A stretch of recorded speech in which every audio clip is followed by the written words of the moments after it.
Chapter 880. The sky in Chang'an. She was just like a shy girl.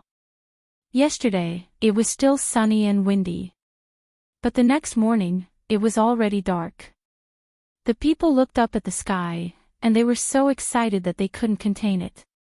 This was the first rain of autumn, and it was also the signal for autumn planting. At this moment, there was finally a rare smile in Chang'an City. As long as there was rain, it meant that autumn planting could begin. And this rain was the first rain after 3 months. It was very precious to the hungry land. As long as food was planted, it meant that the famine was about to end. As long as they could endure until spring, the wild vegetables on the ridge would recover, at this moment. In the depths of Tonghui Lane. The chimney on a house with a mixture of thatch and tiles had not stopped smoking since yesterday. Niu Pai Huang. It was a nickname given to him by people in Tonghui Lane and who knew of his reputation. His real name was Huang Qiao. For generations, he was an expert in making cattle, sheep, horse skin, and pig skin. But last night, he received a strange task. It was a pot of pitch-black stuff. He was asked to make it into rubber skin. But what was rubber? Spherical. What the hell is this? He really didn't understand. After working for half the night, he still couldn't make it. At this moment, he dismissed a few of his disciples who had stayed up with him for the night. Niu Pai Huang squatted in front of the stove and looked at the pitch-black stuff boiling over the fire. He felt a headache coming on. It was mainly disgusting. He wanted to look for Zhang Feng, but he heard that shopkeeper Zhang liked to wake up in the afternoon. Moreover, he was now the high and mighty Lord Zhu and the dean of White Deer College. He didn't dare to disturb him. He could only send someone to squat at the entrance of Chang'an City in the middle of the night to wait for old He. At this moment, only old He and a few others could contact Zhang Feng and disturb Zhang Feng. This wait lasted for another 2 hours. Niu Pai Huang finally couldn't wait any longer. He personally went to the entrance of Chang'an City to wait for old He. Just as he stepped out of the door, he heard his little disciple arguing with someone as they walked over. Niu Pai Huang took a look and saw that old village chief was here instead of old He. His eyes lit up with joy. Niu Pai Huang hurriedly went forward and said, "Old village chief, you finally came. What's wrong? How long has it been since this old man returned to Tonghui Square? What happened? Please come in first. Let's talk inside." Niu Pai Huang invited the old village chief into the house. Once they entered the house, the old village chief couldn't take it anymore and rushed out of the house. He stared at Niu Pai Huang in horror and said, "What are you doing?" Hearing this, Oxhide Huang's face turned bitter. He pointed at his eyes and said, "Look at my eyes, they're from staying up all night." Hearing this, the old village head looked carefully and couldn't help but ask, "Tell me, what's going on?" "It's like this. Yesterday, young Master Zhang sent me the strange thing in the pot. He wanted me to turn it into a ball, but after pondering for a long time, I couldn't figure out anything. How can this thing be turned into a ball?" "Master, wait, are you talking about that basketball?" Hearing this, not only was Niu Pai Huang stunned, even the old village chief was stunned. This term, he hadn't heard of it on the mountain. What was this Feng Zi up to now? The old village chief couldn't help but sit on the doorstep and stomp his walking stick on the ground. He said, "Tell me in detail, what is this basketball?" Niu Pai Huang's apprentice said, "This morning, when I was waiting at the city gate, I heard someone say that there was something that everyone, from old women to children, can play with. It's called basketball. They also said that this thing can not only strengthen one's body, but also prolong one's life, relax one's muscles, and promote blood circulation." Then, he figured out the whole thing. The old village chief and the others were also stunned. What was this? Could it be In the end, the gazes of the three converged on the pungent paste in the pot. This could prolong one's life. It could strengthen one's body. I'll be damned if I believe you, hey, this prodigal. The matter of this paper hasn't been clarified yet, and he's starting to stir up trouble again. Niu Pai Huang, wait for me first. This matter isn't urgent. I'll go look for Feng Zi now. No matter whether this matter was caused by him or not, we can't let him harm others. This thing, what is it that can strengthen one's body and prolong one's life? I almost died just by inhaling it. Don't do it first, wait for me to come back. As he spoke, the old village chief left angrily. Although he didn't know what this thing was, he had lived for more than half of his life and had never seen such a smelly thing before. If this thing could prolong one's life, then it was simply, there was nothing that could prolong one's life. No. He couldn't let Feng Zi be led into a ditch by those guys. They were a bunch of stubborn people to begin with. Even with their father, what could they do? Wasn't this considered stubborn? A bunch of stubborn people, what good things could they come up with? This was simply a thing that could harm people, wasn't it?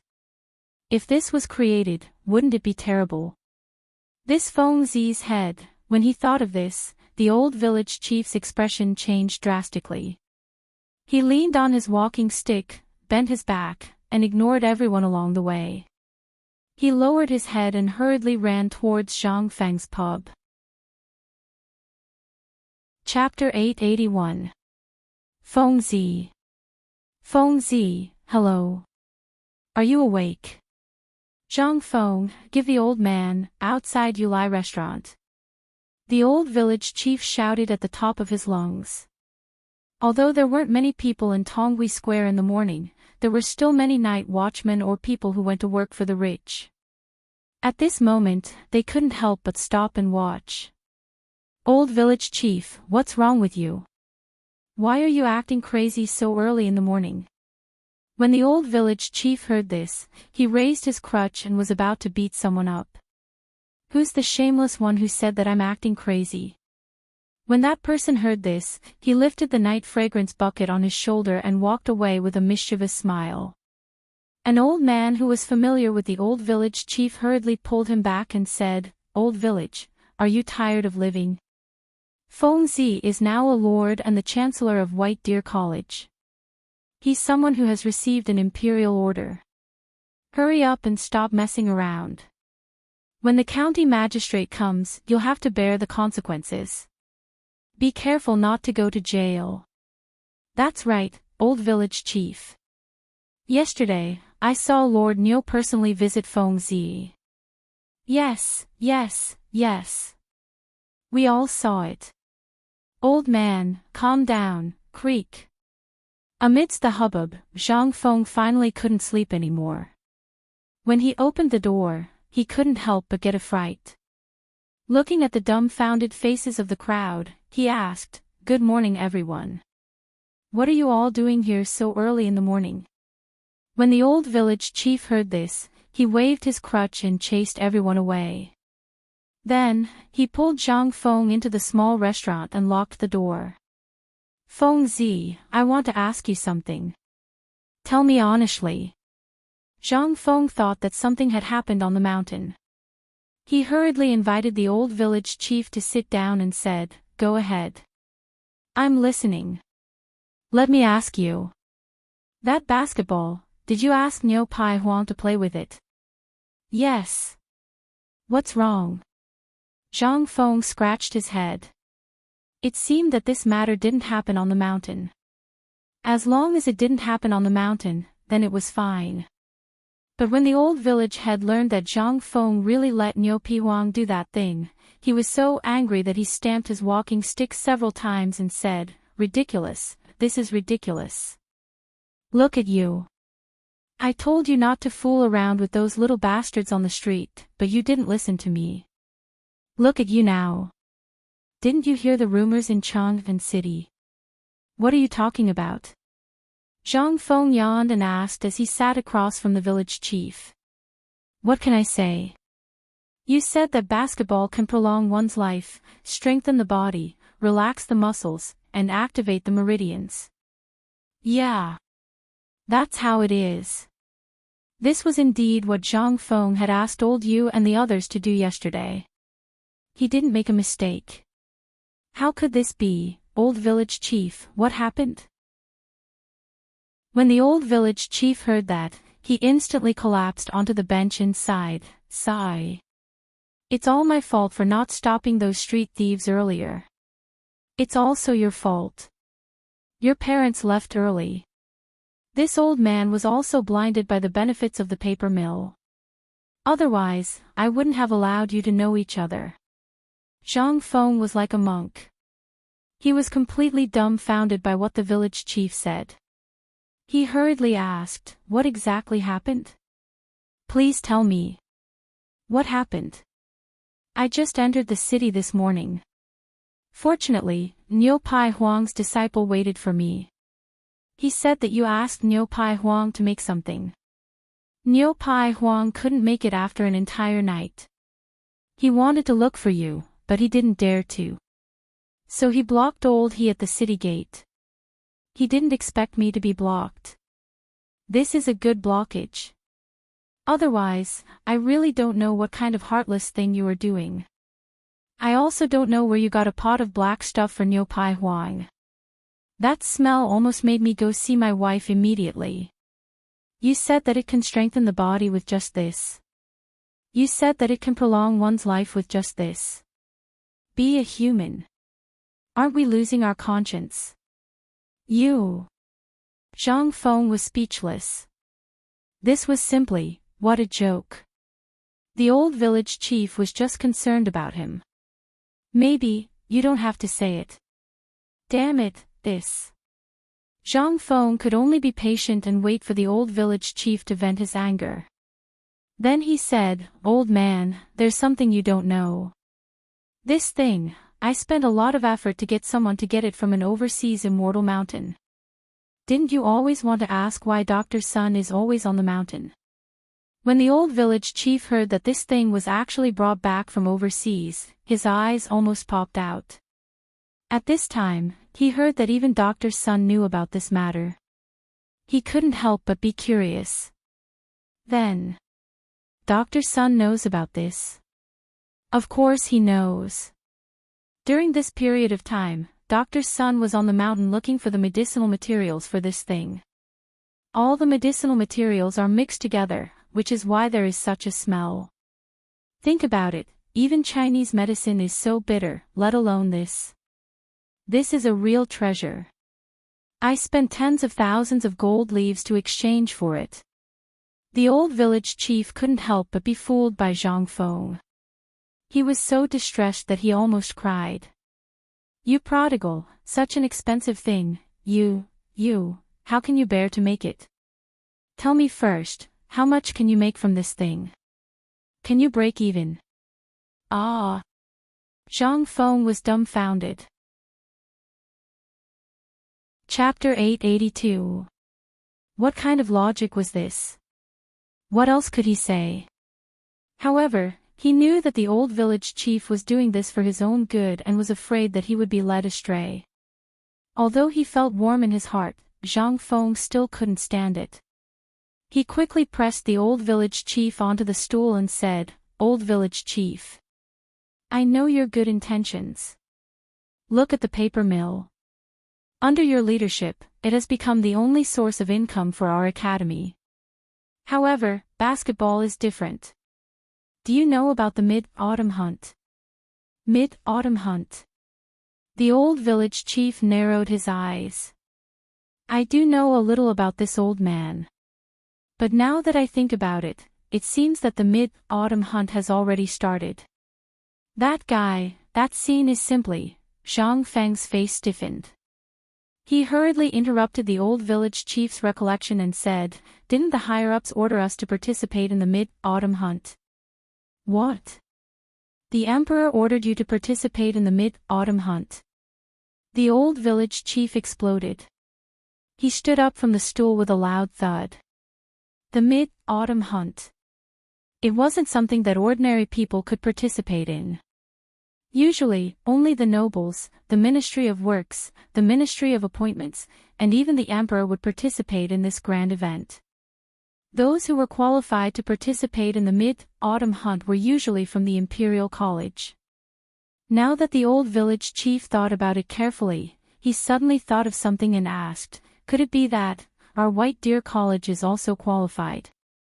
Seeing Zhang Feng nod, the old village chief immediately became excited.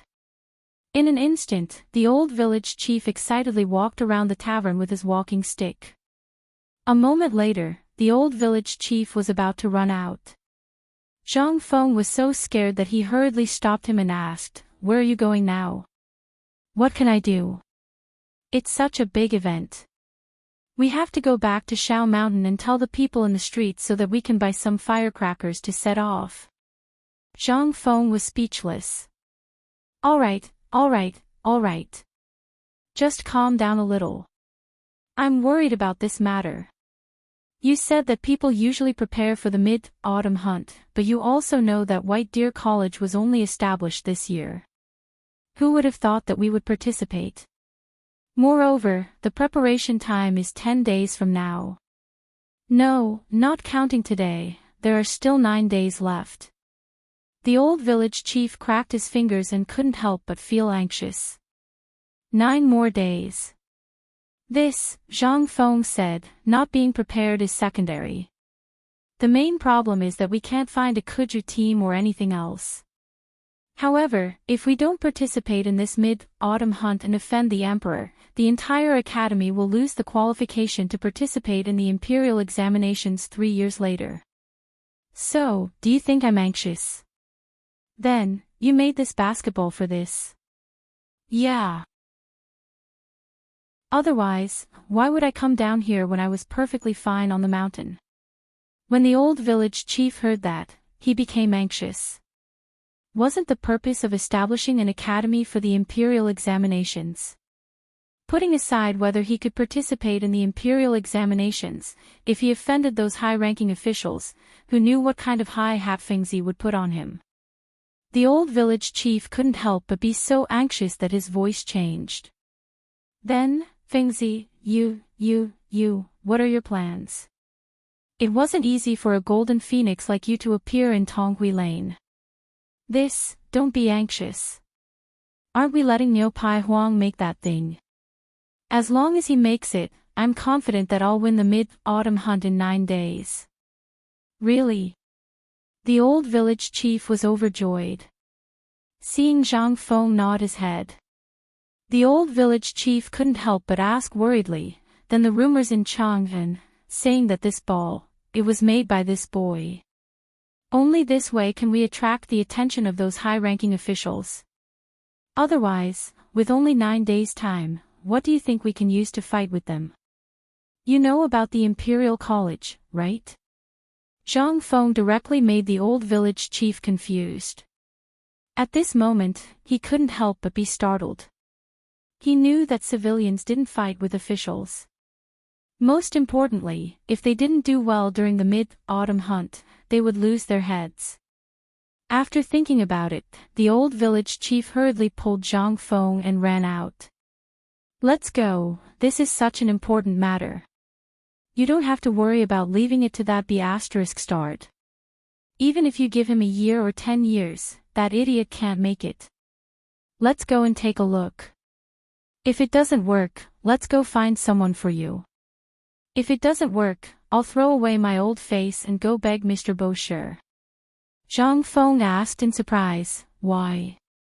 You can't make Niu Pai Huang. This was really beyond his expectations. The old village chief sighed and said, what kind of brain does he have? How can a pig brain compare to you? This is such an important matter. Aren't you afraid that he will mess it up? When Zhang Feng heard this, he couldn't help but nod his head. However, Zhang Feng hurriedly stopped the old village chief. Old village chief, I have a very important matter for you now. You must prepare it now. Otherwise, we will all be beheaded when the time comes. When the old village chief heard this, his hand trembled and the walking stick that was poking the door fell to the ground. What is it? Go back now and tell your son to find a few honest men to squat at the brewery for me. Other than the 3 elders, no one else is allowed to enter. Also, I, Feng Zi, will pay for their food and wages. Don't ask me why. Anyway, there are things that are more important to me than my life. Also, I plan to let the Mid-Autumn Hunt people come to our school for a meal during the Mid-Autumn Hunt. So, I'll have to trouble you to help me arrange it. When the old village chief heard this, he raised his hand and was about to hit him. However, in the end, his hand turned into a finger and pointed at Zhang Feng's forehead. He lamented, "Hey, prodigal. How much money will it cost?" Chapter 883. Although the old village chief said so. But he still listened to the old village chief's words. After stomping his feet sorrowfully, the old village chief hurriedly ran away. He ran even faster than the young people. But on the way, Zhang Feng could faintly hear the old village chief bragging to the passers-by. My Fengzi is going to invite the official of the Mid-Autumn Hunt to the academy. The official of the Mid-Autumn Hunt is going to the academy. In response, Zhang Feng just smiled. Having an elder in the family was like having a treasure. This saying was indeed true. Although the old village chief and Zhang Feng were not blood-related at all, Zhang Feng was too lazy to investigate what happened 8 lifetimes ago. But now, the entire Tonghui Lane people treated Zhang Feng as someone closer to them than their own family. This seemed to be a characteristic of this era. One's glory was shared. Perhaps it was also called, when a man achieves the Tao, his chickens and dogs ascend to heaven. When a person becomes famous, the people on the street will also benefit from it. And Zhang Feng did not forget this group of honest and straightforward old neighbors. Sure enough, this group of people did not waste his efforts. Each of them treated Zhang Feng as their ancestor. On the mountain, everyone in Tonghui Lane, as long as they saw anyone who dared to do anything to harm the academy or themselves, they would immediately go and find that person to settle the score. As for the salary mentioned earlier. Previously, Dugo was almost beaten down by the old village chief with a stick because of this matter. As a family, you want to give Lao Tzu money. Who do you think you are? In the end, Du Dabing could only give a thumbs up and put the extra money into his pocket. He turned around and threw the matter of giving out money and food to the people in Tonghui Lane. He was too lazy to care about it. There was no way to care. The people in Tonghui Lane all had sharp eyes. If you were not careful and gave out the wrong money and food, you would be scolded. Would Du Dabing dare to do such a thing? He couldn't wait to spend more time reading books. Zhang Feng put his hands behind his back and tidied up his appearance. Then, he slowly came to the front of Niu Pai Huang's workshop. Apparently, Bull's Skin Yellow had been scolded. At this moment, it was squatting at the door dejectedly, pulling at its hair. Once it saw that its savior, Zhang Feng, had arrived, it almost wanted to cry. Ji Dong entered the room and placed the pot of rubber outside the door. Prince Zhang, Lord Zhang, I am slow-witted and do not dare to delay your important matters. Please find someone else. What are you talking about? Don't say that. Let's talk nicely. Zhang Feng couldn't help but secretly scold the old village chief. Why is an old man like you doing things exactly the same as Old Ox and the others, so impetuous and impatient? Pulling the cowhide up, Zhang Feng looked at the cowhide and the boiling sheepskin in the pot and said, "It's my fault. I was busy yesterday and forgot to tell you. Come, let's go in now. I'll teach you how to cook it. As long as you do it well, I promise you'll live a good life in the future. You'll live a better life than old he." Really? Bull's Skin Yellow scratched his shiny bald head and asked. Zhang Feng spread his hands. Do you think I will lie to you? As soon as they entered the door, Zhang Feng hurriedly asked, do you have pig urine here? What do you want that unlucky thing for? Don't worry about it. I'm just asking you if you have it or not. Bull Skin Yellow thought for a while and didn't say anything. From the pile of dirty horse things that had just been peeled off, he took out a white bloody thing and said, I don't have pig urine. Will this sheep urine do? Yes. Zhang Feng nodded. Blow it full of air and tie it up. Bull Skin Yellow's face was full of suspicion. But after seeing that Zhang Feng was not joking, he called his most obedient disciple and let him blow the sheep urine full of air. The urine was very strong and tough. Zhang Feng planned to use this thing as the inner pulp of a basketball. Otherwise, this rubber wouldn't have been able to determine his nature. After a while, the little disciple handed a transparent sheep urine that was one size bigger than his head to Zhang Feng with a flushed face.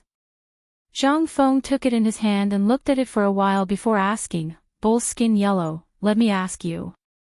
This thing, is there any way to deal with it? It is very capricious and can guarantee that it won't leak. Bull Skin Yellow stared at the sheep urine in a daze. This thing, apart from being edible, could also be made into other leather bags. He really didn't know if it could work. I have only made cow urine leather bags, money bags, and water bags a few times. As for this thing, I'll give it a try. Zhang Feng was overjoyed when he heard that. Okay, you just do it according to the method of making water bags. And heat this thing up for him. It will be useful later. Under the command of Zhang Feng, the whole workshop took action. Bull Skin Yellow also wanted to know what Zhang Feng wanted to do. He reluctantly removed a cow urine water bag hanging on the wall and handed it to Zhang Feng. Then, Zhang Feng signaled him to sew layers of cowhide on the outside of the water bag and let the cowhide completely cover the cow urine. This was a tedious thing. Under Zhang Feng's personal demonstration, Bull Skin Yellow cut a good cowhide into the size required by Zhang Feng under his wife's murderous gaze. Together with his disciple, he used the sheep tendon thread to sew all the cowhide pieces on the cow urine. When the sun was about to set, a simple basketball was finished. At this time, Bull Skin Yellow and the people who came to watch the fun all stared at the ball in Zhang Feng's hand. Zhang Feng didn't stand on ceremony. He took the wooden spoon from Bull Skin Yellow's hand and said, Look carefully, this is the most important point. The cowhide is cut along one side, and this thing is called rubber. If you pour it now, you have to pour it horizontally, ladle by ladle. There can't be any gaps. While speaking, Zhang Feng held up the basketball wrapped in cowhide with a triangular claw. Then, he put the basketball on the rubber pot and stirred the rubber ladle by ladle. At this time, everyone's eyes were wide open. They wanted to see what this Lord Zhang, President Zhang, was going to do. After pouring it 6 times, Zhang Feng breathed a sigh of relief. He looked at the crowd and said, Okay, it's done.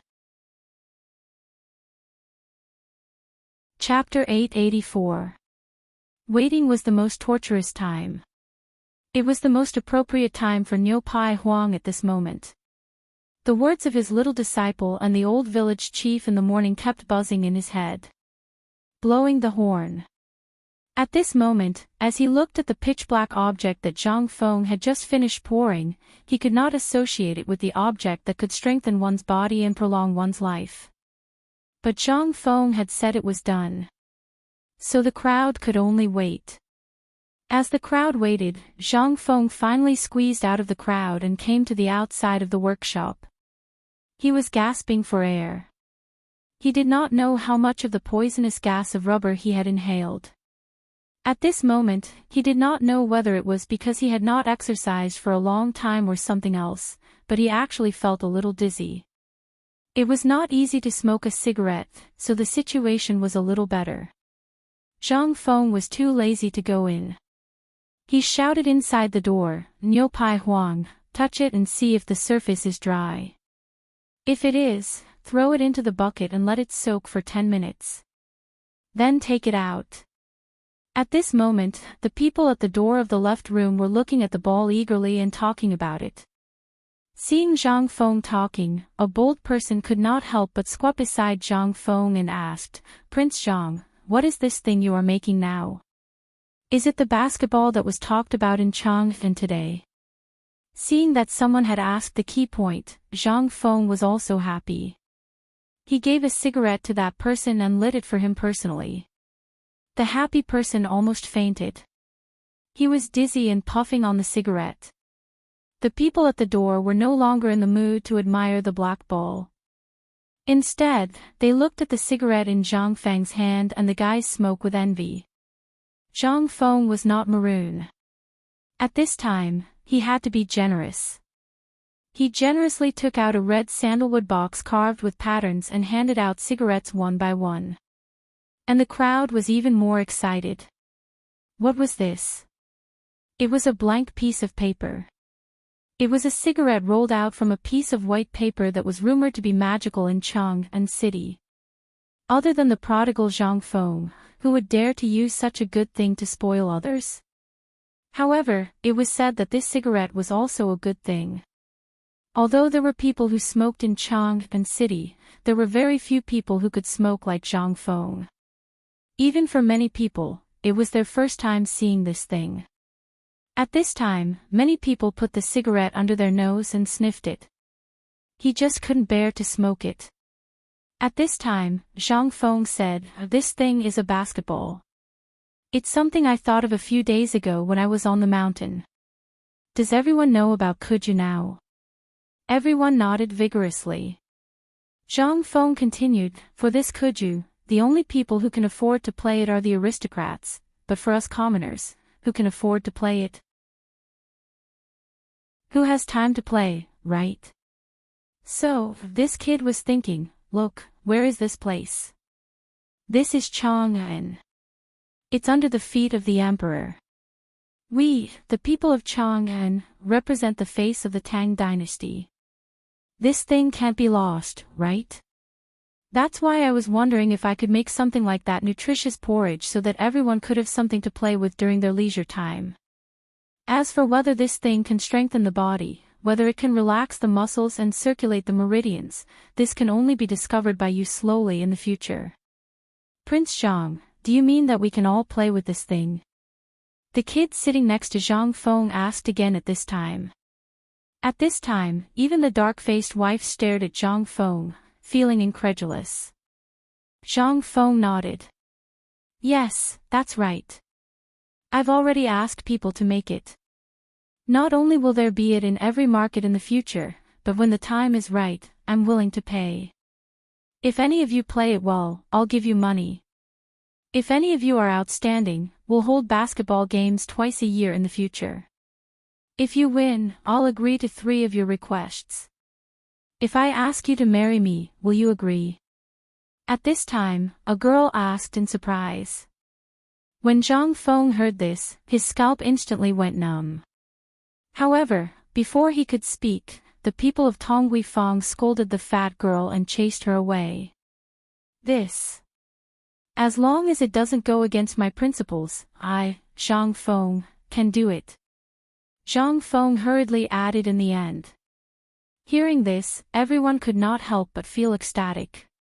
Although they did not know if playing this could strengthen their bodies, they could earn money and also get a promise from Zhang Feng.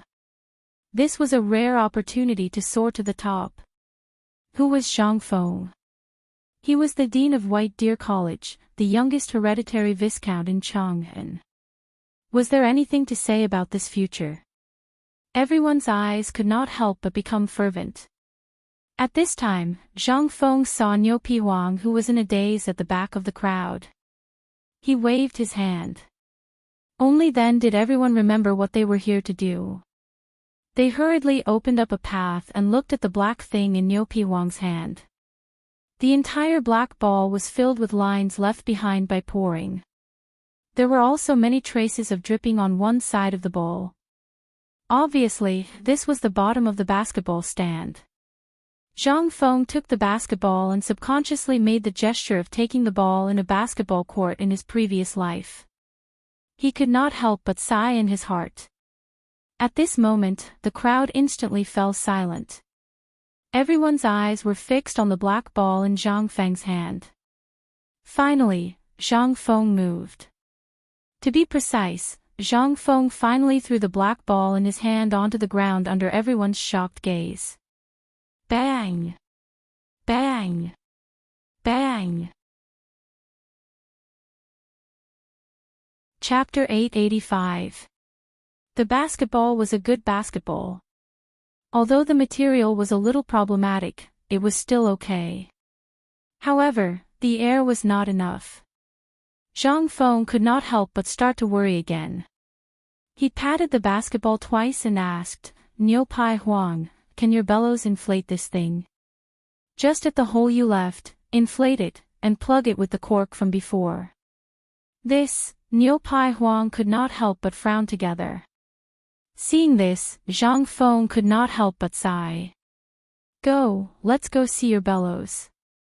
The principle of the bellows was the same as the inflator, but one was something that was dozens or hundreds of times smaller, and the other was something that could only stay in one place.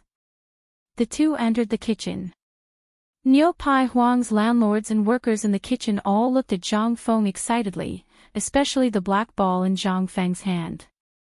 Their eyes were burning. After Zhang Feng greeted everyone casually, he squatted in front of the bellows and looked at it. But after thinking about it, Zhang Feng felt that it was not possible. Looking at the remaining rubber, Zhang Feng could not help but have an idea. "Niu Pai Huang, go and find me a 7-foot-long bamboo tube as thick as an arm," and so on, until one end is only as big as this seam. Niu Pai Huang heard it and suddenly understood. He hurriedly ran out with the hatchet. What was this? This was Zhang Feng imparting skills. The previous bone-strengthening powder and the nutritional porridge business, he had been envious of it for a long time, just because of a word. That was strengthening the body. Not to mention those things that Zhang Feng made later, which one of them was not a business that made a fortune. At this time, Niu Pai Huang seemed to be worried that his wife was at home. He was afraid of annoying Zhang Feng, so he twisted his wife's ear and dragged her out of the door. Zhang Feng glanced at the door, waved his hand, and said with a smile, "Let's go. 3 days at most, and you'll be able to play this thing. I hope everyone here can help me spread the word when the time comes." Although these people didn't know what publicity meant. But the gist of it was that he wanted them to take it out and say it. How could the crowd not agree? They happily promised and ran away. Zhang Feng finally has time to study the basketball's valve. It was easy to make a basketball, but once the air valve was not done properly, this thing would be useless. Cow urine was made of tough material. There was naturally a reason why it could be used as a water bag for desert travel. Zhang Feng did not doubt this, but this was where the difficulty lay. How to make these two things fit perfectly was the key. After pulling out the cork, Zhang Feng looked at the sunlight outside the window and studied it. He couldn't help but think of the cork on a portable water bottle in the future. In an instant, Zhang Feng had an idea. Picking up the wooden spoon, he scooped up some sticky rubber. After that, he took the bowl of cold water that Niu Pai Huang had poured for him. Raising the wooden spoon high, he let the rubber in the spoon converge into a silk thread and drip into the bowl.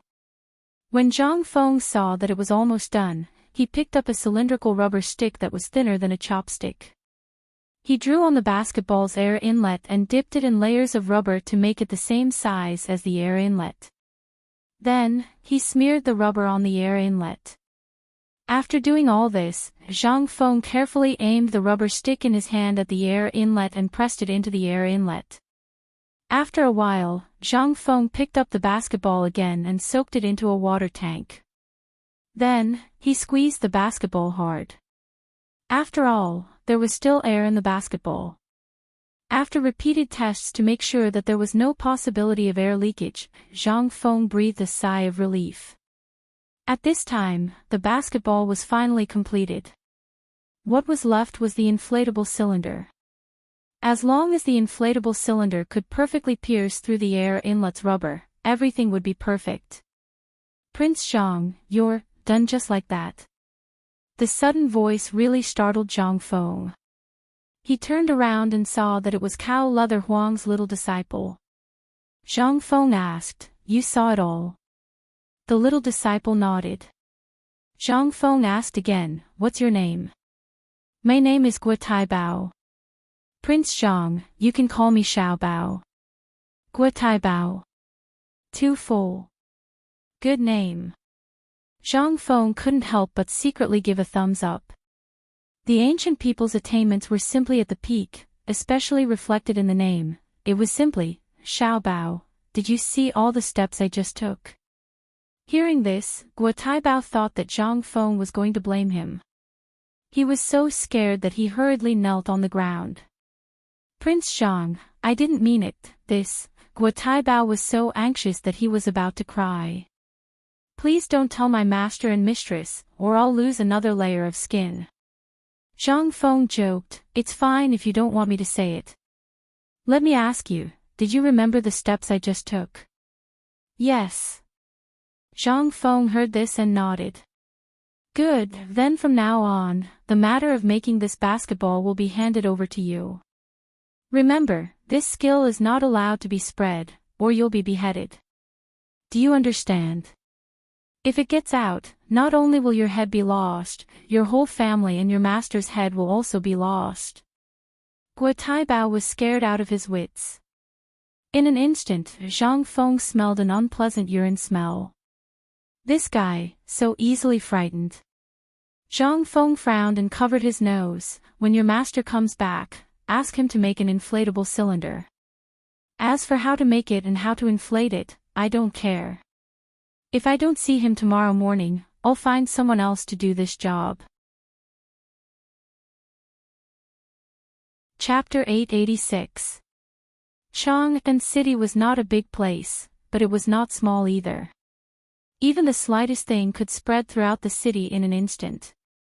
Last night, out of nowhere, an unusual sound was heard.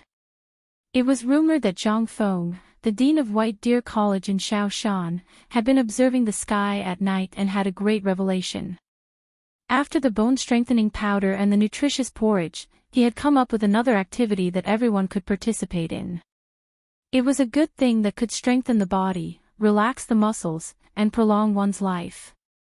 Moreover, it was something that Sun Simiao, the miracle doctor, and the 4 great Confucian scholars had spent a month to come up with. Basketball.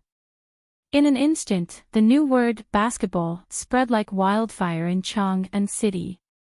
The main reason was that this thing was not like the bone-strengthening powder, which could only be used by the rich. It could be used by any ordinary person.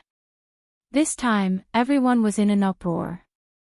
However, at this moment, everyone was shocked to find out that another incredible thing had happened in Tonghui Lane. They saw that under the big willow tree at the entrance of Tonghui Lane, a group of women who were bored out of their wits were squatting under a big willow tree and chatting. When a group of people from Tonghui Fang passed by and talked about something, the group of women couldn't help but block the group of women from passing by. "Did you just say that Prince Zhang should pay for the basketball?" The moment they asked that question, it became a big deal. More and more people gathered around. At this time, money was the most difficult to earn. Moreover, Shao Mountain, which had always been regarded as a land of evil, was now full of people and no longer hiring. Therefore, as soon as there was a rustling of grass in the wind, everyone pricked up their ears. The people in Tonghui Lane were naturally those who had just witnessed Zhang Feng's miraculous deeds from Niupi Wang. "Do you see what this is?" The young man who had been sitting next to Zhang Feng held up half a cigarette in his hand excitedly and said, "This is a cigarette. It's a cigarette that only the Confucian scholars from White Deer College can enjoy." Hearing that, everyone was shocked. F***CK, where did you steal this from? I heard that Prince Zhang went back to the tavern. Did you guys go there to steal? Hearing this, the group of women could not take it anymore. He was about to step forward and grab that person, preparing to send him to the authorities for punishment. That person was also anxious. Which eye of yours saw that I stole it? Let me tell you, Prince Zhang personally lit this cigarette for me and handed it to me. F***ck off, Zhou Bapi. It's good enough that you didn't steal it. Prince Zhang is such a noble person. Why would he speak for you? This person, Zhou Bapi, was very famous in this area. This was because he had a history of theft 3 times and had been paraded through the streets 3 times. It was hard not to know him. At this moment, he was actually holding something that only the rich could enjoy. The crowd didn't even need to think about it. Nero Zhou was also anxious. He pointed at the crowd behind him and said, "Look at their ears. That's Prince Zhang's cigarette." And they all saw it. At the entrance of Niu Pai Huang, Prince Zhang personally gave all of us cigarettes. If you don't believe me, let's go to the authorities now. I'll definitely sue you for framing me. Hearing that, the women finally saw that everyone who came out of Tonghui Lane had the same cigarette in their ears and hands. They could not help but be shocked. Did Prince Zhang really give these to us personally? The people from Tonghui Lane straightened their backs as if they were presenting a treasure. They looked at the sky at a 45-degree angle and let the cigarette in their ears leak out. The onlookers couldn't help but suck in a breath of cold air. They hurriedly asked, "Nero Zhou, no, Master Zhou, tell us, what did Prince Zhang say? Why would he give you such expensive cigarettes?" "Hee, you begged me." Nero Zhou stroked the large black mole at the corner of his mouth and was extremely proud of himself. However, after waiting for a long time and seeing that no one was begging him, he could only rub his nose embarrassedly and say, "Prince Zhang is simply a god descending to the mortal world. Didn't an old Taoist say that Chang'an's Emperor Ziwei had descended to the mortal world? In my opinion, Prince Zhang must be that Emperor Ziwei." This ball was made by Prince Zhang when he saw how pitiful we were. We didn't have enough to eat or wear, so he made the bone-strengthening powder that only exists in the heavens. However, those damned rich bastards took it for themselves. In the end, Prince Zhang got angry and stopped making the powder. Instead, he made this thing called a basketball. This thing is amazing. Nero Zhou became more and more excited as he spoke. More and more onlookers gathered around. Even Niu Weili, who had a splitting headache early in the morning, appeared out of nowhere and surrounded them. "Kid, tell me, what did Brother Zhang come up with this time?" Nero Zhou was very excited. When had he ever been so awe-inspiring? This was all given to him by Prince Zhang. When he saw someone calling Prince Zhang brother, he immediately said disdainfully, "Who do you think you are? How can you call Prince Zhang a brother?" Before he could finish his sentence, Nero Zhou saw Niu Weili. The people around them unconsciously took a few steps back. Nero Zhou could not help but swallow his saliva with great difficulty. He knelt on the ground with a thud and said with a sobbing tone, "Lord Niu, I was talking nonsense. Please be magnanimous and don't lower yourself to my level." Chapter 887. How could Niu Weili be in the mood to argue with him? Yesterday, he didn't know what kind of wine Zhang Feng gave him. He didn't even know how he got back. He just heard from the servants that he was thrown from a carriage to the gate of the county government. He wanted to visit Zhang Feng early in the morning. He also wanted to see if he could get some lucrative jobs. For example, the security of the market under the hill. Now, the market under the hill was even more awesome than the 2 big markets in Chang'an. The tax revenue was simply enviable. But before he arrived at Tonghui Square, Niu Weili saw a group of people gathered together. Zhou Bapi, who was standing on the stone lion head at the gate of Tonghui Square, couldn't help but come up curiously. Then he heard this good news. His eyes lit up. At this time, he didn't care about Zhou Bapi's bad record. He waved his hand and said, "If you tell me everything in detail, I'll pretend that it didn't happen. If you lie, I'll punish you for the crime of dishonoring an official of the imperial court." While speaking, Niu Weili stared at Zhou Bapi and said, "At least 80 beatings, and then throw him into the mine." Hearing this, Zhou Bapi panicked. Lying on the ground, his whole body trembled. "Master Niu, you're so merciful. I was just talking on the spur of the moment. Prince Zhang himself is a god. How can ordinary people dare to claim kinship with him? So I'm just defending Prince Zhang's reputation. I don't mean anything against Master Niu. Get up and talk." Niu Weili was just scaring this guy. He didn't intend to punish him. Seeing this, Zhou Bapi hurriedly got up and said loudly, "Last night, you should all know about the basketball, right?" Niu Weili frowned, looked at the private advisor beside him and asked, "What's a basketball?" The private advisor paused and quickly told Niu Weili about the basketball in detail. Hearing this, Niu Weili couldn't help but change his expression. Once again, he listened attentively. Nero Zhou seemed to have regained his excitement from before, but he didn't dare to climb up the stone lion. He raised the remaining half of his cigarette and said, "Prince Zhang just made a basketball at Niu Pai Huang. Moreover, I heard that it took the 4 great scholars, Divine Doctor Sun, and a few others several days of painstaking effort to boil this pot of material. That thing is incredible.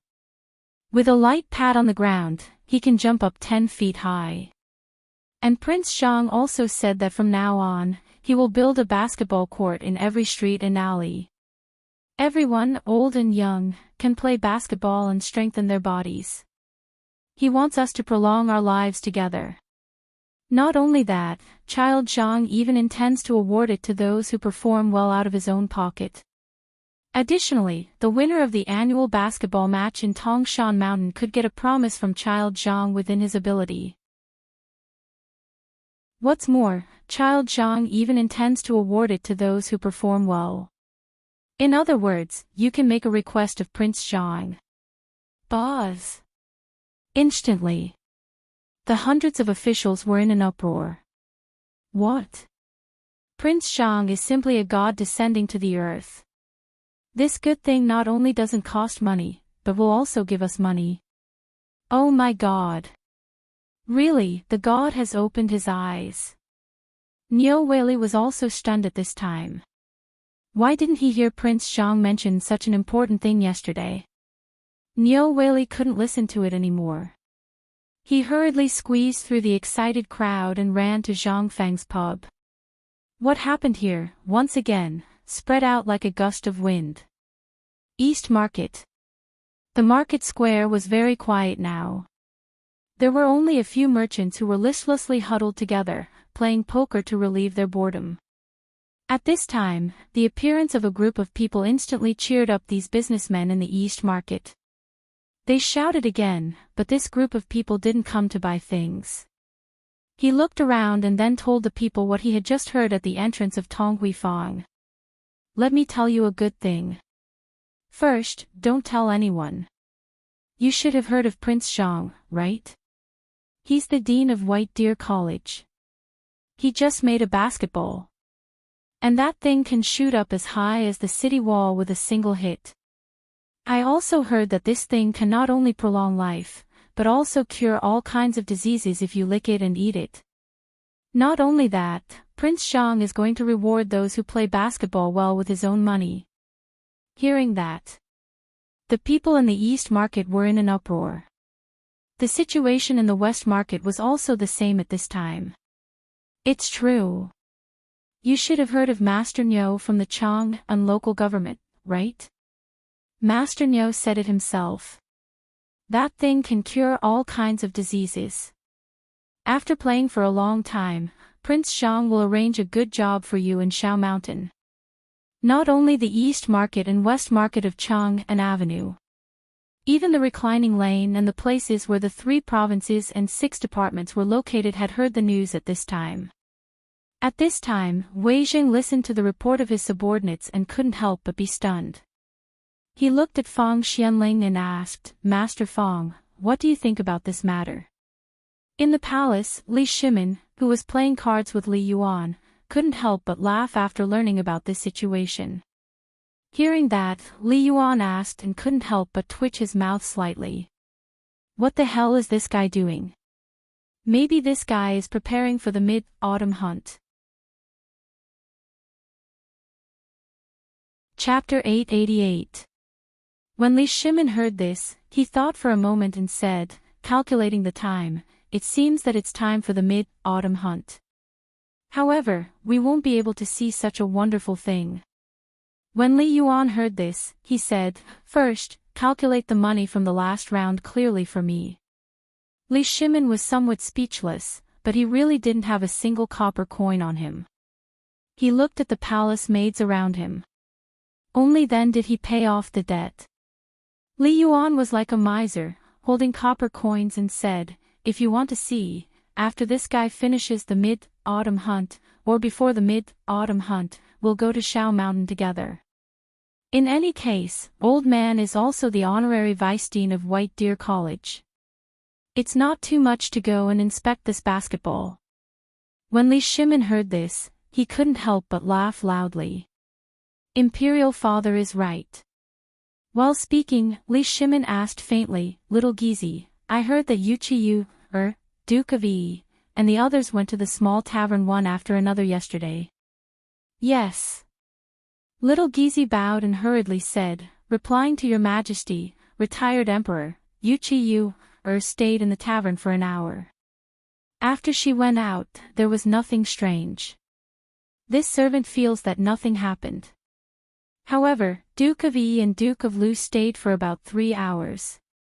And then, little Gizi carefully explained the matter of the crown prince and the others visiting Zhangfeng. At this time, Li Qingqian also hurried from Shao Mountain to the Imperial Garden.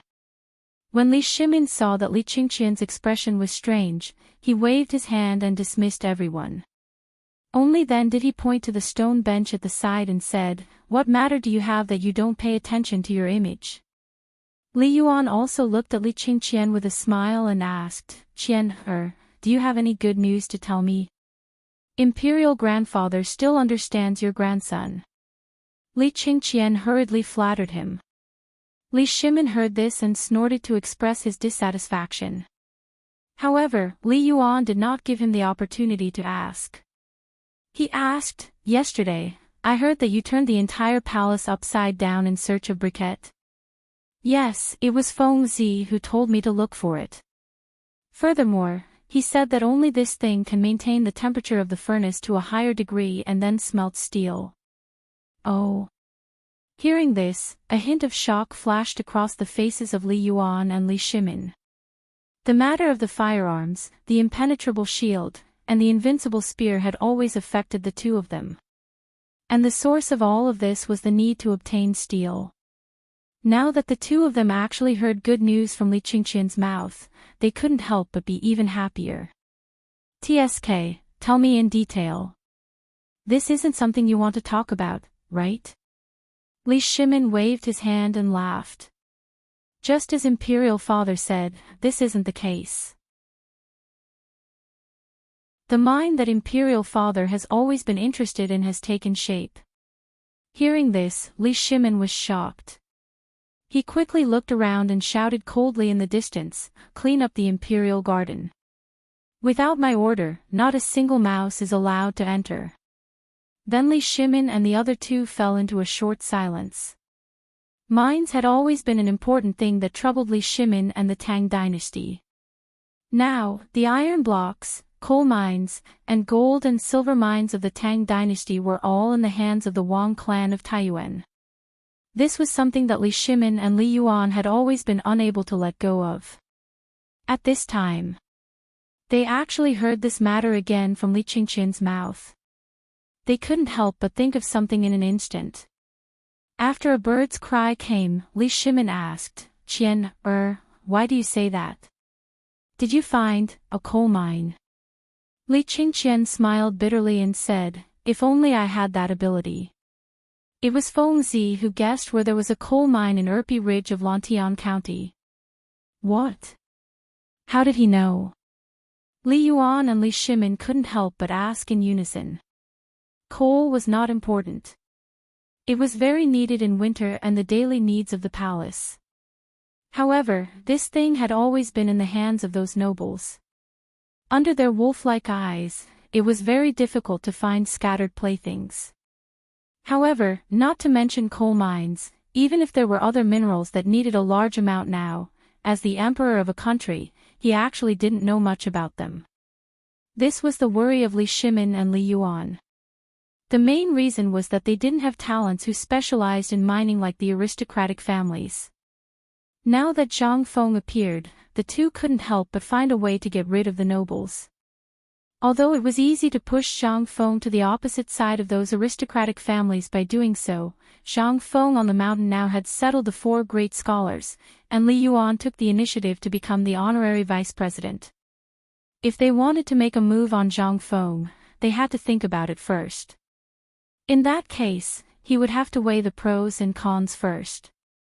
Moreover, if it was as Zhang Feng had said, he would be able to create this gun that was even more terrifying than the invincible spear in a short period of time.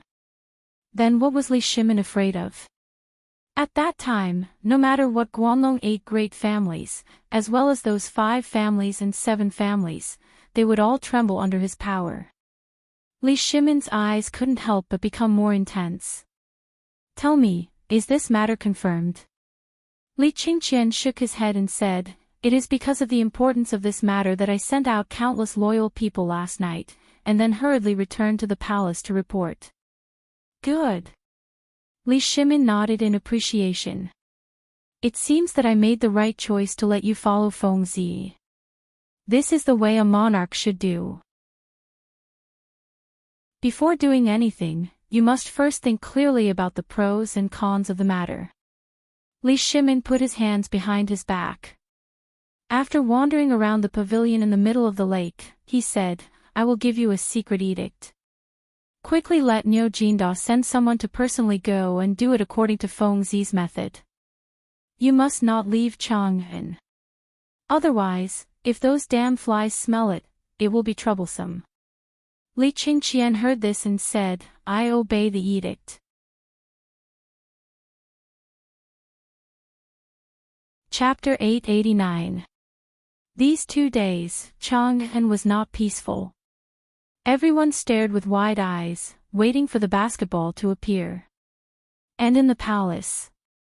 Ever since Li Qingqian bid farewell to Li Shimin and Li Yuan, he went to Empress Jiangxuan's place to pay his respects, then hurriedly left the palace. In his bosom, he carried a letter that Li Yuan wrote to Zhang Feng. Thinking of the contents of the letter, Li Qingqian could not help but be speechless. This retired emperor actually asked the person in charge of construction to build a basketball court in the palace that was dedicated to him. Although this request was nothing much, who would dare to do something that had never been seen before? Who would be able to bear the responsibility? Originally, Imperial Father was building a private residence for you, but you didn't even look at it. Instead, you gave it to Zhang Feng. Li Qingqian couldn't help but feel jealous. That private residence, the amount of money spent, as well as the design, were all of a higher standard than the palace. The main reason was that Li Shimin wanted to take care of Li Yuan's life, so he did everything he could. But now, this damned brat, he didn't even look at it. Looking at the groggy Wang Kong, Li Qingqian could not help but sigh. All the good things were taken away by the pig. Oh, isn't this young Master Li? At this moment, Li Qingqian disguised himself in the sedan and prepared to slip away to Tong Weifang. However, when he turned around, he bumped into an acquaintance. A fair-weather friend of his when he was stubborn in Chang'an. Seeing Li Qingqian now, the person also looked at the sedan in surprise and said, What, did young Master Li just slip away from home? Li Qingqian chuckled perfunctorily. That person grabbed Li Qingqian and asked mysteriously, I just heard a piece of news. Brother Li, you're at White Deer College, have you ever heard of basketball? Li Qingqian asked in surprise, you know about it too. The youth wearing a pink gown glanced at Li Qingqian and said, Brother Li, are you doubting my intelligence? Who in Chang and doesn't know about this? However, just now, when I was in Swallow Descent restaurant, I heard that someone was currently transporting large amounts of wood outside the city, as well as some kind of cement that is said to be able to instantly turn into stone. Do you know about this matter? Li Qingqian grew impatient. Brother Mo, feel free to speak your mind. I still have an important matter to attend to and meet the dean. If there is any delay, when that person heard this, he also put away his joking expression and said, to be honest, I really do have some matters to attend to. Brother Li also knows about the matter of my father working in the Ministry of Works.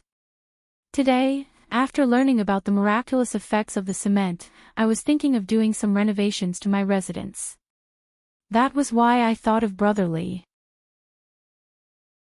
Right now, it seems like Brother Li and Principal Zhang have quite a deep relationship, so, Li Qingqian's eyes narrowed slightly.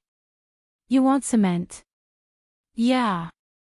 As long as Brother Li is willing to help me with this big favor, I've heard that a thief from the previous dynasty was caught and his whole family was escorted back to the capital. One of the women was simply an outstanding beauty. When the time comes, I'll use my connections to send her to Brother Li's residence. Li Qingqian had also heard of this matter. Although he was tempted, how could he have the time and mood to think about it at this time? At this moment, a cold and somewhat charming voice startled the two of them. Isn't this young Master Li? Young Master Li is also going to Prince Zhang's tavern. The voice was very charming. When the pink-clothed youth heard the voice, he was completely dumbfounded. He slowly turned around with a love-struck expression. What entered his eyes was a pair of charming eyes under the curtain of a carriage, causing the youth's saliva to flow all over the ground. Li Qingqian knew who the person was the moment he heard the voice. He had also seen the power of this woman. Not daring to meet her eyes, he bowed and said, Li Qingqian greets Miss Yu, That's right. The person who had come was Yuqi Yu, When the pink-clothed youth saw that the two of them knew each other, he hurriedly wiped the saliva off his mouth and stepped forward to bow elegantly. Mo Zizong greets Miss Yu, Who was Yuqi Yu, Although she had not seen thousands of such debauches, she had seen hundreds of them. Therefore, she automatically filtered out Mo Zizong's words and looked at Li Qingqian instead. Brother Mo, let me give you a word of advice. You're a femme fatale. Then, he continued Yuqi Yu's words. That's right, we're going to the tavern. Why did Miss Yu come today? Because of the basketball matter. Yuqi Yu invited Li Qingqian into the carriage, but Li Qingqian refused. This made Yuqi Yu a little surprised. She pursed her lips and said, could it be that young Master Li is afraid of me? Cough, cough. Miss Yu, what are you saying? Feng Zi is still waiting. You go ahead first. I'll catch up later. What a joke. Li Qingqian did not dare to provoke this woman.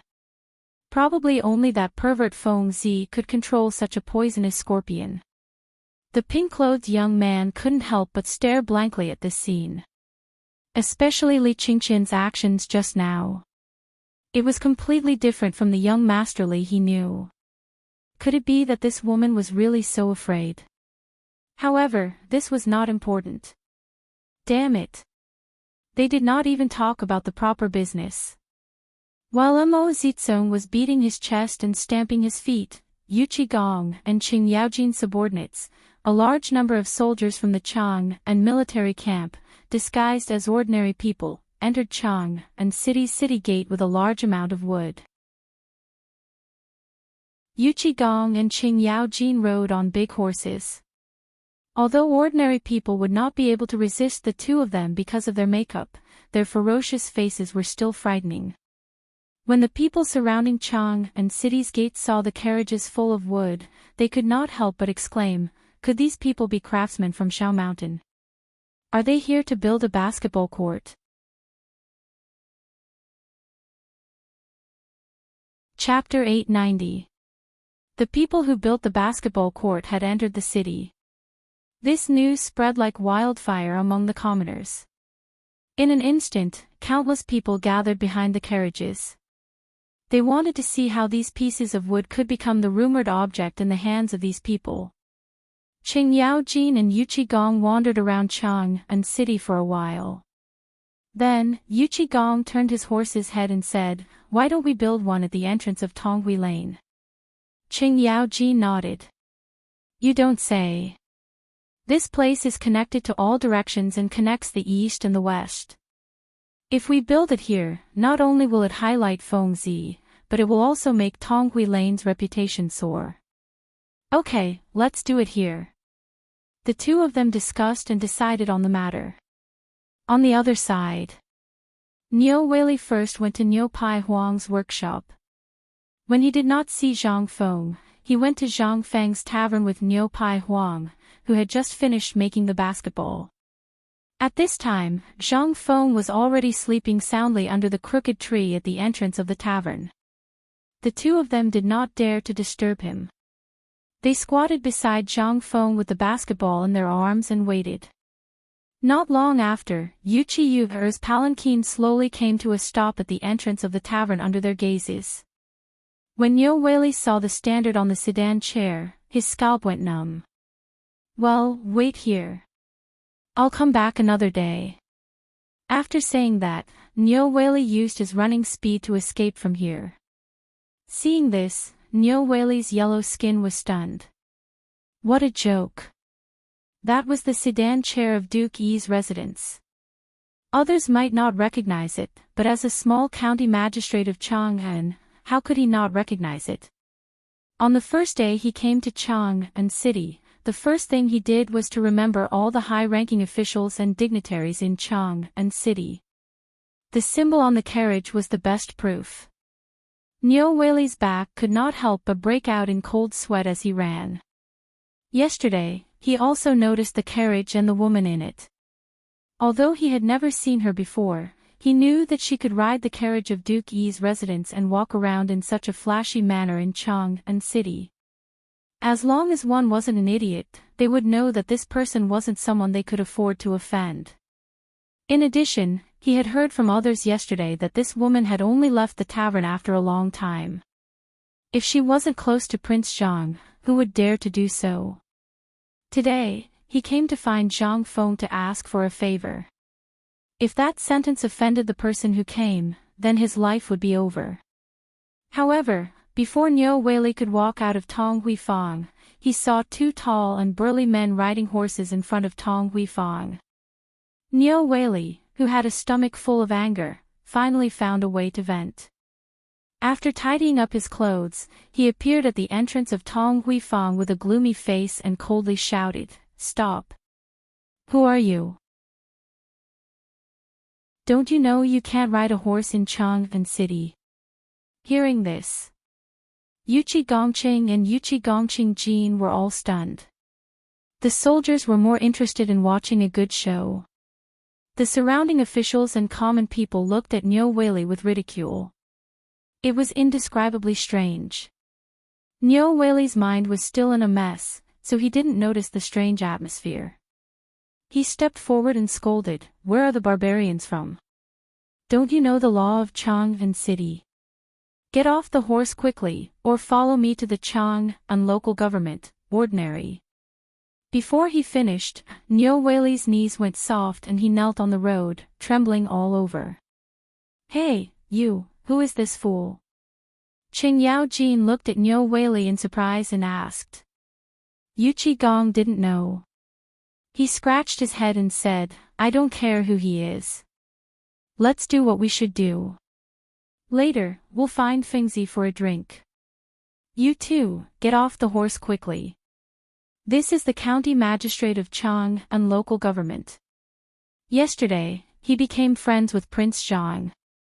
They are brothers." Puff!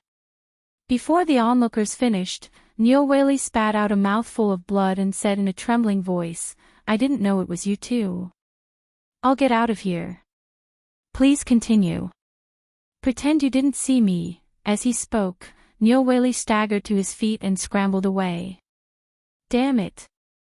Why were these two gods of slaughter here? Although the two of them were in disguise, he still remembered the jade plates on their belts. There were 5 green dragon tokens given by the emperor.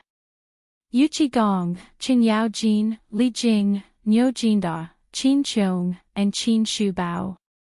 These 5 lords were told on the first day in the Chang and local government that they couldn't be provoked. To think that I would be able to see 2 of them today. And judging from their figures, they were the most difficult to deal with, the devil Qin Yao Jin and the reckless Yuchi Gong. Damn it, what was wrong with Lao Tzu today? Nioweli wanted to cry. However, Yuchi Gong and Qin Yao Jin were confused. But judging from Nioweli's behavior, this old guy seemed to have recognized them. Lao Hei, it seems that you're not doing a good job. Yuchi Gong joked. Qin Yao Jin pointed at a soldier and said, "Go, follow the county magistrate and tell him what we're here for." Yes. The soldier, who was also strong, shook his shoulders and threw a small wooden stake on the ground. He clenched his fists and followed Nioweli with a sneer.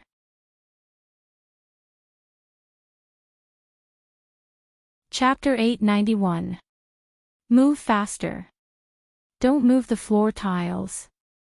You motherf ***, go measure it and erect the wooden stake. If Feng Zi is not satisfied, Lao Tzu will skin you alive. You motherf ***, what are you going to do with such a small piece of wood? Send it to Feng Zi to light the fire. You, and the 2 of you, you can't even move a stone lion. What's the use of you? Scram, go back and get a whip for Lao Tzu. Under the stunned gazes of the onlookers, a pine tree with a diameter of 3 feet and a height of 3 feet was erected at the entrance of the market. This scene stunned everyone. Nero Zhou, who was in the crowd, mustered up his courage and flashed half a cigarette in his hand. He asked, "Sir, what are you doing?" Yuchi Gong glanced at Nero Zhou and his gaze fell on the cigarette in his hand. He frowned and asked, "Is this from Tong Huifang?" Nero Zhou heard this and quickly nodded. Seeing this, Yuchi Gong said lazily, "Isn't this the basketball court that Feng Zi was talking about? Lao Tzu built a basketball court for you. What are you doing? You're embarrassing Feng Zi. Don't you know how to help? Basketball court." And it was the first basketball court to be built in Tong Huifang. Everyone's eyes lit up when they heard this, but then they felt ashamed. It was such a thick piece of wood. It was really difficult for these children to lift it. They could not help but feel embarrassed and rushed forward to help. Nero Zhou's eyes rolled when he saw this.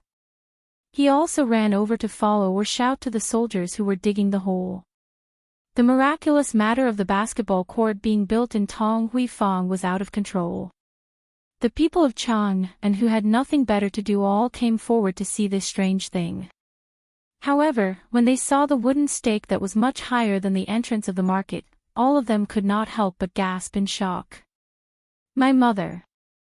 This was not something ordinary people could play with. It was so tall. How could it be thrown up?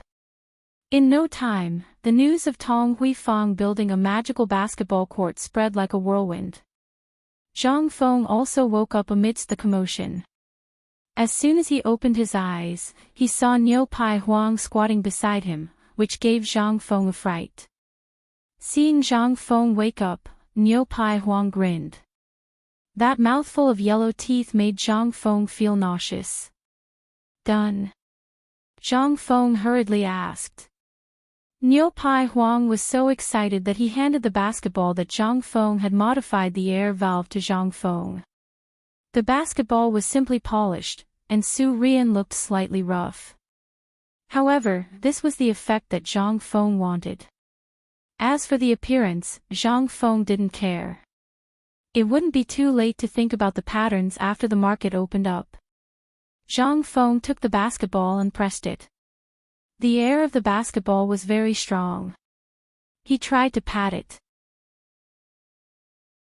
If it weren't for the Tang Dynasty, Zhang Feng would really think that this thing was also a time traveler. Not bad, you did a good job. I'll write you a note later. You go to Shao Mountain and ask the old village chief for money. From now on, I'll buy each of these things at a price of 1 million. How about that? 100 copper coins. This price made Niu Pai Huang tremble with excitement. Even with the addition of the whole piece of cowhide, the total cost was less than 30 copper coins. Niu Pai Huang couldn't help but shed tears of gratitude. Why do you need to go to Shao Mountain? Can't I just give it to him now? At this moment, Li Qingqian's voice sounded from beside the palanquin. Zhang Feng looked over and only then did he notice Yu Qi standing beside Li Qingqian. She was wearing a peach-colored gauze dress and holding an oil paper umbrella. Seeing the two of them, Zhang Feng couldn't help but have a question in his mind. You too, Li Qingqian hurriedly waved his hand and said, don't misunderstand. We just met on the road. Besides, you were sleeping soundly. Miss Yu couldn't bear to disturb you, so I told her about you. Hearing this, Zhang Feng couldn't help but feel speechless. Seeing this, Yu slightly bowed and said, Yu greets Prince Zhang. I haven't seen you for a day, but Prince Zhang's complexion looks better. My goodness, your grandma's leg. Seeing you, Lao Tzu feels uncomfortable everywhere. However, Zhang Feng only dared to criticize in his heart. After seeing Li Qingqian give Niu Pai Huang a banknote, he smiled and cupped his hands. However, Zhang Feng didn't invite the two of them in. Instead, he asked, what's going on the street? Did the people on the mountain come back? It's so noisy. Li Qingqian was stunned. You don't know. What do I know? Hearing their conversation, Yu couldn't help but smile and said, let Yu explain. It's at the entrance of Tonghui Square. Cousin and old Chen are building the basketball court Prince Zhang mentioned. Zhang Feng nodded when he heard this. He patted the basketball in his hand, but it was snatched away by Li Qingqian. Out of curiosity, Li Qingqian slammed it on the ground, giving Zhang Feng and Yu a fright. The basketball suddenly rose several feet into the air, then bounced off the roof of the tavern and went to another place. Li Qingqian couldn't help but be stunned. Damn, what's that? Did that ball spread its wings? Chapter 892 F***CK. Zhang Feng looked at the basketball that disappeared in the air and couldn't help but burst out with a classic phrase. Yu and Niu Pai Huang, who were about to leave, were stunned. Zhang Feng didn't have time to scold Li Qingqian. He ran after the basketball.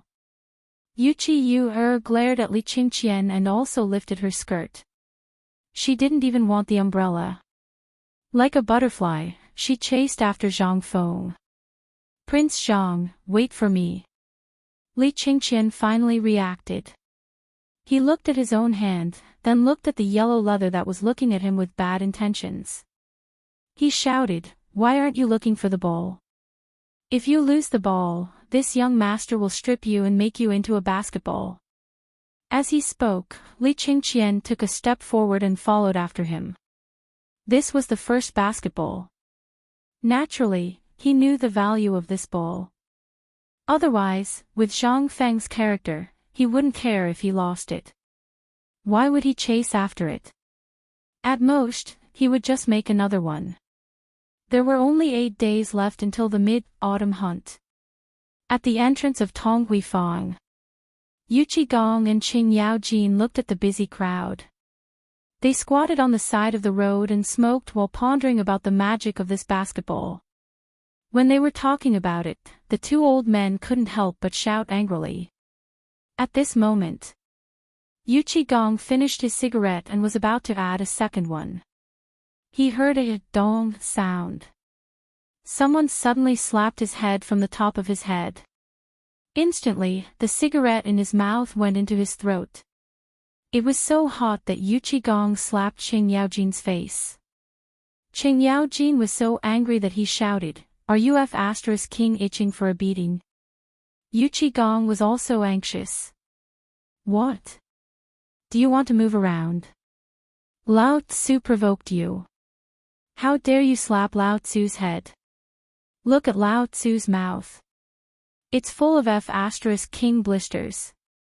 Mother Ker, who the CK allowed you to smoke. It's like you're doing something. Can't you be more refined?" Thump, thump, thump. Just as the two of them were about to fight, a strange sound suddenly rang out beside them. The two of them weren't mortals, so they instantly noticed the bouncing black ball. Yuchi Gong, on the other hand, was even more imposing.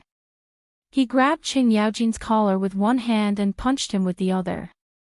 In an instant, that black ball, under everyone's gaze, quickly flew out and bounced off the basketball that had just been erected not far away. Then, it once again flew back to Yuchi Gong's face at an even faster speed than before. This time, Qing Yaojin was dumbfounded. Yuchi Gong also heard the sound of the ball breaking through the air. When he turned his face, it just so happened that his big face was in close contact with the basketball. Boom! Yuchi Gong was, after all, a martial artist. The power of his punch was naturally different from others. At this time, after the basketball slowly bounced away, under the horrified gaze of the crowd, 2 long streams of blood gushed out from Yuchi Gong's nose like spring water. At this time. Everyone looked at the strange thing and sucked in a breath of cold air. The dignified Duke of Yi was actually sneakily attacked by a hidden weapon? In an instant, the soldiers who were working were all excited and were about to surround the ball. Some of them even chased after the basketball. They kicked and punched and kicked it even more vigorously. The onlookers burst into laughter. At this time, Nero Zhou looked at Yuchi Gong's nose with some confusion and then looked at the black thing that everyone was chasing. Suddenly, he seemed to think of something and exclaimed, "Isn't that Prince Zhang's basketball? Who brought it here?" At this time, everyone was stunned. They looked at the basketball in astonishment. Qing Yaojin, who was laughing at Yuchi Gong, and Yuchi Gong, who was rolling up his sleeves in a rage, were also stunned. Yuchi Gong wiped the blood from his nose and angrily pointed at Nero Zhou. "Boy, let me ask you. Are you sure that this thing is Feng Zi's basketball? If you dare to lie, Lao Tzu will tear you apart alive." Nero Zhou was obviously frightened by Yuchi Gong's fierceness. He said with trembling legs, "Master, this is really Prince Zhang's basketball. Today at the entrance of Niu Pai Huang, everyone saw it." "Yes, Master, this ball was made by Prince Zhang. I also saw it at that time, but it didn't look so lively at that time." Hearing that, all the onlookers could not help but be shocked. "What? Are you sure this thing is Prince Zhang's basketball? Why does it look so strange? Oh my God!" At this time, Yuchi Gong and Qing Yaojin could not help but be secretly shocked. This thing, they finally knew how to use it in the military. This damn thing was simply prepared for the training of sharpshooters. "Come on, catch it for me.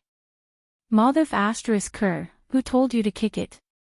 If you break it, you won't be able to pay for it even if I kill you." Finally, the group of bandits became obedient. After a while, they caught the basketball and respectfully handed it to Yuchi Gong. Qing Yaojin wanted to play, but Yuchi Gong pushed him aside. Bang! Yuchi Gong smashed it hard on the ground.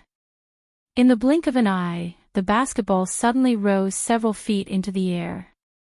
Yuchi Gong could not help but be amused. "Hey! This kid is really King talent." Chapter 893. Qing Yaojin had long been itching to play. Seeing that Yu Qigong was not paying attention, he kicked him aside and grabbed the basketball. He hugged the basketball with both hands and laughed, old you, I said you don't know how to play. You really don't know how to play. Let me show you how I play." While talking, Qing Yaojin almost used all his strength. He raised both hands above his head and was about to throw the basketball down. At this moment, Zhang Feng's angry voice also sounded not far away. "Stop!" Bang! But it was too late. The black basketball in Qing Yaojin's hand had already broken countless willow branches in an instant and rushed into the sky under Zhang Feng's frightened, distressed, and angry eyes. For a moment, Zhang Feng's eyes were filled with distress, anger, and an impulse to kill. Yu Qiyu, Li Qingqian, Niu Pai Huang, and the others who were following closely behind were even more shocked. Especially Li Qingqian, whose face changed instantly. At this moment, Qing Yaojin and Yu Qigong also noticed Zhang Feng's face. The onlookers also noticed his face. After a commotion, the crowd could not help but slowly retreat. Hey, Fengzi, don't be so stingy. Isn't this the way to play this thing?" Qing Yaojin saw Zhang Feng's face and his heart skipped a beat. But who was he? He was Qing Yaojin, a pain in the ass. He touched his nose and could not find anything. As for his face, what was that thing? He really did not know what it was. Seeing this, Nero Zhou rolled his eyes. Seeing that no one cared about the basketball falling down, he hurriedly rushed up and wanted to catch the basketball to take the credit. But when he opened his arms and waited for the basketball to fall into his arms, a pair of big hands swayed in front of him and the basketball steadily fell into Yu Qigong's hands. And he coldly glanced at Nero Zhou. This glance made Nero Zhou tremble all over. They hurriedly retreated to the back of the crowd, not daring to move. At this time, Zhang Feng finally caught up. He angrily snatched the basketball and looked at it with distress. He almost covered it under his buttocks. Mother **Ker, Lao Tzu hadn't even played the ball when it was ready. Mother **Ker, Lao Tzu was almost reimbursed. Are you guys stupid? If Lao Tzu doesn't have a ball during the mid-autumn hunt, Lao Tzu will fight it out with you. Qing Yaojin finally realized that something wasn't right. Under Li Qingqian's gaze, he hurriedly asked, "Fengzi, this isn't how you play it." Zhang Feng looked at the scratches on the ball with heartache and said fiercely, "What do you think? If I let you guys play like this, Lao Tzu wouldn't be able to do it. I'll just let you guys do it." This ball suddenly hit his face. "Look, it's bleeding. I don't know where it came from, so in order to avenge my brother, I can only do this. I thought it was some kind of hidden weapon." The more Qing Yaojin said, the more guilty he felt. In the end, he couldn't help but stare at Li Qingqian and ask, "What's the matter with this ball? Why did it grow legs and run over here?" "It's him, master. It's not my fault. It's him. He took it from Prince Zhang, and then just like you just did, Niu Pai Huang betrayed Li Qingqian without any sense of loyalty." In his opinion, Fengzi was known for being honest and always being bullied. Who didn't know that Li Qingqian was stubborn? Seeing the disaster, Niu Pai Huang immediately stood on Zhang Feng's side. Li Qingqian was so angry that he wanted to kill someone. "Well, I didn't do it on purpose, hey. So it was you who did it. Come. Look at my nose, look at my mouth. Don't you know how useful Fengzi's basketball is? You took it out to tease old man. How could Yu Qigong and Qing Yaojin let go of such a good thing?" They immediately stood up and began to blame Li Qingqian. 8 days. There are only 8 days left. Fengzi put in a lot of effort. Do you think it's easy for him? What are you thinking, kid? And you. Forget it, I can't be bothered to talk about you. As he spoke, Gong pointed at Yu, wanting to say something. Although Yu was wearing a peach-colored veil, her enchanting eyes narrowed slightly. She looked as if she had been wronged, causing Gong to smack his lips and turn around to vent his frustration at Li Qingqian. Enough. Let's stop acting, okay? Zhang Feng felt a headache coming on. He quickly stopped everyone. How could he not know that they were acting? However, Zhang Feng's words caused them to be stunned. What's acting? Zhang Feng instantly exploded.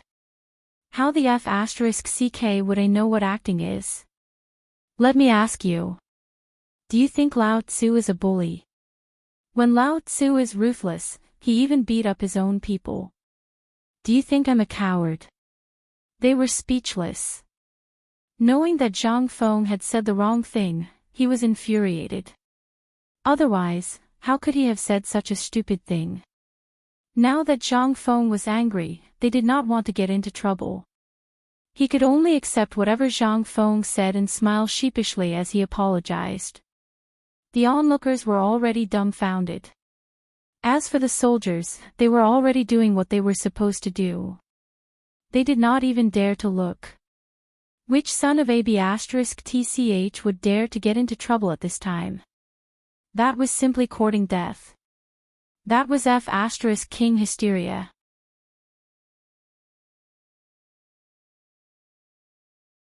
Chapter 894. After Zhang Feng sulked for a while, he calmed down for a while. Li Qingqian hurried forward and pressed Zhang Feng down on the steps. He let him sit down and wiped his back to help him breathe. At this point, Zhang Feng finally breathed a sigh of relief. He waved his hand weakly and said, "Okay, I'm not angry anymore. I'm very happy. You did a good job with this basketball. The quality of this thing is very good." Zhang Feng tried to put on a smile that was uglier than crying. He touched his chest with one hand and tried to calm himself down. At this time, he would be courting death if he quarreled with these two hooligans. Moreover, he would be laughed at for no reason. Yu couldn't listen anymore. After seeing Zhang Feng's expression, she couldn't help but laugh. Yu Gong stared at her fiercely, but it didn't work. "Do you have a cigarette?" Zhang Feng said calmly, but he still held the basketball tightly. Yes. Yu Gong hurriedly handed Zhang Feng a cigarette. He lit it for him. Zhang Feng sat on the ground and took a few deep breaths. Then he tried to calm himself down. Looking at the two big pillars not far away, he asked, "What is this thing?" Zhang Feng was really angry at this time. A basketball was a small matter, but if there was a problem with this thing, he really couldn't be sure whether he could make another one in 8 days. The most important reason was he was running out of rubber. Looking at the remaining rubber in the pot, it was the limit to make 5 more. And this was the situation when he first started.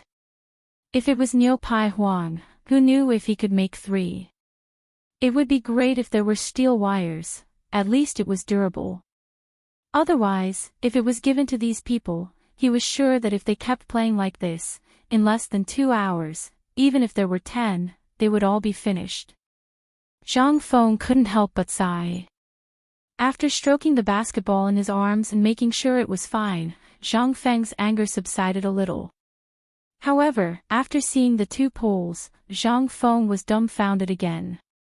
He really couldn't understand why such a big piece of wood was erected here.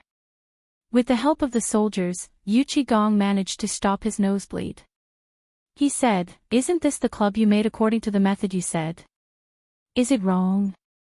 Zhang Feng dared not say it was wrong. He was afraid of being beaten. He gave a thumbs up and said, "Not bad, but yours is a little big. Old Yu, do you think anyone can jump so high?" Are you sure that from a few years old to a 70 or 80 years old woman can compete with your physical strength? Zhang Feng asked as he pointed to the hoop on the cue stick that was 4 meters above the ground. Yu Qigong scratched the back of his head. That's what you said. Who knew that this thing needs to be jumped? Such a small ball, I can easily throw it in. Don't talk about a ball, I can even throw such a big lump of metal into it.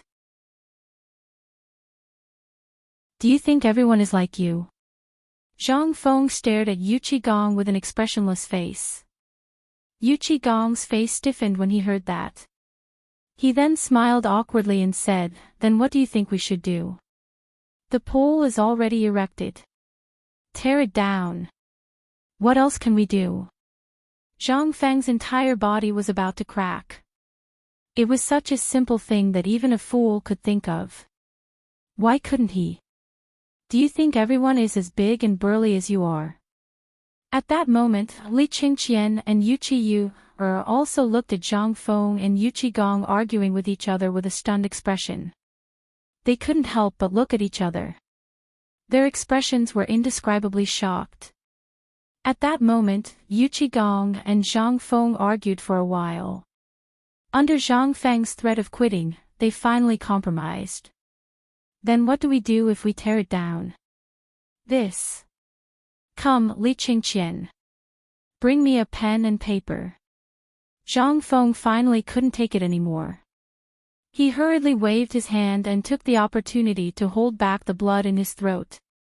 Li Qingqian, who had caused trouble, ran faster than a rabbit.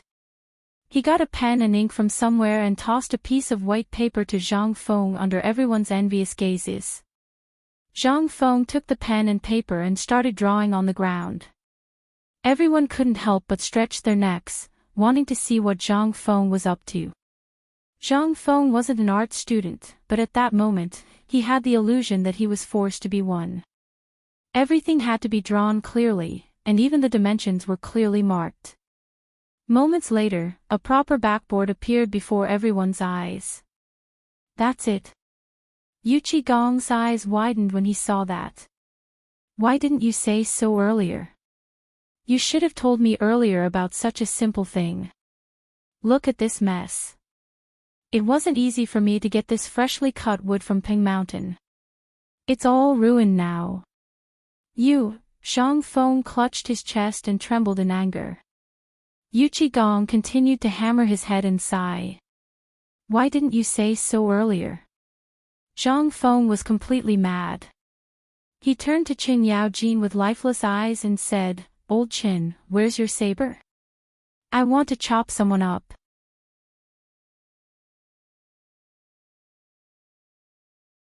Chapter 895. Seeing this, everyone hurriedly carried Zhang Feng back to the tavern. They didn't dare to provoke him anymore. Yu Qigong and the others hurriedly went to find a carpenter, swearing that they would finish this thing before nightfall. Only then did Zhang Feng stop.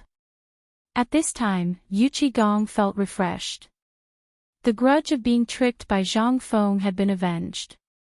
Although he had gotten his revenge, Yu Qigong knew the seriousness of the matter. He didn't dare to be careless and hurriedly went to the marine training ground.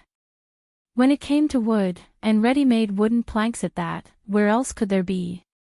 Without a doubt, it was the marine training ground. As for what to do after it was done, Yu Qigong didn't think about it. As long as they dared to ask him for it, he would just give them the wood ship to Chang'an City. On the other side.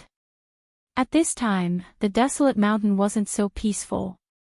The old village chief carried a bellyful of good news and spread it along the way. He wanted everyone to know about Zhang Feng's great achievements. In the end, everyone was shocked to know about the dean's plan. Jing Shu and Zhang Yuyao looked at the old village chief who was smiling so widely that his wrinkles were blooming. They asked anxiously, "Did he say when he'll be back? How can he be there alone?" The old village head blinked, but in the end, he decided to hide the matter of Yu Qiyu. However, he could still deceive Zhang Yuyao. As for whether he could deceive Jing Shu, that was unknown. After reporting that he was safe, the old village chief didn't disturb them anymore. He got up and ran to the waterfall.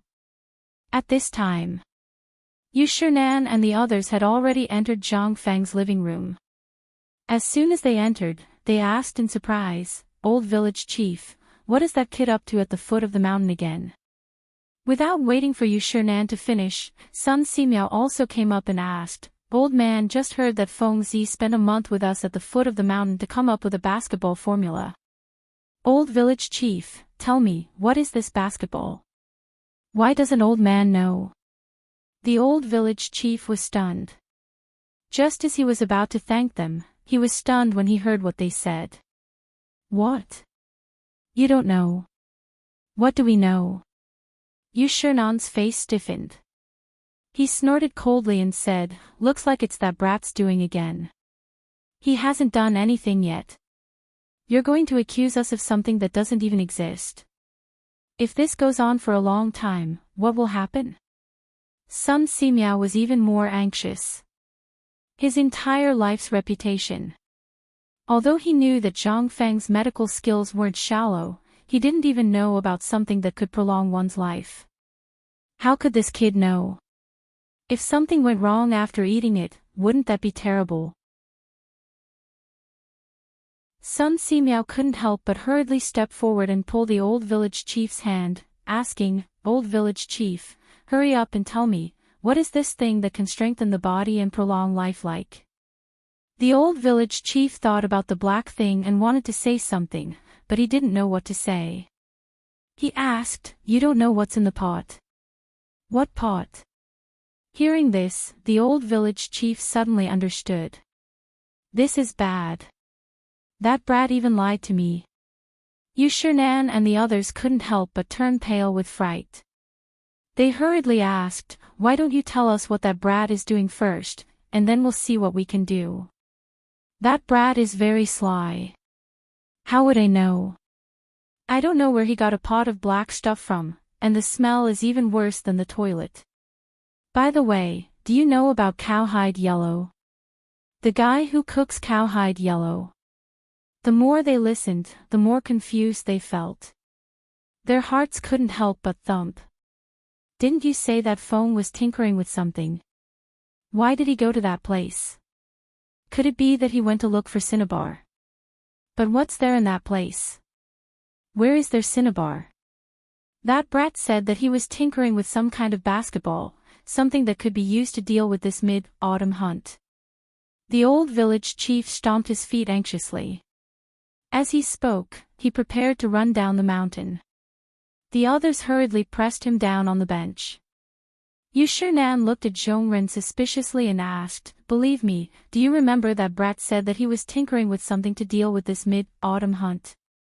"Yes, I remember, but what if that brat is up to something unorthodox? Then, what will we do?" The few of them couldn't help but be shocked.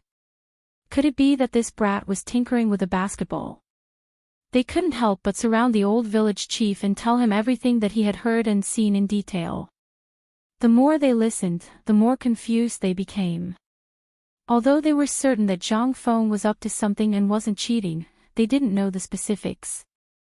They couldn't help but call Zhang Sun over and ask him to go down the mountain immediately to see what Zhang Feng was up to, and report back as soon as possible. As for Zhang Yuyao, she couldn't help but sit at the side and choke as she listened to everyone's words. As she sobbed, Zhang Yuyao glared fiercely at the few of them and said over and over again in her heart, "Prince Zhang is risking his life at the foot of the mountain, and you bunch of old men are here talking nonsense. Aren't you ashamed?"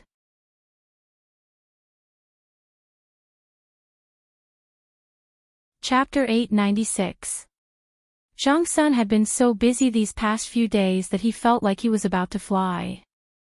On one hand, he had to deal with the smelting workshop. On the other hand, he had to deal with the mobilization of the people on the mountain. He and Ching Chumo were so tired that they were about to collapse. But just now, he was finally free. Yushernan had personally ordered him to immediately go down the mountain and ask what the hell Zhang Feng was trying to do. When Zhang Sun heard this, he immediately got up from the stool and ran off. Ching Chumo and the others were so angry that they cried out that the heavens were unfair. Zhang Sun went down the mountain, got a horse, and galloped towards Chang'an City. Along the way, he saw people from the military camp. At this time, they were pulling large and thick lumber in an endless stream. They were lining up to transport it to Chang'an City. After asking around a little, Zhang Sun found out that these things were actually going to build a basketball court. What kind of thing is a basketball court? Zhang Sun was suspicious as he galloped. The closer he got to Chang'an City, the more people were talking about this. When he reached Chang'an City, the things that entered his ears were all about strengthening one's body, relaxing one's muscles and meridians to prolong one's life, and so on. He even heard some people talking about what kind of magical thing Zhang Feng from Tong Huifang had made. He could fly more than 10 feet high with a single jump. This made Zhang Sun even more confused. What was Feng Zi doing? Before he could go to Yan Lai Lu to have some fun, Zhang Sun urged the date red horse to gallop into Tong Huifang. The originally sparsely populated Tong Huifang was now extremely crowded. Zhang Sun couldn't help but slow down. By the time he arrived at the entrance of Tong Hui Square, the place was already filled with commoners who wanted to join in the fun. There were also vehicles loaded with piles of wood. Even the roadside was filled with piles of wood. From afar, Zhang Sun saw a familiar face. He hastily called over one of Yu Qigong's soldiers.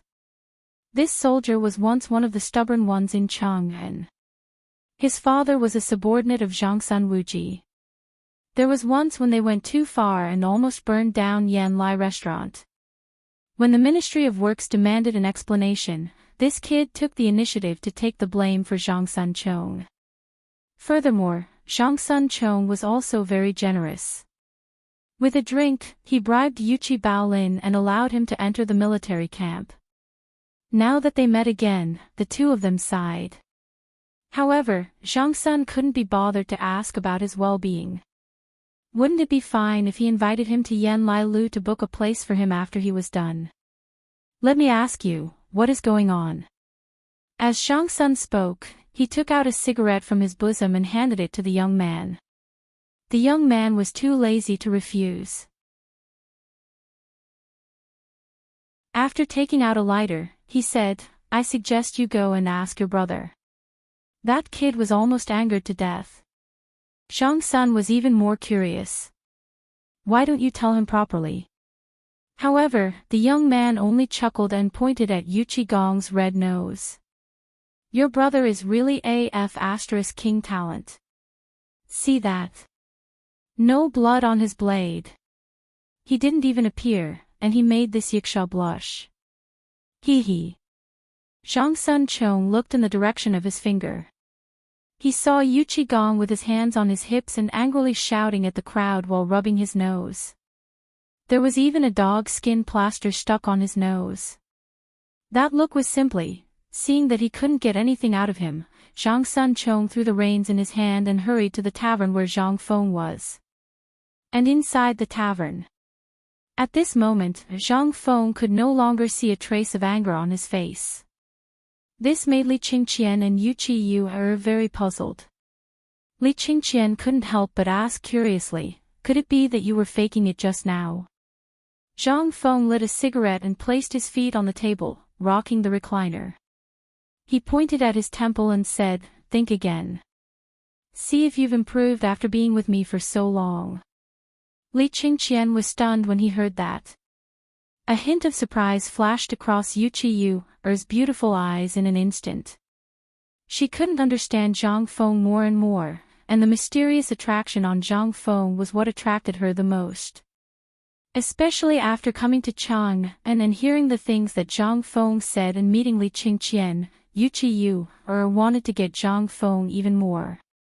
Otherwise, how could someone as handsome as Zhang Feng, who didn't have a wife for the time being, be Yan Lai restaurant's songstress and a young lady from a small family be Zhang Feng's wife? Were they even worthy? At this moment, Li Qingqian was frowning and smoking a cigarette. After wandering around the tavern for a long time, he said, Fengzi, do you mean to attack Wei to rescue Zhao? Yu was stunned when she heard that. She couldn't help but ask, young masterly, what do you mean by attacking Wei to rescue Zhao? Of course, she didn't know. However, for Li Qingqian, who knew about Zhang Feng's plan to rescue India, he could still remember a little of it. After all, it had only been less than 10 days since that incident. Zhang Feng nodded, then shook his head. Not bad. That's a little interesting, but it still doesn't make sense. How is this attacking Wei to rescue Zhao? Li Qingqian's frown deepened when he heard that. As the crown prince, he was more anxious than anyone else, especially when Zhang Feng suddenly gave you a test without anyone noticing. He was even more anxious. However, at this moment, Zhang Feng said leisurely, think about what I did today and everything that happened since you heard about me talking about basketball. This is my test for you. If you complete it, I'll give you a big gift. If you can't answer it, your credits this year, hee hee.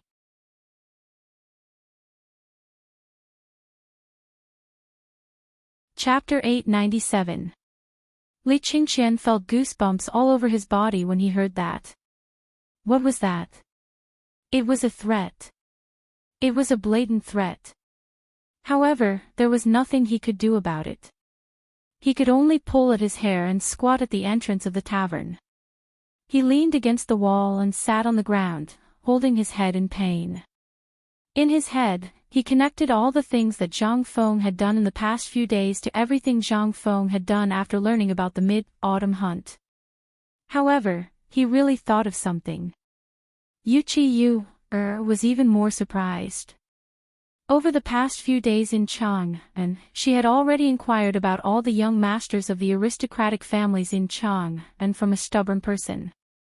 She even knew the hobbies of the 4 great demon kings, what they were used to doing in their daily lives, and what businesses they owned. No one knew what she wanted to do. No one knew why she wanted to know all this.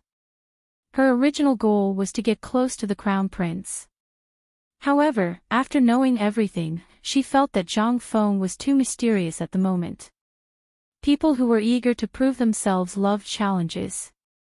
Especially someone as outstanding as her. Even the young masters of the aristocratic families in Jiangnan were controlled by her. She was tired after so many years. When she came to Chang'an again, she had fantasized that if Zhang Feng couldn't do it, she would go to the crown prince. However, it seemed that Zhang Feng had successfully attracted her. Seeing how Li Qingqian was tormented by Zhang Feng's words, Yu couldn't help but look at Zhang Feng and ask, Prince Zhang, what are you talking about? Zhang Feng didn't dare to look at the vixen Yu. However, when he suddenly heard her voice, he couldn't help but look over subconsciously. Looking at it this way, my goodness, it was simply asking for his life. Especially after the two of them had physical contact, Zhang Feng didn't know whether to sit or stand. At this moment, Li Qingqian, who was a wet blanket, suddenly slapped his thigh, waking Zhang Feng up. I got it. What did you get? Yu asked as she glared at Li Qingqian. Li Qingqian naturally did not notice the flirtatious atmosphere between the two of them. He said, it's very simple. Fengzi wants to expand the appeal of basketball, just like promoting those braised meat, bone-strengthening powder, cooperatives, and so on. Zhang Feng rubbed his nose and took over the awkwardness. He couldn't help but give Li Qingqian a thumbs up and said, not bad, continue. Seeing Zhang Feng praise him, Li Qingqian was very excited. He finally got it right. Seeing Zhang Feng ask again, he put on a scholarly air with his hands clasped behind his back. He didn't care about the unsightly behavior just now and said, the reason why you flew into a rage at the entrance of the market square was because you wanted to tell everyone about the sturdiness and miraculous nature of this item, and at the same time, you wanted others to know about the preciousness of this ball. Only when you get angry will the people in Chang and know how to cherish this thing. Only then will they know how difficult it is to obtain it, right? After Li Qingqian finished speaking, he stared at Zhang Feng unwaveringly. This affirmation was very important to him. After all, he was the crown prince.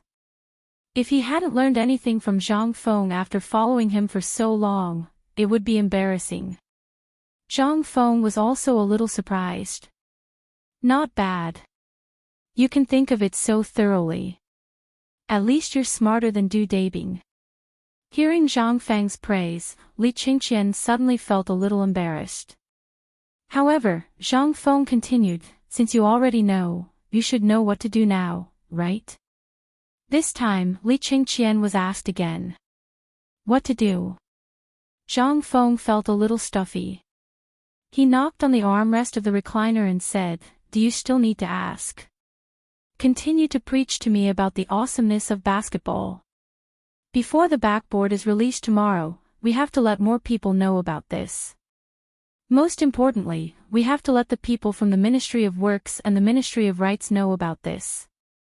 Only then will the Mid-Autumn Hunt program between Chang and University and White Deer College be recognized. Hearing this, Li Qingqian suddenly understood. He couldn't do anything else, but for this matter, he only needed to say a word. After settling this matter, Li Qingqian sat across from Zhang Feng and Yu Qiyu. Seeing that it was getting late, he pondered for a while before lighting the oil lamp. However, when the oil lamp was lit, Li Qingqian realized that Yu Qiyu and Zhang Feng were both staring at him. Li Qingqian couldn't help but realize something. He hurriedly said, well, I'll do it now. As he spoke, he was about to slip away. Zhang Feng hurriedly stopped him and said, after this matter is settled, immediately inform Tai Niu and the other bastards to come down the mountain. Also, Hao Chu-jun, Ma Zhou, and the others, you have to participate in this matter.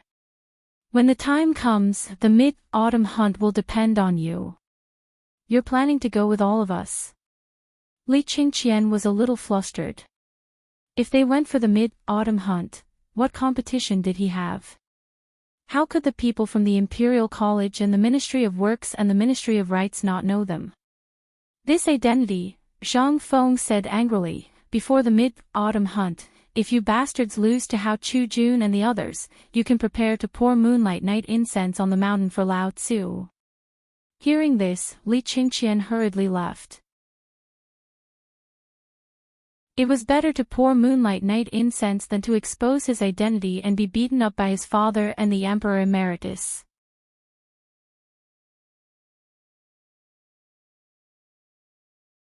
Chapter 898. After Li Qingqian left, the room fell silent again. A lone lamp, a lone man and a lone woman. Zhang Feng's heartbeat quickened involuntarily. Although Yu Qiyu sat quietly by his side, her body fragrance still stimulated Zhang Feng's nerves. The moment he smelled her scent, Zhang Feng's mind involuntarily recalled the scene from yesterday. Slowly, Zhang Feng felt his body heat up. Ahem, miss you, I'm really sorry to have made you sit here for so long.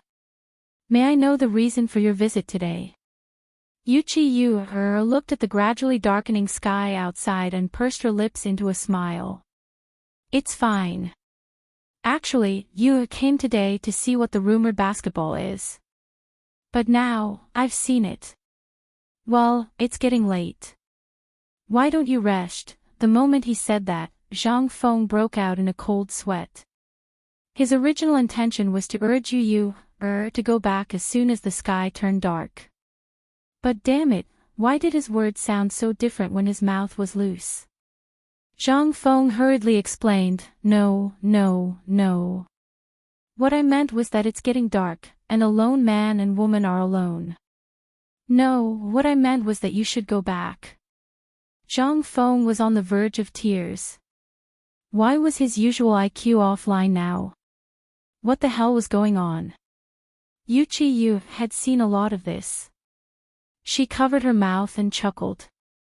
I thought Prince Zhang would ask you to stay, but it turns out that Prince Zhang doesn't like you, or that much. Zhang Feng was about to break down because of Yu Qiu's teasing. Damn it, she's not even afraid. What are you afraid of? If you don't eat meat that's delivered to your door, are you still a man? However, Zhang Feng's words told him that this woman was very dangerous. She was like a venomous snake, which made him very uncomfortable. Seeing that Zhang Feng was about done being teased, Yu Qiu covered her mouth and laughed. Prince Zhang, you don't have to be so conflicted. Yu Qiu then asked, what plans does Prince Zhang have for the future? Seeing that Yu Qiu had let him off the hook, Zhang Feng was somewhat disappointed, but he also heaved a sigh of relief. As for the future, I haven't thought about that. Does Miss Yu have any good suggestions? I wouldn't call it a suggestion, Yu Qiu's eyes flashed slightly. However, doesn't Prince Zhang want to go up a bit? After all, regardless of Prince Zhang's attainments in poetry or other aspects, according to the laws of the Tang Dynasty, although I don't dare to say that he's a Grand Duke, he's still a second-rank official. Zhang Feng's eyebrows twitched when he heard this. Miss Yu, you're being too serious. Although this is my idea, I still need to take it one step at a time. Although these things happen to be similar to what His Majesty thinks, it's not good. If I bite off more than I can chew, it will only be difficult for me in the future. Therefore, it's better for me to live a carefree life like this. What was this demon trying to do? Was she trying to pry into his background? Although Zhang Feng also wanted to be the emperor, that position was easy to sit on. However, he was just a young brat without any foundation or connections. If he wanted to join someone else's huge team of interests, he was simply courting death. Yu Qiu seemed to have expected Zhang Feng's answer. She nodded and said, the world is so big. Does Prince Zhang intend to lean towards one? This lady has heard that Prince Zhang has made some metal boat. I also heard that Prince Zhang said that on the other side of the distant sea, there's a large area of wilderness. This girl's ambition was not small. Zhang Feng couldn't help but become vigilant. If Zhang Feng was really the kind of guy who was blinded by lard and only thought about women, then Zhang Feng would be on the right track at this moment. However, Zhang Feng was not that kind of person. Therefore, Zhang Feng only smiled and interrupted Yu Qiu, I didn't expect that a woman like Miss Yu would be so interested in this matter. This is the blessing of my Tang Dynasty. When my metal boat is completed one day, if Miss Yu is interested, why don't we go overseas and have a look together? Disappointment flashed in Yu Qiu's eyes, but she quickly concealed it. She smiled and nodded, that's for sure. After that, the two of them continued to chat.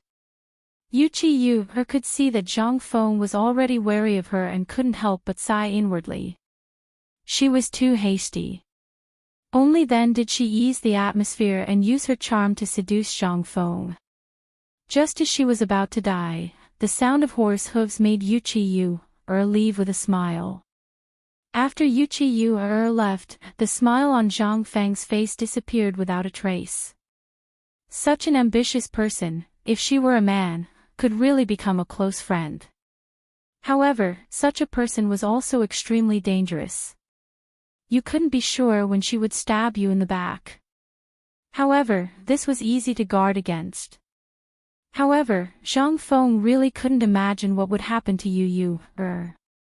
He couldn't help but sigh, beautiful women are all mother of king poison. Yo! You brat, this is awesome. When are you going to attend the wedding banquet? Zhang Sunchong walked in with a smile and an expression of, you know what I mean. Seeing this, Zhang Feng could only roll his eyes. Why are you here? Zhang Sun picked up a cup of tea that no one had drunk before and said as he drank, Mr. Bashi and the others know that you're causing trouble and are a little angry, so they asked me to come down and ask. However, you're actually eating secretly. When Lao Tzu invited you to Yan Lai restaurant, you pretended to be a grandson. Now, hearing this, Zhang Feng flew into a rage out of humiliation. Bastard!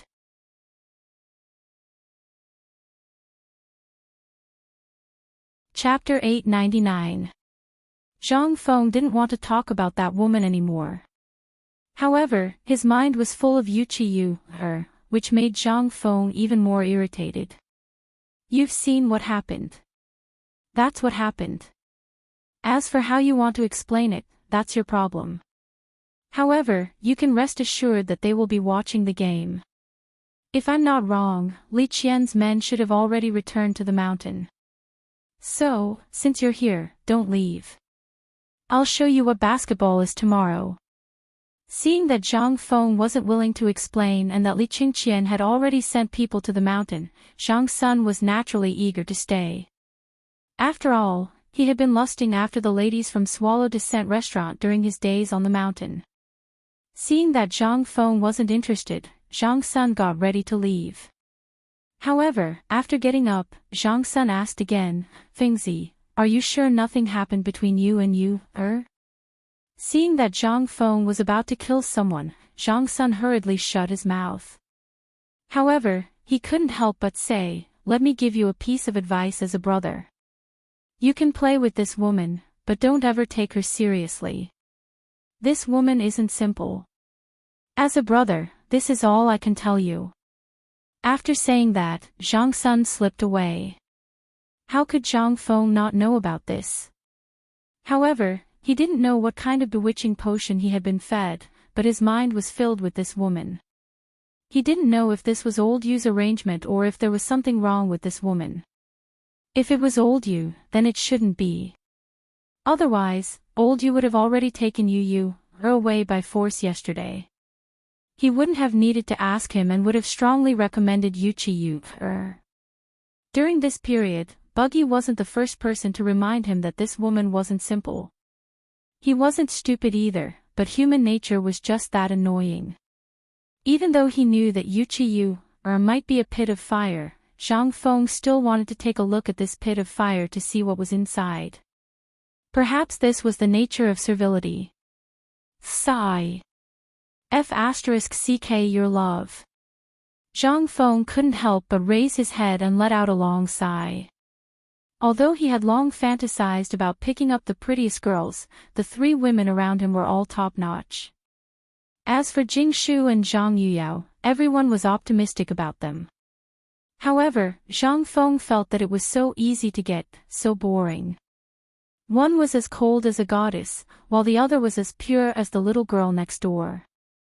As for this Yu, who could charm all living things, she actually made his heart stir. However, someone was trying to dissuade him. This woman might be a poisonous snake. The more he tried to dissuade her, the more Zhang Feng wanted to approach the snake. He wanted to see what she wanted to do. Thinking about this, Zhang Feng actually fell asleep on the recliner. Zhang Feng was asleep. However, Yu Qigong wasn't so lucky. At this time, he was arguing with a group of imperial guards in a corner of the East Market. At this time, the Tang Dynasty hadn't entered the era where people didn't close their doors at night, so there was still a curfew. Once the hour passed, a large number of imperial guards and city guards were roaming the streets and alleys of Chang'an. If you didn't go home after being warned 3 times, you would be sent to the Ministry of Justice's prison to lie dead for 3 days. At this time, Yu Qigong, who was desperately rushing to finish the construction, encountered a group of people who didn't care about their lives. They blocked everyone's way with red faces and thick necks. Even the city guards and imperial guards drew their Modeo swords from their waists. Yu Qigong's subordinates, who were all people who had seen blood on the battlefield, couldn't help but laugh when they saw this. At this time, they didn't carry any weapons and were even wearing the clothes of ordinary people. However, the moment these people drew their Modeo swords, everyone instantly looked at the group of new recruits with half-smiles. The new military training of half a month had already made them full of anger. Now, they finally found an outlet to vent. What's going on?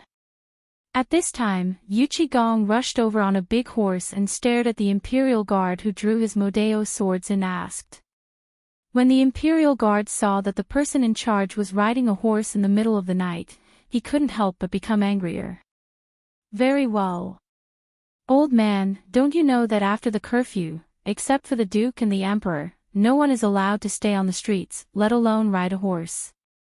Men, tie this old bastard up for me. However, before they could do anything, Yuchi Gong was so angry that his beard was about to stand up. He waved his hand, and the group of soldiers who were watching the show instantly pounced on him like hungry wolves. The Imperial Guards and city guards had never seen this kind of person before. They were so frightened that they turned pale. Especially the leader of the group. After seeing this, the first thing he did was not to question. Instead, he drew a suona from his waist and hurriedly blew into it. Rebellion, rebellion, you dare to rebel. Just wait for Lao Tzu to cut you into pieces. Oh. You're still calling for help?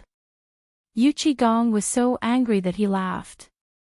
He waved his hand to stop his subordinates, lit a cigarette, and sat on the horse to wait. When the sound of the lock fell, as if it was a signal, the quiet streets of Chang and city were filled with waves of rapid locking sounds. In less than a cup of tea's time, the entire East Market was surrounded. At this moment, a man who looked like a general riding on a horse and wearing armor slowly urged his warhorse to come over. As for the squad leader, he hurriedly stepped forward and recounted all of Yuchi Gong's crimes in an exaggerated manner. However, the soldiers under Yuchi Gong couldn't help but laugh when they saw the general clearly.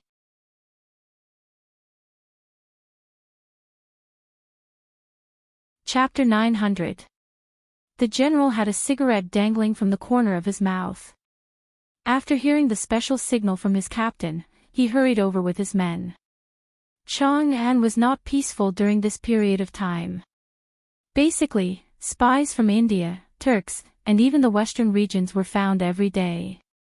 This made all the Chang and guards jittery for a moment. Originally, after the damn dean of White Deer College stirred up some trouble in Chang and city, the spies became more active. This made all the guards of Chang and city complain incessantly. Tonight, he was finally ready to go home for a drink, but the sound of the horn angered him so much that he rushed over with his spear on his horse without even taking off his armor. However, when he got closer, although he could not see the face of the person riding the horse clearly, he could tell that they were a group of commoners from the way they dressed. He could not help but explode with anger. A group of dogs, how dare they court death in the middle of the night? However, when he noticed that the corner of Yuchi Gong's mouth was flashing and white smoke was blowing out like him, he felt that something was amiss. This was a cigarette. In Chang'an, there were only a handful of people who could afford to smoke cigarettes, except for the Grand Duke's mansions and the Imperial Palace. Even if they could get a little of it, who would not treat it like a treasure? The general could not help but be a little cautious. Hey, you over there, tell me your name. The general did not dare to be careless. He stopped when he was 5 feet away from Yuchi Gong. At this moment, Yuchi Gong did not say anything, but a soldier beside Yuchi Gong joked, "I'm talking about punishment porridge. He even dared to beat up your father. Do you want to die?" The general's expression changed drastically. Punishment porridge. That was his name. He was also Qing Yaojin's eldest son and Qing Chumo's elder brother. Punishment porridge was shocked to hear that from this group of unruly commoners. He hurriedly urged his horse forward to take a look and could not help but gasp. In Chang and city, other than the two in the Imperial Palace, who could control his father? That was the man in front of him. He couldn't help but urge his horse forward. He was no longer as imposing as before. With his head drooping, he dismounted from his horse and walked to Yuchi Gong's side. He hurriedly took out a cigarette from his bosom and lowered it to his lips. No, it's Uncle Yu. Please forgive me. It's all my nephew's fault for being blind and blocking the way. Alright, alright. Since you're the one who came, Lao Tzu won't lower himself to your level. You can go back and fight on your own. Didn't that blockhead tell you what I'm going to do? Punishment Porridge's mouth twitched. He hurriedly said, when father came home, little nephew was on a mission.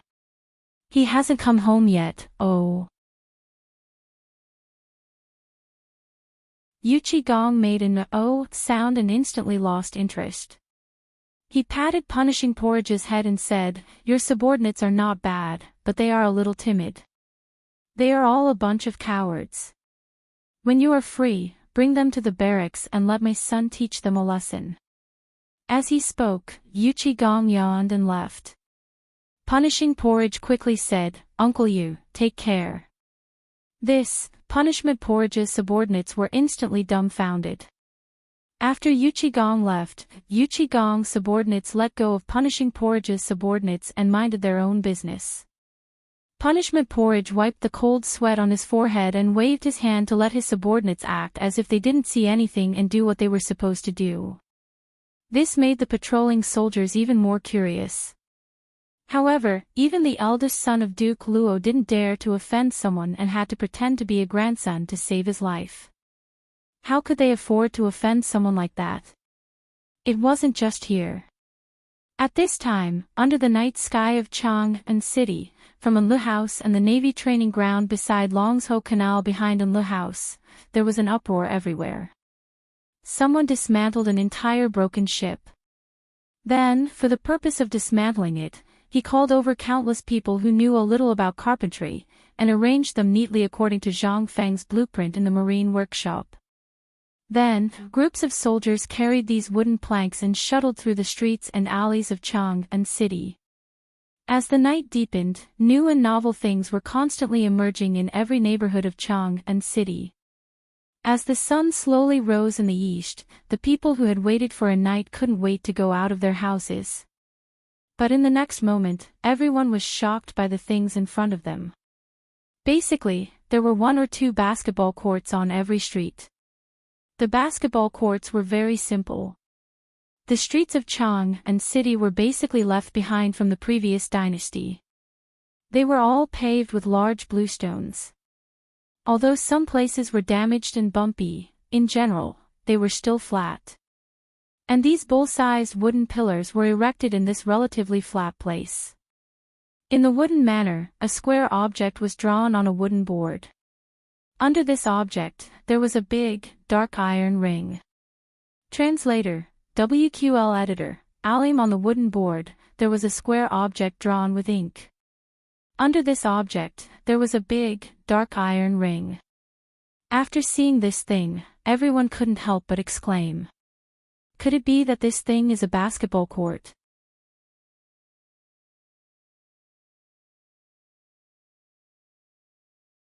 Chapter 901.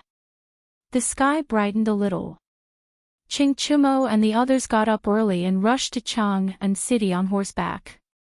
Hao Chujun and the others were the most confused among them. They only knew that the dean was calling them. But they had no idea what he was calling them to do. Even when they asked Ching Chumo and the others, they got nothing except rolling their eyes. Thus, they decided not to ask any further. They hurriedly entered Chang'an City on horseback.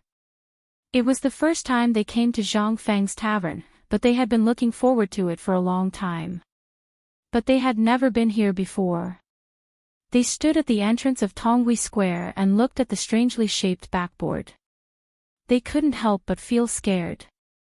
This was what they were going to represent Chang'an University and White Deer College to participate in the mid-autumn hunt. They were not prepared at all. They just looked at it for a while and then hurriedly followed Ching Chumo and the others to the entrance of Uli Tavern. As soon as they got off the horse, Ching Chumo began to shout loudly. It was hard for them not to know that this was Zhang Feng's tavern. After roaring for a while, Zhang Feng opened the door in a daze. After seeing the few people, he yawned and pointed inside the tavern. Since you're here, don't stay idle. Boil water, I want to wash up. They were stunned. Ching Chumo glared at them. Why are you standing there? Are you waiting for Fengzi to make ready-made dishes for you? I'm talking about you. Zhang Feng lifted the curtain and was about to enter the bedroom. He pointed at Ching Chumo and then entered the bedroom. Ching Chumo glared at them indifferently. They didn't dare to say anything. In a flurry, some carried water, some cleaned up the house. 2 hours later. Only then did Zhang Feng appear in the brand new tavern. Looking at the people who were standing upright, he said, "Today's breakfast, go and settle it yourselves. As for today's training, all of you better open your eyes wide. Also, remember that basketball is played with your hands. If anyone dares to kick it with their feet, I'll break their legs and expel them from the White Deer Institute. Especially you, Chen Tiniu. You guys had better restrain yourselves, don't let me catch you." Ching Chumo's face was instantly filled with distress. "Fengzi, tell me, how do we do this thing?" The news of what had happened at the entrance of the market yesterday had spread all over the mountain before the sky had turned dark. No one knew what to do with that magical thing. Who would dare to make something that could shoot up to 70 to 80 feet high with a single slap? Zhang Feng thought about it. This was indeed a problem. It was a problem. He couldn't help but say, "Eat first. I'll teach you guys for a day." "Oh right, go to Swallow Descent restaurant and shout at Buggy. If he can't get up today, then don't come." Zhang Feng wanted to instruct everyone to cook, but when he looked at the crowd, who would dare to let them do it? At this moment, a voice rang out from the market entrance that instantly woke Zhang Feng up. "Young masters, you haven't eaten yet, right?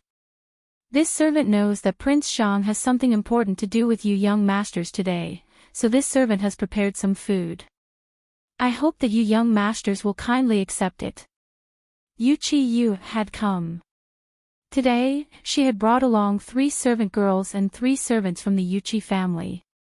At this moment, each of them was carrying a large box of food. However, when she saw Ching Chumo and the others, her expression unconsciously became flustered. Zhang Feng wanted to say something, but when he saw that the people at the door were all looking at Yu in a daze, what could he say? He only stood up and cupped his fists. "Then I'll have to trouble you, Mississippi." Yu Chi Yu was very tactful. After putting down the food box, she left. It was as if she already knew that Zhang Feng didn't want to cook. She also knew that Zhang Feng was very busy today. Like a virtuous wife, she left after finishing what she was supposed to do. Seeing this, Zhang Feng was stunned. In the end, Zhang Feng only shook his head and said, "Eat. After eating, we'll start." The food in the box was very sumptuous. They were all things that Zhang Feng was familiar with. These things were all from him, so how could he not know? The food was very sumptuous, and they were all things that Zhang Feng recognized. After taking a closer look at the food box, he realized that these were all from his own store. The bamboo basket handle of the food box had the words, "Chang and Restaurant, White Deer College Branch 37" written on it. How could Zhang Feng not recognize it? After eating extremely gloomily, Zhang Feng waved his hand and said, "Let's go." The basketball court in Tonghui Fang was already filled with commoners who were watching the show. Everyone knew what happened last night, but they were all commoners. Who would dare to go out in the middle of the night? At most, they would just lean against the door and watch. Only this morning could they come out to take a look. Once they saw this guy, everyone wanted to see what Zhang Feng was going to do today. "They're here. Look, they're here." At this moment, at the entrance of Tonghui Lane, there was a sudden burst of excited shouts. Instantly, everyone turned around and looked behind them. They saw a group of handsome young men wearing sky blue robes with the words, "White Deer College," embroidered on the chest striding over. In an instant, the women in the crowd burst into a burst of starry-eyed exclamations. "Oh my God, this..."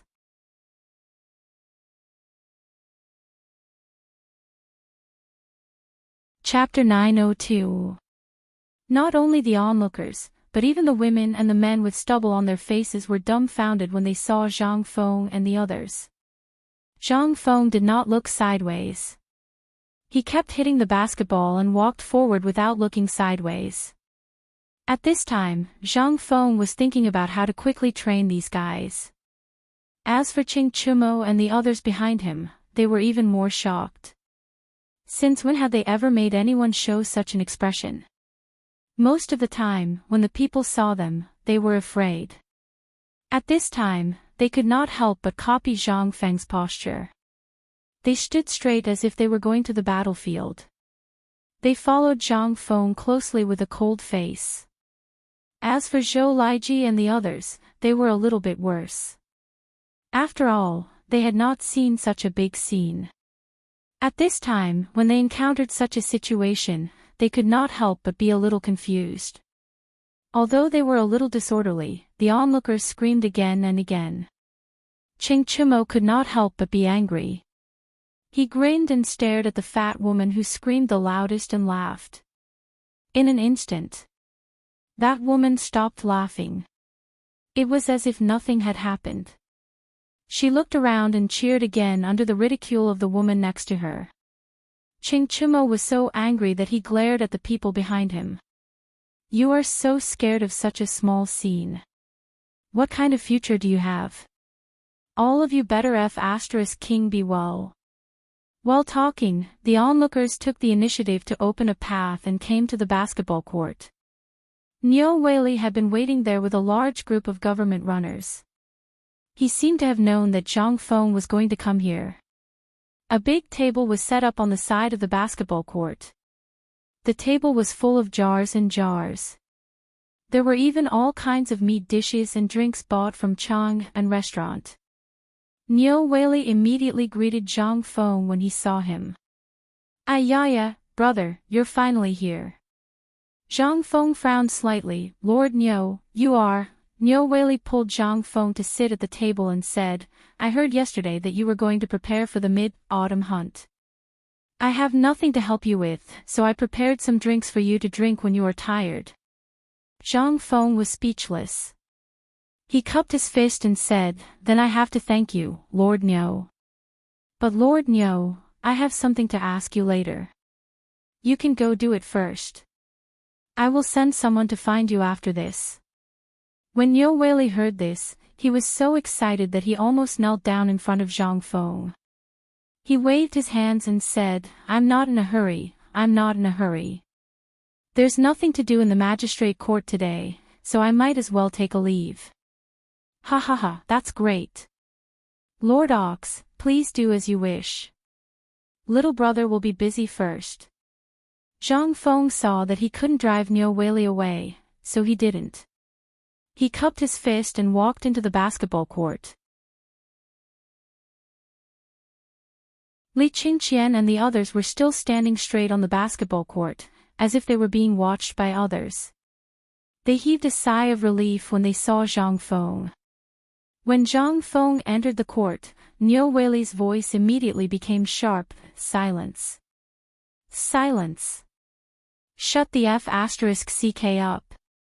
Whoever dares to disturb Prince Xiang is going against the Chang and local government. No one will have a good time in the future." After the three roars, all the onlookers gradually quieted down. They were not afraid of Niu Weili's threat, but most importantly, they did not dare to disturb Zhang Feng. Otherwise, wouldn't they be scolded to death if their own people decided to enroll in the academy, or if the news about this were to spread? It was because they had harmed Zhang Feng that the White Deer College's quota for the imperial examination 3 years later was taken away. There was a quota for the imperial examination every year. As for the mid-autumn hunt, if one fell behind in the mid-autumn hunt every year, 10 people would be taken away. 3 years, if it was 3 years in a row, as long as one was thick-skinned enough and didn't think it was shameful enough, one could give it a try. Therefore, every academy regarded the spring hunt and the mid-autumn hunt as the most important event of the academy. Even the birth of a son by a concubine wasn't as important as this. The honor of the entire academy was all here. At this moment, among the crowd, the people from the Imperial College had already squatted at the side and watched coldly. They didn't know what this thing that was bragging about was, but looking at its posture now, it really looked like it.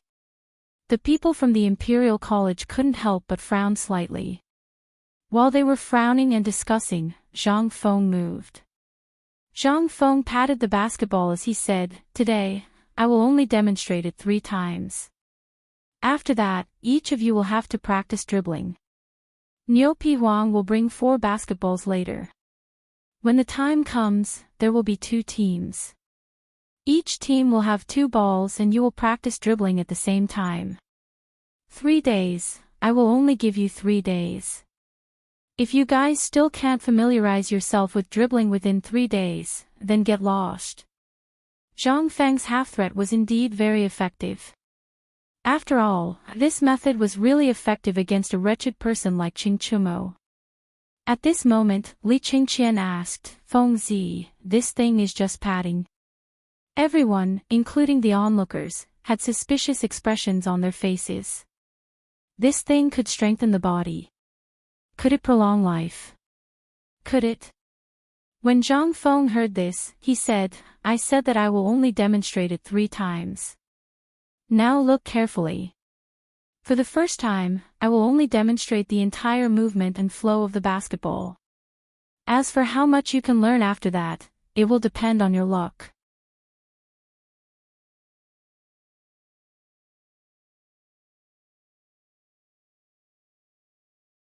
He quickly held up a medical book and said, "Look, this medical book once said that this thing promotes blood circulation, activates blood circulation, and relaxes tendons. Take a look at this." "What is this?" "This is the 5 animal frolics technique written by the divine Dr. Hua Tuo. You all know about the 5 animal frolics technique, right? This is an ancient book." At this point, the crowd was slowly attracted to the doctor. "Doctor, which one do you think is better, Prince Zhang's basketball or the 5 animal frolics technique?" The ancients didn't care about good or bad. They just wanted to know which one was better. After all, only those who could afford the book and those from the aristocratic families had the leisure to play with the 5 animal frolics technique. For old farmers like them, who dealt with the bankers all day long, how could they have the time to play with this? If they hadn't heard that Prince Zhang's game could not only be played by everyone, but also paid for and promised, they wouldn't be bothered to play with it. However, at this time, after seeing Zhang Feng's elegant movements, the crowd's thoughts changed. If my son, or even I, went to play, how many women would be charmed to death? However, at this time, when they heard someone mention the divine medicine god Hua Tuo, they couldn't help but be a little interested. Didn't Prince Zhang's basketball make Zhang Feng want everyone to live longer? Seeing that someone finally responded, the passing doctor excitedly held up the 5 animal frolics technique in his hand and said, "Look, this is the 5 animal frolics technique." However, compared to the one shown by Prince Zhang, I think the one in Prince Zhang's hand is better. Look at his every movement. Doesn't it look like he's practicing martial arts? His hands, eyes, nose, feet, and waist. Which one hasn't he used? This has already achieved the effect of promoting blood circulation in medicine. But that's not the most amazing thing. The most amazing thing is that young Master Zhang Feng can actually make people's hearts move at will, and he even adds some intelligence. In this way, the 5 animal frolics, when compared to his basketball, is simply, the student has surpassed the master. He didn't dare to say anything. After all, Hua Tuo was the ancestor of all doctors. If he dared to say anything, he wouldn't be able to practice medicine until tomorrow. How could he be worthy of deceiving his master and destroying his ancestors?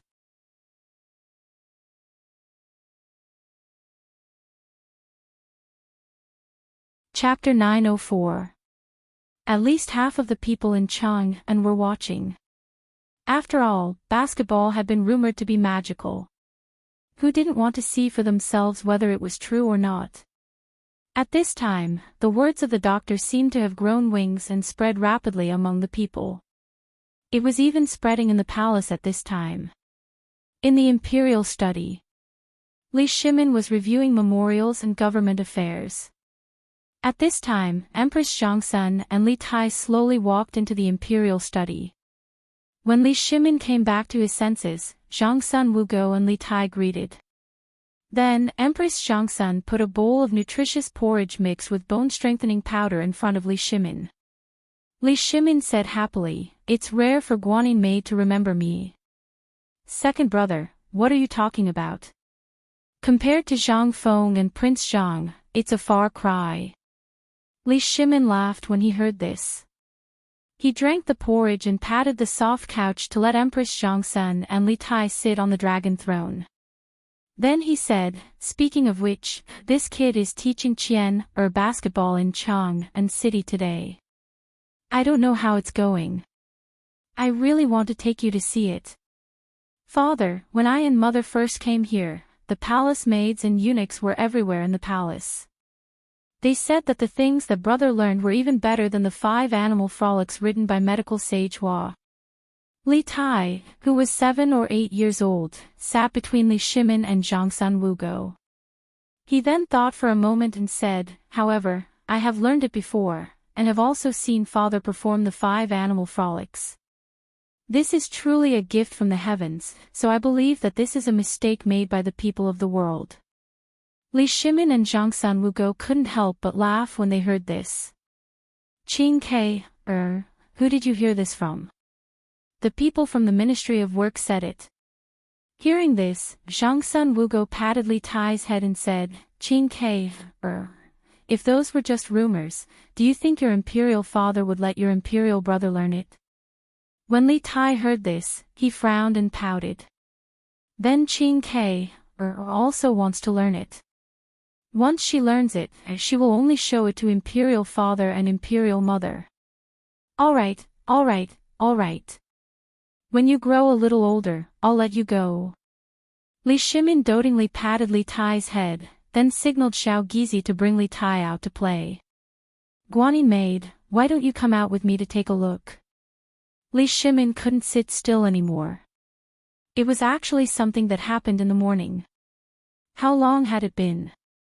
It was only noon, yet it had already spread to the palace. How could this be? This was simply faster than anything else, even the news of the retired emperor's birthday.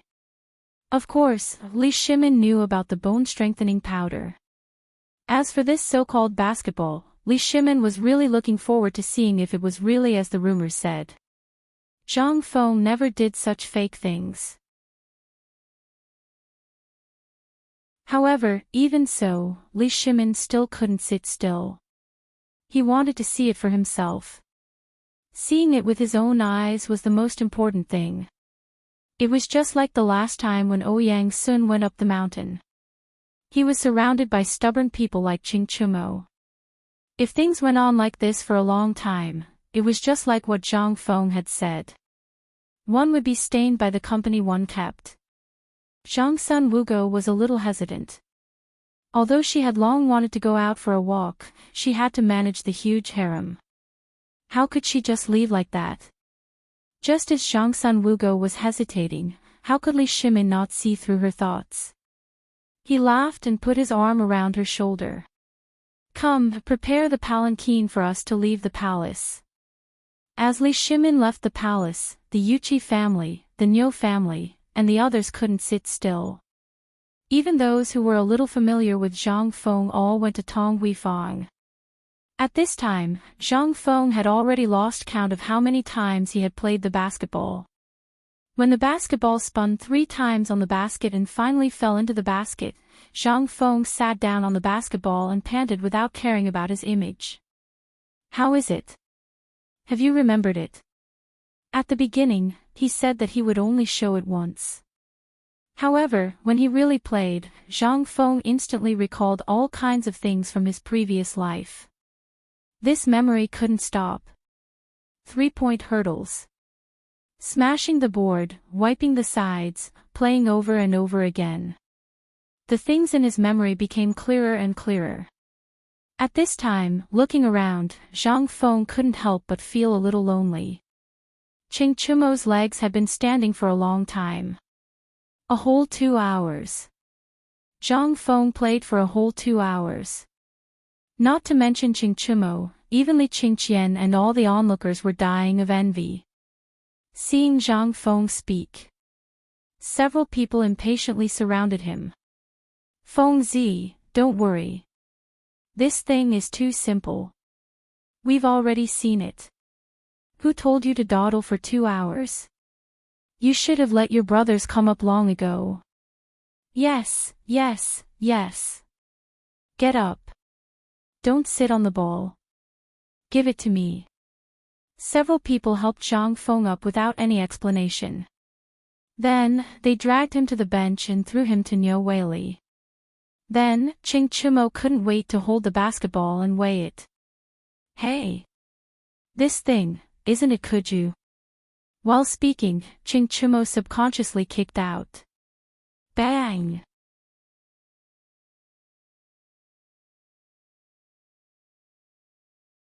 Chapter 905. The basketball drew a beautiful parabola and quickly flew toward the onlookers. As the basketball flew out, the crowd could not help but burst into exclamations. F***CK. This young man is too reckless. Is this ball really something from the sky? How did it fly up to the sky with a kick? Who the F***CK knows? But now it seems that the effect of prolonging one's life is real. Niu Weili naturally knew what happened here yesterday. Seeing Ching Chumo kick the ball away, he could not help but turn pale with fright. Quick, someone come and get Prince Zhang back. No one is allowed to touch the ball. Niu Weili, the little county magistrate, at this time, played his role of seduction and power. After a few roars, basically no one dared to move. They stared blankly at the basketball. After a parabola, it hit a person's head. That person touched the place where he was hit excitedly and kowtowed. In this way, it was instantly a mess. Although no one touched it, they sent their heads to be hit by the ball. After a lot of effort, the basketball finally returned to Zhang Feng's hands. At this time, Zhang Feng's face was as black as the bottom of a pot. Looking at Ching Chumo's face full of ridicule, he said, I'm going to set a few rules now. If anyone dares to throw the ball indiscriminately, kick it indiscriminately, or damage the basketball, no matter who it is, Zhang Feng will not give him a basketball in the future. You guys also supervise me. If anyone dares to kick or smash the ball, catch them and send them directly. Did you hear that? What is this good thing? This is a good thing that Prince Zhang asked for from the heavens with great difficulty. It's something that will help us live a good life. If anyone dares to mess around, I'll give him 30 strokes of the paddle first. Niu Weili saw that Zhang Feng was angry and hurriedly took over the topic. He could not help but say nothing. It was not like everything had to go through his hands. It would be strange if he was tired to death. Well, Feng Zi, I didn't do it on purpose. It's just that this thing is exactly the same as Kuju, so I couldn't help but kick it.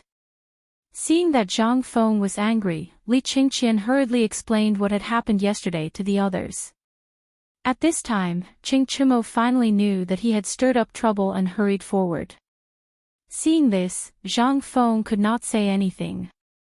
He waved his hand and said, for your team, Li Gan will be the leader. Ma Zhou, you will be the leader of Hao Chujuan's team. Of course, the leader position will be given to whoever trains well and learns fast.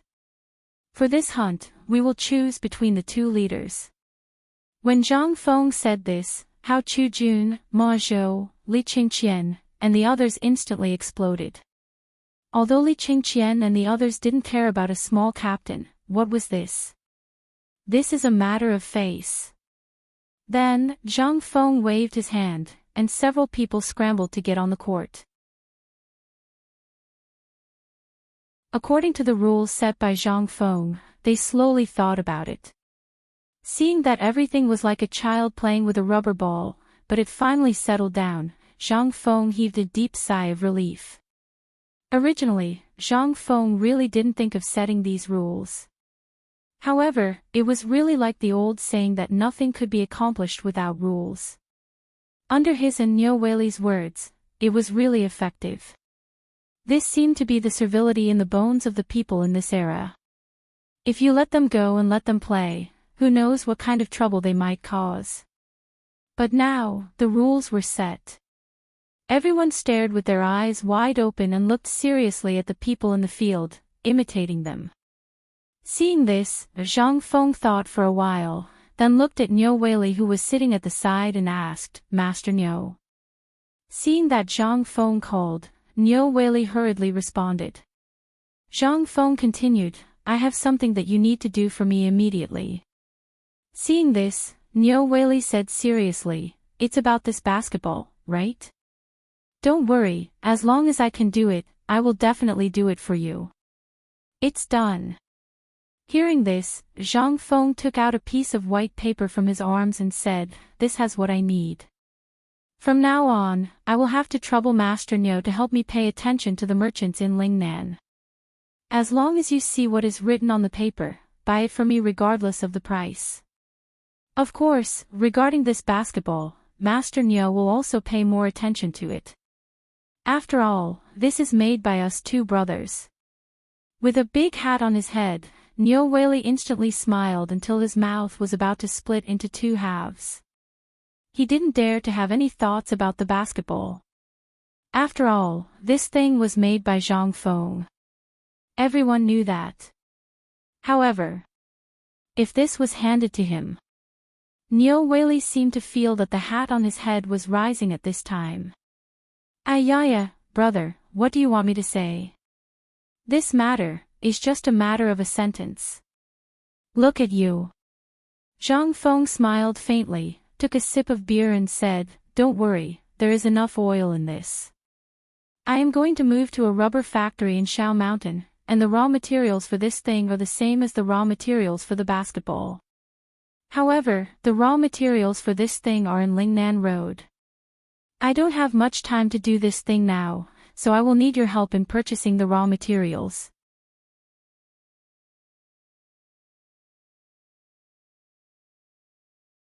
Chapter 906. Zhang Feng sat there for another 4 hours before he slowly walked away. Basketball was simple. As long as one grasped how to operate the basketball, as long as there were no accidents, they would be able to master the game after 3 days of training. The mid-autumn hunt this time was basically stable. However, there was still one thing missing. Zhang Feng had no choice but to do it himself. When he entrusted Niu Weili with the task of finding the rubber, Niu Weili immediately sent someone to call the market's broker. The broker looked through the Lingnan merchants in Chang and today and recently and found something. Therefore, Zhang Feng waited for more than 4 hours. When he finally managed to squeeze out of Tong Huifang, he instantly felt that his ears were much quieter. Although there was still a buzzing sound, it was much better than before. Zhang Feng lit a cigarette happily and sat at a fermented glutinous rice wine stall at the entrance of Fadong City, slowly drinking fermented glutinous rice wine. After 3 bowls of glutinous rice wine dumplings, Zhang Feng saw the Lingnan merchant in green and brown clothes that the broker had mentioned. He was walking into the market listlessly. After the merchant set up the stall, Zhang Feng pretended as if nothing had happened and slowly walked forward with his hands crossed. Kicking the black rubber material with the tip of his foot, Zhang Feng asked, "What is this thing?" The merchant seemed to be used to it when he heard someone asking. He changed his posture from leaning on the basket to lying on a linen cloth. He did not even lift his eyelids as he said, 100 copper coins for 1 piece. Choose what you want. Hearing this, Zhang Feng could not help but feel a little surprised. He remembered that the 3 pieces of rubber last time cost 30 copper coins. Why was it so expensive? Shopkeeper, can you tell me what this thing is? Why doesn't it look like jade? Why is it so expensive? Are you trying to trick me? At first, the merchant seemed to want to ignore Zhang Feng, but seeing that Zhang Feng was actually arguing, he couldn't help but roll his eyes and say, "Little kid, what do you know?" The last time someone came to the Tang Dynasty, he also sold 3 pieces of resin the size of a human head and earned 30 copper coins. The resin I brought is of superior quality, much better than his. Indeed. This time, regardless of whether it was the degree of preservation or the color, the rubber was indeed different from the previous one. Zhang Feng couldn't help but chat with the shopkeeper again. He couldn't help but secretly praise the businessman from before. He was really king genius. After that group of businessmen returned from the Tang Dynasty, they actually began to hype up rubber, and this man was the biggest victim. He bought all the rubber from that businessman with all his property. But when he came to the Tang Dynasty, he was completely dumbfounded. Who the *ck would want this thing? By the time he realized that he had been deceived, it was already too late.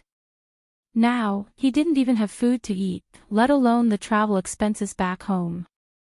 That was why he was so careless when Zhang Feng asked him earlier. He really didn't have any strength left. And this made Zhang Feng see a glimmer of hope. He turned around and went to the Chang An hotel not far away, got a plate of braised meat and a bowl of noodles, and put them in front of the man. The man was surprised at first, and then looked at Zhang Feng suspiciously. Seeing that Zhang Feng didn't mean any harm, he wolfed down the food. But when he ate, his snot and tears almost made Zhang Feng vomit. After finishing the meal, Zhang Feng pointed to the Chang An hotel and said, "Let's close the stall and talk about a big deal." How about it? The Lingnan merchant didn't even think about it. He closed the stall, wrapped it in linen, patted his butt, and followed Zhang Feng into the Chang An hotel. Now he was alone, and there were 10 carriages of resin that no one would want even if he gave it away. He didn't believe that this young man would deceive him. More importantly, what else could he be deceived about? Originally, the Chang An tavern did not entertain people who were not well-dressed and smelled like a fox. However, after seeing Zhang Feng's waist token, the attitude of everyone in this branch changed 180 degrees in an instant. They all bowed and bent their knees. This made the Lingnan merchant feel flattered. The two sat down. Zhang Feng poured a cup of tea for the merchant, and then slowly said, "How much is this thing in your Lingnan?" "No one wants it. No one wants it even if it's rotten on the streets.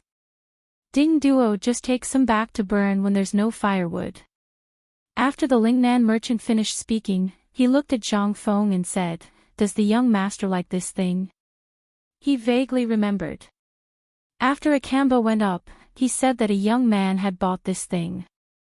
Originally, this thing was brought to block the leaking of water in the carriages, but he didn't expect that he just casually mentioned a price, and that silly boy bought it. This was the purpose of his advocacy after returning to Lingnan. He also saw that this thing was actually bought as a treasure for a young master who hadn't seen the world. If it was someone else, who would want it? But now, he faintly felt that this boy seemed to be that fool. He couldn't help but look forward to it. Zhang Feng was not a fool. How could he not know the merchant's nature? He drank the tea lightly and said, "I'm a little interested. But as for the specific use of this thing, it depends on the price you mention. If you have a lot of it, I'll naturally buy more. But you have to tell me the use of this thing first. Otherwise, why should I buy it?"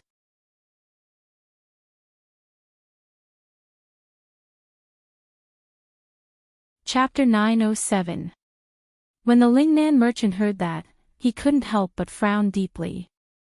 He didn't know what Zhang Feng was planning, but for the sake of the bowl of rice just now, he still said, "Young man, since you look familiar, I'll tell you about it.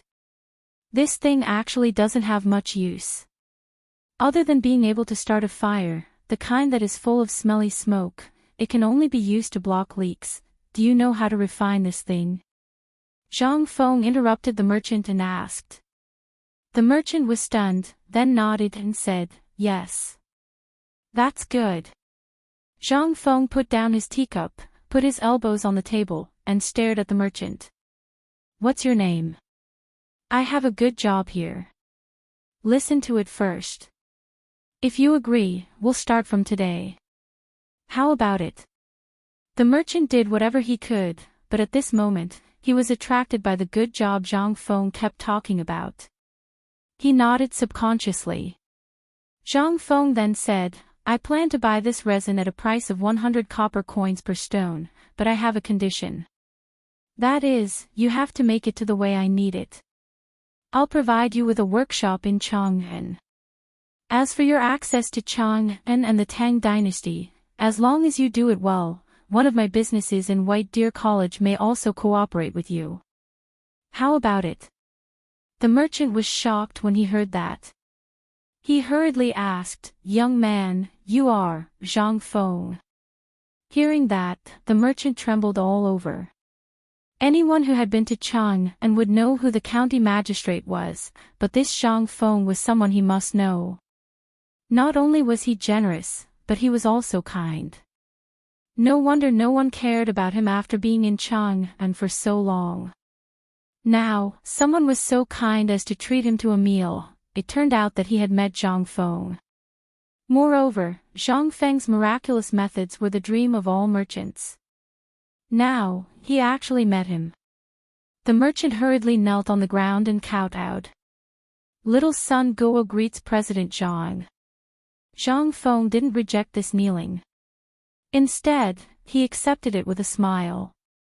Rubber is a good thing.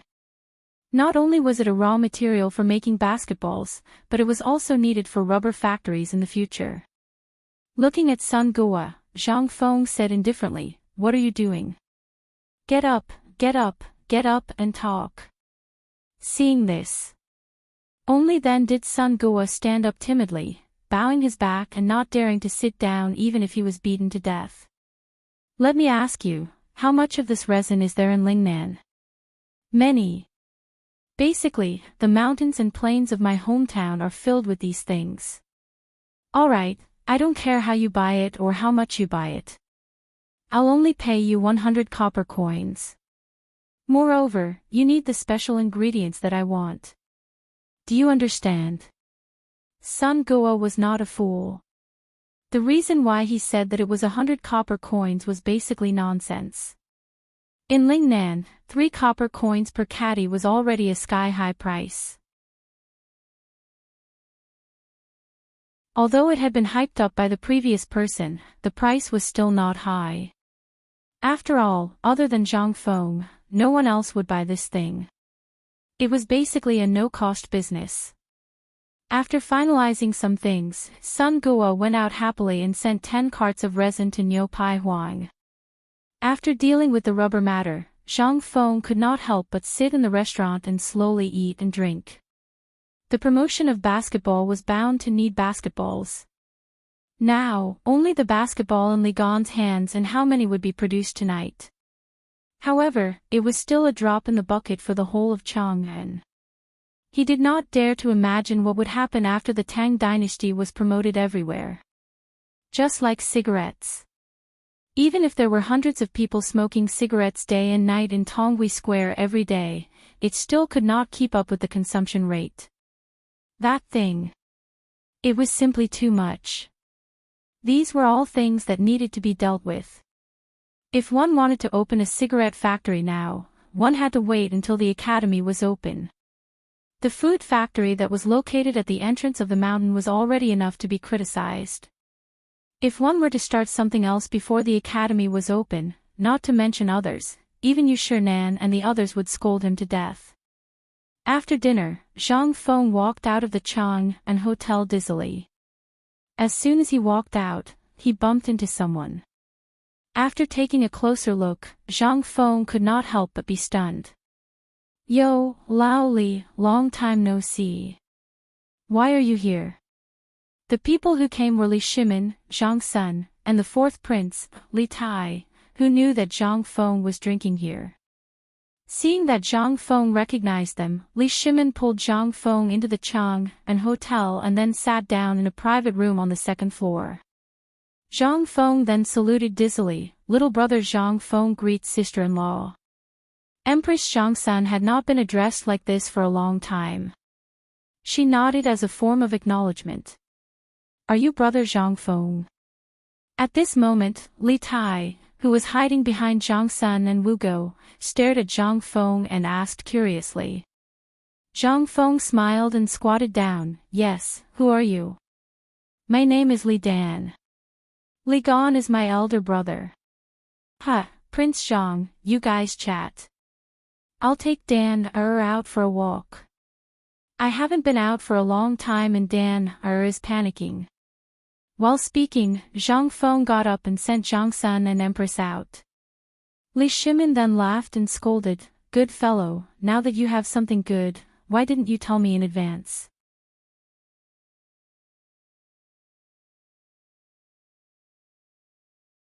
Chapter 908. Zhang Feng didn't know how to answer. He said awkwardly, You haven't come for so long. I thought something had happened to you. How is it? Have you settled the matters at Longyu Road and Chuzhi City? Hearing Zhang Feng's question, Li Shimin's eyes flashed. He tapped his finger on the table a few times and said, How can things be settled so quickly? Those soldiers have set up camp in Chuzhi City. Now that the people are panicking, it's even more chaotic. This time, I came mainly to ask you about the flintlock you mentioned. I heard from Qian that you found a coal mine. Li Shimin asked the last two words in a voice that only the two of them could hear. Although the imperial guards had already surrounded the restaurant when the two of them entered, Li Shimin still had to be extra careful. After all, the Guanlong aristocrats and the people of the 5 surnames and 7 Wangs were everywhere. He was a little afraid. Zhang Feng spread his hands and said, Didn't you already send old Niu there? Do you still need to ask? Yes, I did. But I'm still feeling uneasy. Tell me if there's really a coal mine there. If there is, I'll find someone to buy the land now, and then, wait. Zhang Feng hurriedly interrupted Li Shimin and said, So, you really don't hesitate to take what I found as yours? Li Shimin couldn't help but be stunned. We're brothers. What's mine is naturally yours. However, Li Shimin felt that something was wrong when he said that. He hurriedly said, I bought the land. How can you not have a share of it? Zhang Feng heard this and let Li Shimin go. That's more like it. However, there's a high chance that there's coal in piling. But I'm guessing that it's deep coal. It'll be a little difficult to mine it. After all, I'm just guessing. As for the specifics, I will have to wait for Old Cow to return before I can make a decision. Ever since Li Shimin found out about the coal mine, he had been thinking about it. Now that he heard Zhang Feng's words, he was relieved. Chang'an City finally had its own coal mountain. As for whether or not it was easy to dig, that was not something Li Shimin should think about. As long as there would naturally be people who would have a headache over it. However, Zhang Feng asked again, Lao Li, the sword you mentioned last time, you should have brought it back, right? How long has it been? Li Shimin could not help but smile. Still thinking about it. What was the meaning of this? Was he trying to renege on his debt? Zhang Feng was unhappy. I told you, Lao Li. You promised me. I haven't seen this thing yet. Ayaya, this gun and the steel will be difficult to deal with. Li Shimin could not help but laugh. He laughed and scolded, You brat, well, I can't get it back in a short time. You should know that this kind of treasure from the previous dynasty is accompanied by great risks once it travels on the road.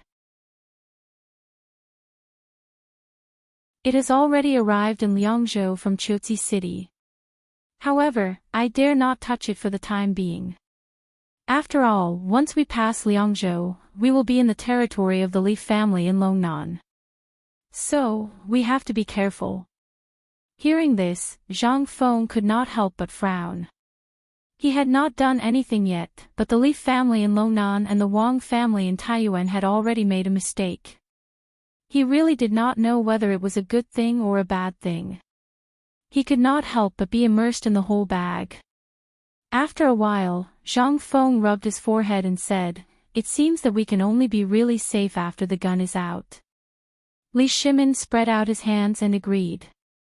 "By the way, how is the basketball thing? I heard about it before I entered the Guanyi Road." Zhang Feng was surprised and said, "How many days has it been?" "The basketball thing has already spread outside the Guanyi Road." Zhang Feng doubted the authenticity of the thing.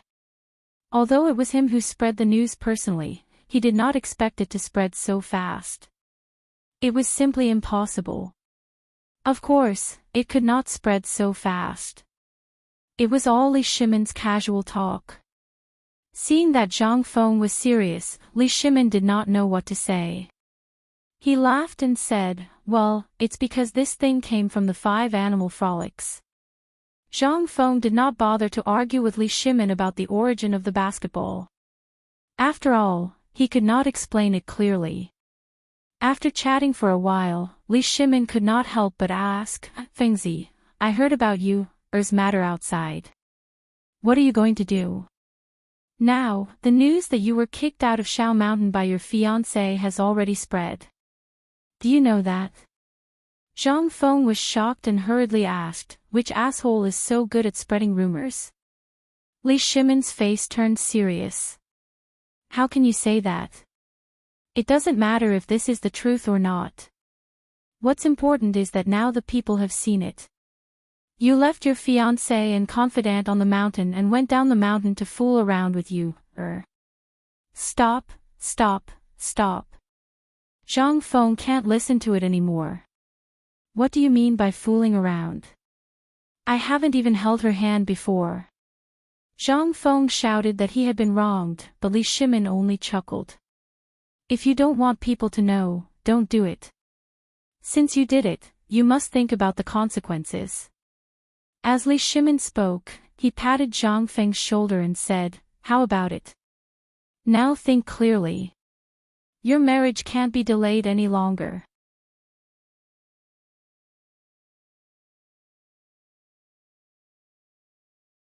Chapter 909. Reputation was worthless to Zhang Feng. As long as he thought it was right, Zhang Feng would do it. He couldn't be bothered with what others would think of him. But after hearing Li Shimin's words, Zhang Feng was startled. It was fine if he didn't care, but the White Deer Institute couldn't ignore it. Over the past few days, although these people only asked about it, they didn't say anything. But Zhang Feng knew. They had to make a choice for themselves. However, even Zhang Feng himself was a little confused at this moment. Zhang Yuyao was a good girl. What about Jingshu? She was also a one-in-a-million woman. But Zhang Feng couldn't help but smile bitterly. "Old Li, I think we should wait for a while. I haven't thought about it yet. As for the reason why I went down the mountain, I don't need to tell you. You should already know, so," Li Shimin smiled helplessly. "So, you still want to drag it out? Let's not talk about dragging it out. Forget it, let's stop here. I'll make arrangements." Zhang Feng stopped him and said, "Lao Li, let's not talk about this. I have a serious matter to discuss with you. Now that the rubber issue has been settled, I plan to set up the rubber factory. But you know that White Deer College hasn't opened yet, so I plan to put the rubber factory at Niupai Huang first. Once the college's factory is built, we'll move there. How about that? Also, there's the steel factory. As long as there's coal, it's not a problem to smelt steel. I'm worried about leaving it at the foot of the mountain. But once it's started, it can't be stopped. Also, the textile factory hasn't started construction yet. Once the carpenters on the mountain finish the things that the college needs, so you're saying that you want to be a hands-off boss again? Li Shimin asked straightforwardly. Zhang Feng chuckled when he heard this. Lao Li knows me best. However, Zhang Feng sighed again and said, as you can see, the mid-autumn hunt is imminent. I don't feel at ease leaving this matter to others. I only trust you now, so, you understand. What Zhang Feng said was the truth. After the mid-autumn hunt, it would be the mid-autumn poetry meet. After the poetry meet, it would be time to open the hospital. There wasn't a single day of free time in between. If Zhang Feng put all his experience into this, even though Zhang Feng wasn't worried, if something went wrong, it would be fatal for White Deer College. This was also the result of Zhang Feng going down the mountain to calm down. Biting off more than one could chew. At this moment, Xiao Shan was facing such a situation. Papermaking, smelting, and everything else were being done. However, the important construction of the academy and the teaching of the students were stagnant. A few days ago, the students on the mountain had some problems because they had nothing to do. How could Zhang Feng not know? Li Shimin also knew what Zhang Feng was thinking. After thinking for a while, he shook his head gently and smiled. You just have to settle the matters at hand first. As for the rubber factory, why did you put it at the Niu Di Huang? Because of the basketball. Li Shimin couldn't help but think of something and asked. Zhang Feng nodded. Li Shimin didn't know what to say. After all, at this moment, even he couldn't abolish the rules of the mid-autumn hunt. Hence, he could only rely on Zhang Feng's own abilities. As for the basketball, he had seen it on the way to the pub just now. The more he looked, the more Li Shimin felt that it was something that little kids played. He didn't know if it was because Zhang Feng didn't teach it properly or because this group of kids hadn't learned it yet. If during the mid-autumn hunt, Zhang Feng wanted to bring these guys to participate, Li Shimin couldn't help but feel a headache. Fengzi, if you really can't do it, I'll find you a Kuja team, however, Zhang Feng interrupted him and said mysteriously, don't you believe me? Li Shimin smiled bitterly. It's not that I don't believe you, but look at that group of guys, what are they doing? How is it possible? Seeing that Li Shimin kept asking about this, Zhang Feng seemed to have expected a little. This time, his topic with Lao Li was too heavy.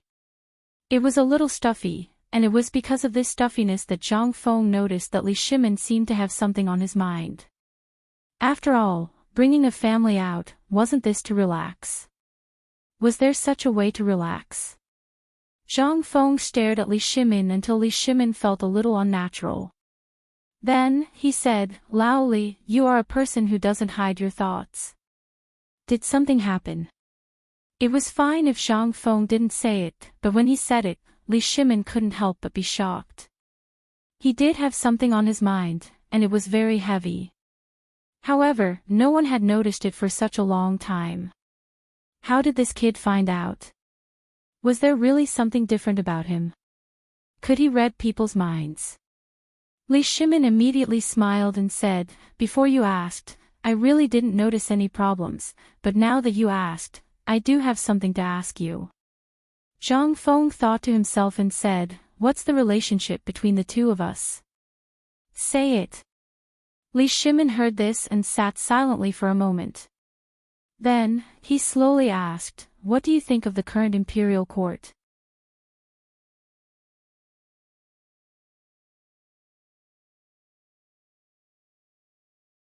Chapter 9-10.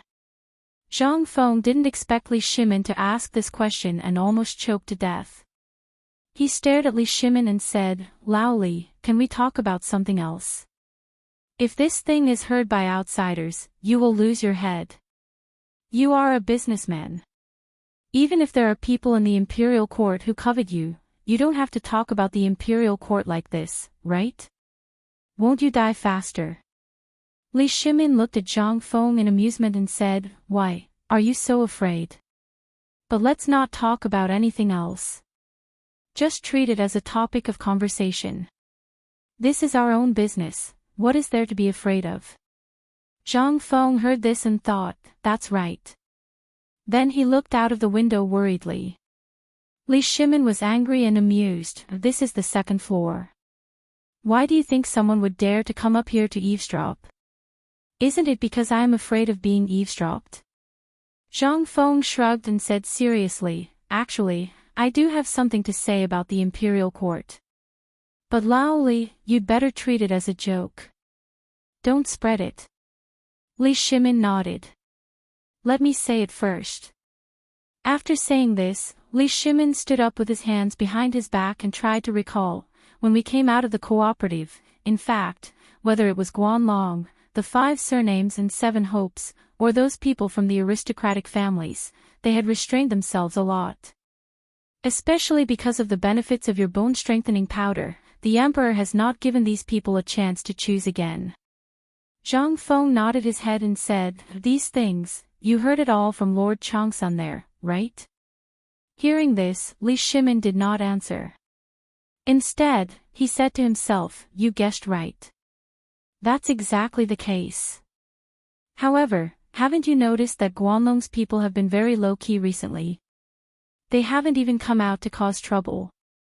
When Li Shimin said this, Zhang Feng really remembered. Logically speaking, this was definitely not the style of Guanlong's people. At this time, especially when it came to the matter of white paper and the braised meat, according to their temperament, there was bound to be a debate. But at this time, they didn't say a word. "This is not normal," Li Shimin said. In an instant, Zhang Feng realized that something was wrong. However, Zhang Feng instantly thought of a possibility. Wasn't this the kind of business war that was mentioned in the movies of the later generations? Zhang Feng couldn't help but be secretly shocked. After the 8 waters of Chang'an, the emperor and the retired emperor reshuffled the court. At this time, not only the people of Guanlong, but also the aristocratic families, as well as the people of the 5 surnames and 7 hopes, basically didn't show up, until the matter of the immortal ointment. Could it be that they were planning something big? Thinking of this, Zhang Feng couldn't help but break out in a cold sweat. "Lao Li, if you didn't mention it, I really would have forgotten about this." Seeing this, Li Shimin said, "Now you also realize that something is wrong, right?" Zhang Feng nodded, his expression grave. "Lao Li, if you are a person of Guanlong, if you see an enemy, such as me, are you suspecting that I am a person of Guanlong?" Li Shimin looked at Zhang Feng and asked jokingly. Zhang Feng repeatedly waved his hand. "This is just an example. I am making an example, understand?" Although Li Shimin didn't understand that barbecue was an example, he still nodded and let Zhang Feng continue. "If your enemy's business, at this time, that is, I am developing all of this, after seeing all of this, after seeing it, would you be jealous?" "Yes, the things you have done during this period of time, if it were anyone else, such as Niu Weili and you, they would be jealous." Seeing that Li Shimin wanted to drag you into it again, Zhang Feng quickly said, "Isn't that right? The problem now is that after the immortal ointment incident, these people basically didn't do much. This is not normal. This is simply not Guanlong style, don't you think?" Hearing this, Li Shimin's expression became grave. Although Shao Mountain was basically under the control of the Imperial Guards in Yuchi Gong's barracks, if these people wanted to cause trouble, they didn't have to put all of their attention on the mountain. But now, it seemed that these people didn't do anything at all. Li Shimin couldn't help but feel even more irritated. "Feng Zi, don't play riddles with me. Just tell me what you know." Zhang Feng acted as if he didn't hear him. He played with the bamboo beer container with one hand, turning it over and over again. After a while, Zhang Feng slammed the table and said, "Lao Li, I got it." Li Shimin was shocked by Zhang Feng's sudden action. He hurriedly asked, "What did you think of the mid-autumn hunt?" Zhang Feng said simply and directly, "You see, generally speaking, according to the usual pattern, this newly opened academy will participate in the mid-autumn hunt. And the news will only be sent to me 10 days before the mid-autumn hunt." Hearing this, Li Shimin frowned. But after thinking for a long time, he still couldn't think of this matter. After all, he really didn't think about this aspect. He asked, "You mean, this mid-autumn hunt is a test from those people in the imperial court? They want to destroy your academy?" No wonder Li Shimin always felt that something was wrong.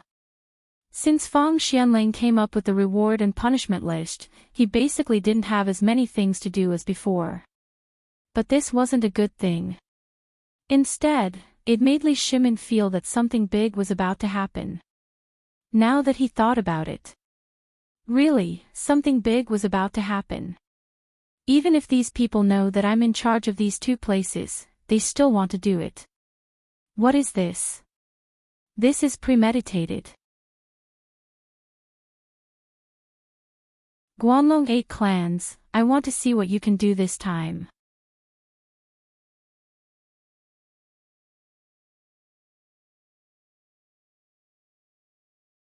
Chapter 9-11.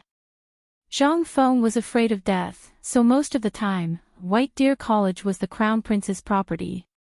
Even the retired emperor became the honorary vice dean. What was this?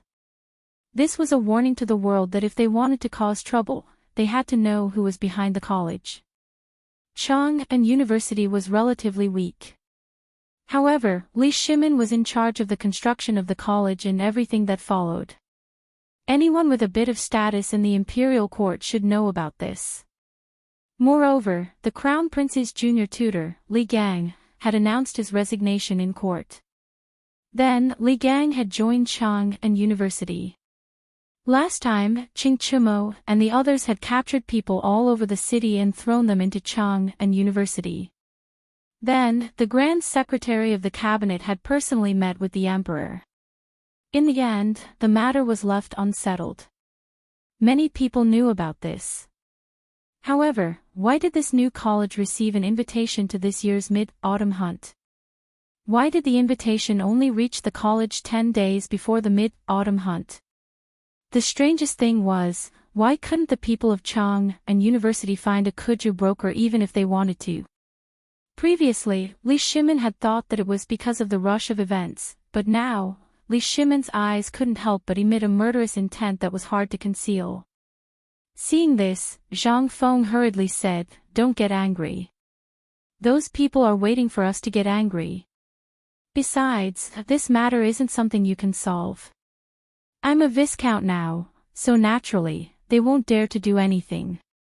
However, if you panic at this time, you'll probably become a breakthrough point for Guanlong. Trouble will naturally find you. Therefore, before the mid-autumn hunt, you'd better focus on your business. As for the rest, I have my own plans." If Li Shimin was really a businessman, then he really couldn't do anything. However, was he really a businessman? Feng Zi, you don't know, but these days, Lord Zhangsun has often talked to me about this matter. The Emperor also feels that this matter is too strange. Now, the Emperor wants to deal with the people of Guanlong, but he found that these people are abnormally obedient, so the Emperor feels that something is wrong. Zhang Feng said, "That's why you're here today, right?" Li Shimin nodded. On the contrary, Zhang Feng laughed, "Look at the current imperial court, it's basically an iron bucket. If they are stubborn, they can go and try it. I really hope that they will try it with our emperor." Li Shimin speechlessly picked up the bamboo tube and bumped it against Zhang Feng's. "You brat, you really wish for the world to be in chaos. If His Majesty really had a direct confrontation with Guanlong right now, what are his chances of winning? Now, the emperor is already badly battered because of the Turkic matter and the matter of India. If the people of Guanlong jump out at this time, then the emperor may really start a massacre. At that time, won't the Tang Dynasty really be in chaos? You have a good plan, boy. It's fine if you don't think of a good way for the emperor, but you also— Okay. Zhang Feng hurriedly interrupted Li Shimin and rolled his eyes. So, I'm just a freeloader here. Li Shimin smiled and said nothing. Zhang Feng slammed the beer can on the table. Do you really think that Lao Tzu didn't think of this? Actually, I thought of this when I received the immortal ointment last time. Zhang Feng leaned closer to Li Shimin and continued, there is a mole in the court, otherwise, how could he bring this thing up to Shao Mountain? How could he let your people pass? Businessmen who can go up Shao Mountain usually have the obituary of the Ministry of Works or the official documents of the Chang and local government. Without these two things, how could your people, Lao Li, let him go up the mountain? In other words, among your people, there are also people related to Guanlong. Hearing this, Li Shimin's face changed greatly. This was the thing he didn't want to see the most, but now, Zhang Feng said it. What did it mean? Could it be— Li Shimin couldn't help but think carefully, those who can go up the mountain. Now, I have entrusted the matter of Shao Mountain to Lord Zhongsun. Lord Zhongsun, naturally. Could it be that something happened to Lord Jiangsuan's people? Li Shimin couldn't sit still at the thought of this. It was really possible that it was the Ministry of Personnel. After all, the Ministry of Personnel used to have the silver of these aristocratic families. Although Li Shimin took some of it, there must be some left. Thinking of this, Li Shimin realized that the forces in the court still needed to be sorted out. I have discussed this matter with Lord Zhongsun before, but these people don't show up now and don't make trouble. Even the emperor can't do anything about it. Tell me, what should we do about this? This time, Zhang Feng was really stumped by the question. After thinking for a while, he said, this matter is really a bit difficult to deal with, but let me ask you, is the Ministry of Personnel involved in this mid-autumn hunt? Li Shimin nodded, yes, it was jointly set by the Ministry of Works, the Ministry of Personnel, and the Ministry of Rights. After the emperor approves it, it will take effect.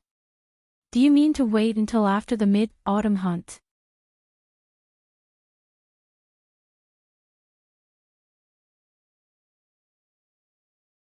Chapter 9:12.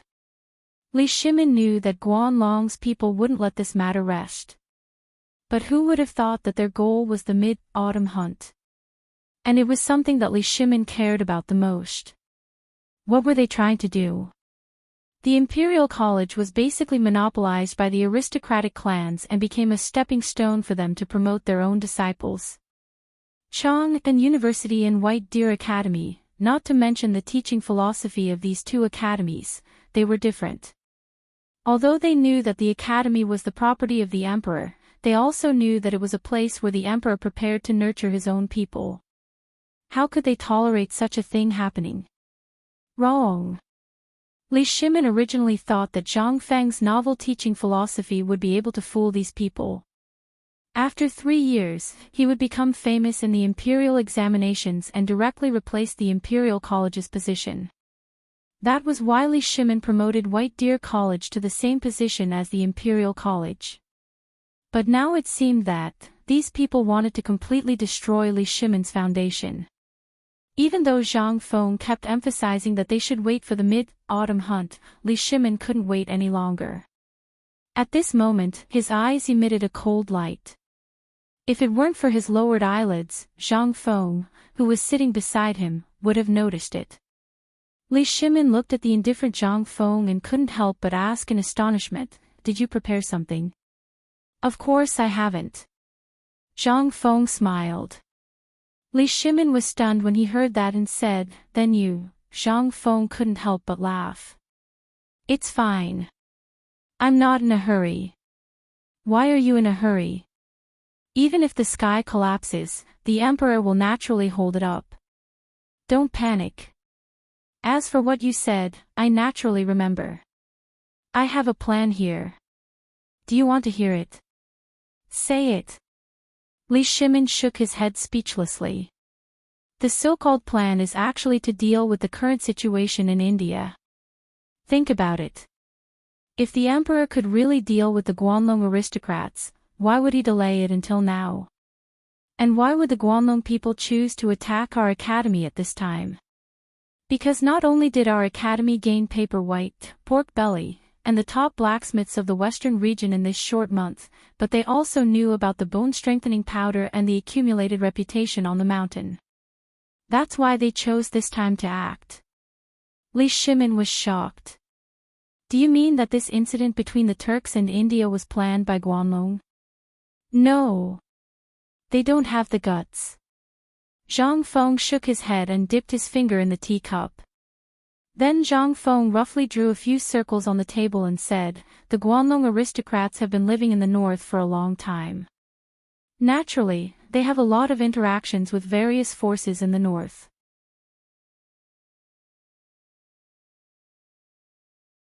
Therefore, although they can't control a war at this time, their strength is in business. If they make a little move in business and spread the news about the emergence of the Tang Dynasty, or cut off the trade routes of those people, don't you think the Turks will be angry? As for Guanlong's people, they only need to say a few words. If they have the time, they can change a dynasty." Li Shimin was shocked. "What you mean is that those good merchants are the foundation of a country?"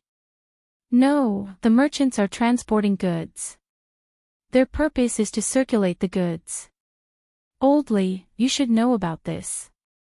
Among the things they are transporting, there are goods.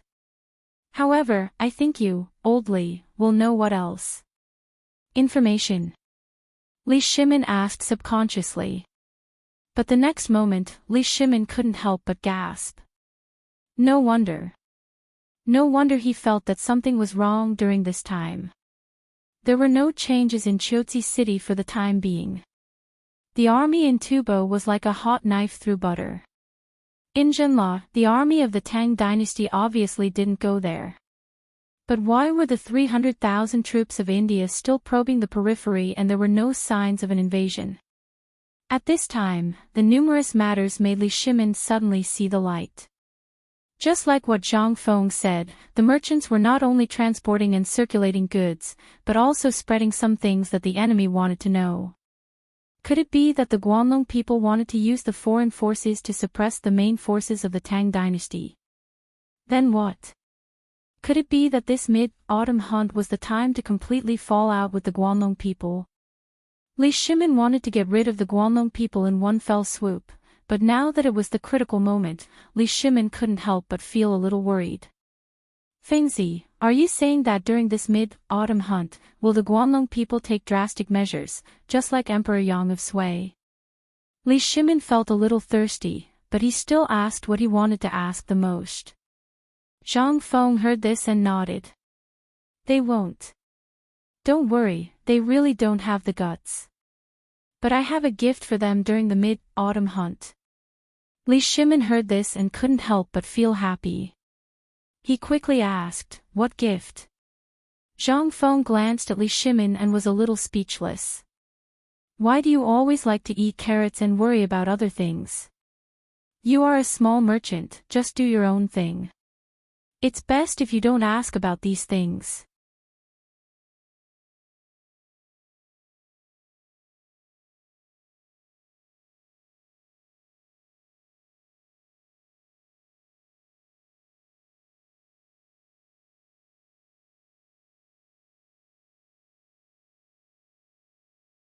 Chapter 9:14.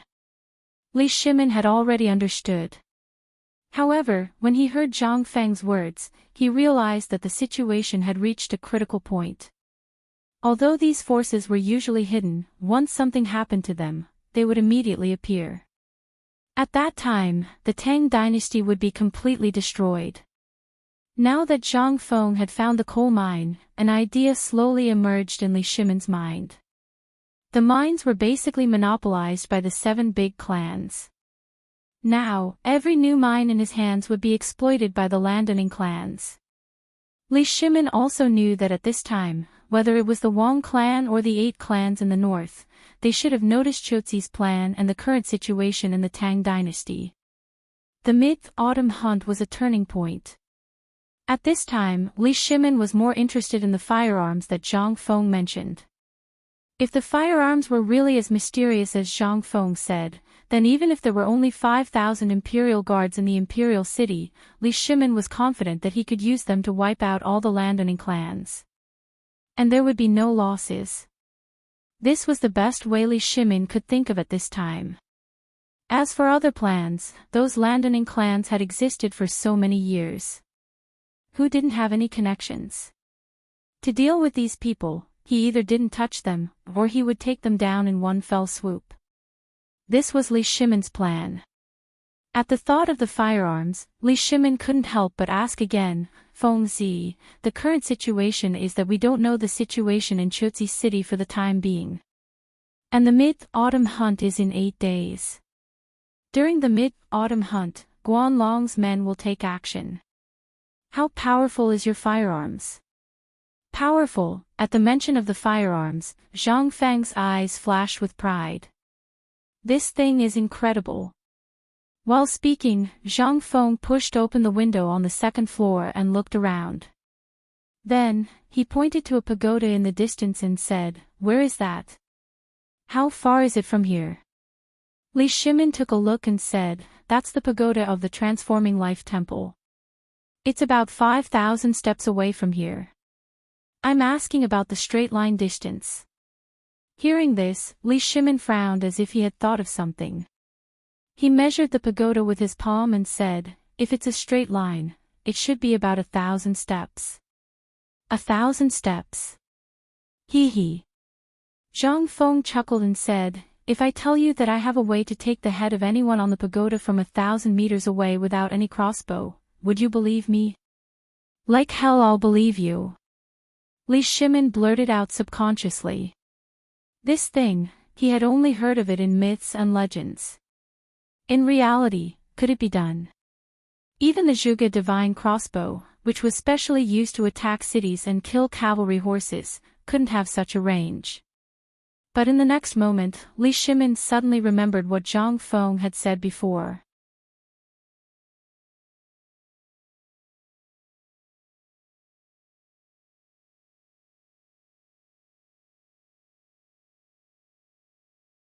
Chapter 9:15. At the same time. At the entrance of Tong Huifang. Niu Pai Huang squatted on the ground with grievance, hugging 4 basketballs tightly. No matter how much money Li Qingqian and the others offered, he refused to sell. "Don't ask." He asked because it was young Master Zhang Feng's decision. Anyway, Niu Pai Huang already knew that these guys were Zhang Feng's subordinates, so he wasn't afraid. At this moment, even Empress Zhangsun, who was sitting on the table prepared by Niu Weili, was a bit irritated. This Niu Pai Huang was a stubborn person. Not selling. Not selling even if he died. Only Zhang Feng. Fine. Empress Zhangsun finally waved her hand and patted the head of Li Tai, who was happily gnawing on the pig trotters, and said, "You guys go play ball. I think Feng Zi and your father will be here soon." Hearing this, Li Qingqian's gaze deeply cut into Niu Pai Huang, and he angrily returned to the court. As for Li Tai, seeing Li Qingqian and the others enter the court, he waved the pig trotters in his hand and cheered loudly. After watching for a long time, he finally stared at Niu Pai Huang, who was hugging the basketball tightly, and said, "I'll trade with you." As he spoke, he took out a piece of jade and a stack of banknotes. Niu Pai Huang looked at the pig trotters in Li Tai's hand, swallowed his saliva, and shook his head vigorously. Although he didn't know how much banknotes this rich young master had, this was Prince Zhang's item. Even if these stubborn people wanted to buy it, he wouldn't sell it. Just based on a little kid like you, he wouldn't care about you. Niu Pai Huang glanced at Zhang Sun Wugo, and then looked at the cold expressionless face behind Zhang Sun Wugo. He fearfully hugged the basketball and distanced himself. At first, he was really worried. However, just a moment ago, a person called Sun Gua came with 10 carts of some resin. He said that Zhang Feng brought word that this thing was the raw material for making basketballs. In an instant, Niu Pai Huang, who was still worried about the raw materials, beamed with joy and almost knelt down before Sun Gua. After knowing that Sun Gua was arranged by Zhang Feng and was a free labor, even the stingy woman instantly pulled Sun Gua in to work with a smile. Only then did Oxhide Huang have time to hold the basketball to see what Prince Zhang valued so much was. He took a look. He immediately saw the problem. This thing was really something. In the hands of these stubborn people, it was as if the ball had come to life. If it weren't for the fact that these stubborn people were still holding the basketball in their hands, he would have thought that these guys were fighting. At first, these people were still a little unfamiliar with Zhang Feng's techniques. However, after 6 hours, these people actually managed to grasp some of Zhang Feng's techniques. At the very least, his movements were much more graceful.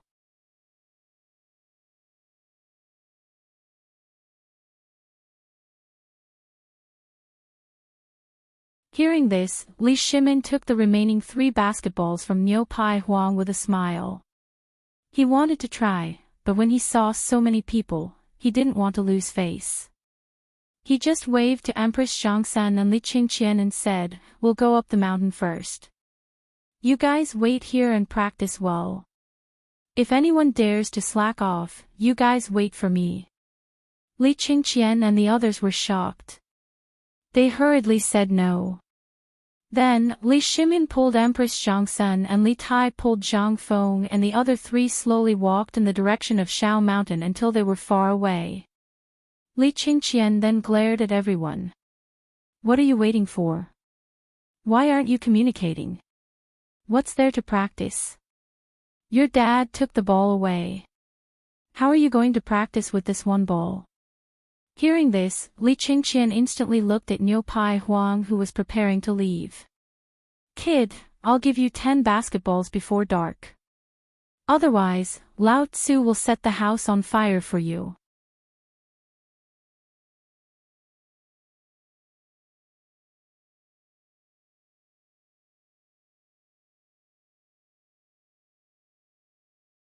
"Teach us." "Okay. Let's do it together. I heard that the dean is currently working on the mid-autumn hunt." Shiva only recovered from his shock when he heard the clamor of the crowd. However, he still felt that he was dreaming. He couldn't help but pull a student who was passing by and said, "Senior, can you hit me?" That person was dumbfounded. He looked at Shiva suspiciously and was about to leave. Shiva quickly gave him a cigarette. That person coughed and said, "Are you sure you're itching for a beating? Do you want to be beaten?" Shiva nodded. "You can try hitting me, or I'll hit you." Bang! The man didn't wait for Shiva to finish speaking before he punched Shiva's face. That instant of pain made Shiva realize the reality of the situation. This wasn't a dream. This was King real. The Emperor. The Emperor of the Tang Dynasty was actually brothers with Zhang Feng. What the *CK, what was going on? Was the Emperor of the Tang Dynasty all so casual? How could this be? At this time, Shiva was already in a mess. He couldn't understand what the Emperor and Zhang Feng were thinking. However, he remembered that not long after Zhang Feng gave him a suggestion, the Emperor actually agreed to trade with Zhenla. And then the banknotes, the cooperative, and the fine salt. Now it seemed that it was all the dean's doing. Shiva couldn't help but feel that Zhang Feng's mysteriousness had increased by another notch. This made Shiva even more desperate. If this was the case, then this college and the fact that he could go up the mountain made Shiva break out in a cold sweat. This was all approved by the Emperor. Otherwise, he couldn't imagine what would happen to him at this time. Shiva couldn't help but take out a small notebook from his chest and write with trembling hands, "I am the mysterious Dean of White Deer College. I am brothers with the Emperor of the Tang Dynasty." Zhang Feng's teacher is the most dangerous, mysterious, and respected person in the Tang Dynasty. He is the reverse scale of the Tang Dynasty that I, Zhenla, must never offend.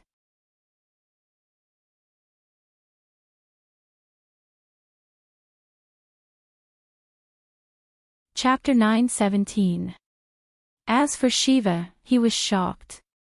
Obviously, Zhang Feng could not see it. At this time, under the mountain breeze, Zhang Feng completely sobered up. He found a place where there was no one around and forced himself to spit it out. Only then did he feel much better. Getting drunk after drinking beer was simply fatal. When they arrived at the smelting workshop, they bumped into Alkinen, who was yelling and urging everyone to help him. Zhang Feng was overjoyed when he saw him. "Laoli, dear teachers, we have come at the right time. The first steel of the Tang Dynasty is out." While he was talking, Li Shimin and the others were shocked to see Zhang Feng waving his hand and shouting, "Alkinen, wait, I will open the furnace myself." At such an important time, how could Zhang Feng let it go?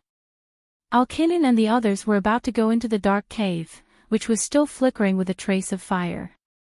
When they heard Zhang Feng's voice, they hurriedly shouted a few times and rushed out of the cave excitedly. Compared to the last time Zhang Feng came, Zhang Feng felt that the way these people looked at him had changed. At least this time, when he saw them, they did not have a sour expression. In fact, there was even a trace of respect in their eyes. Zhang Feng saluted them and thanked them for their hard work. Then he walked to Alkinen and Mokito and asked, "How is it? Honorable Dean, you're really amazing. Although this old man didn't see the molten iron in the furnace, I can assure you that it's definitely that kind of steel material you've mentioned." "Good." Zhang Feng gave a thumbs up and said to Alkinen and Mokito, "You have all worked hard. You have all done well. As long as this furnace of steel is really refined, I will reward each of you with 10 taels of gold. I will also allow you to write a letter to your families and send it back to your hometown."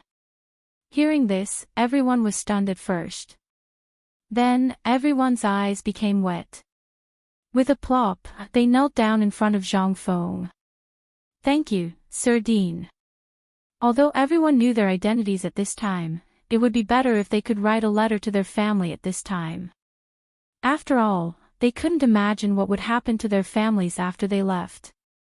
At this moment, Li Shimin, Yu Shernan, and the others were also surprised. Although Zhang Feng was a little more clever, they also knew the principle that people with ulterior motives were bound to have ulterior motives. But now, Li Shimin didn't think much of it. He waved his hand and said, "As long as this furnace is really made of the kind of steel that Fengzi said, I will personally find someone to escort your letters home. Moreover, I will also bring their families to the Tang Dynasty." "Really?" This time, Mokito and Arkanon could no longer sit still. Although they were not the kind of people who would betray their masters for glory, who would not yearn for the glorious Tang Dynasty. But now, their whole family could come, they could be reunited with their families again. Both Mokito and Algernon's crooked beards trembled. Once again, they knelt on the ground and kowtowed to Li Shimin several times. The craftsman did the same. Li Shimin also accepted all of this with a smile. He waved his hand and said, "You all do a good job.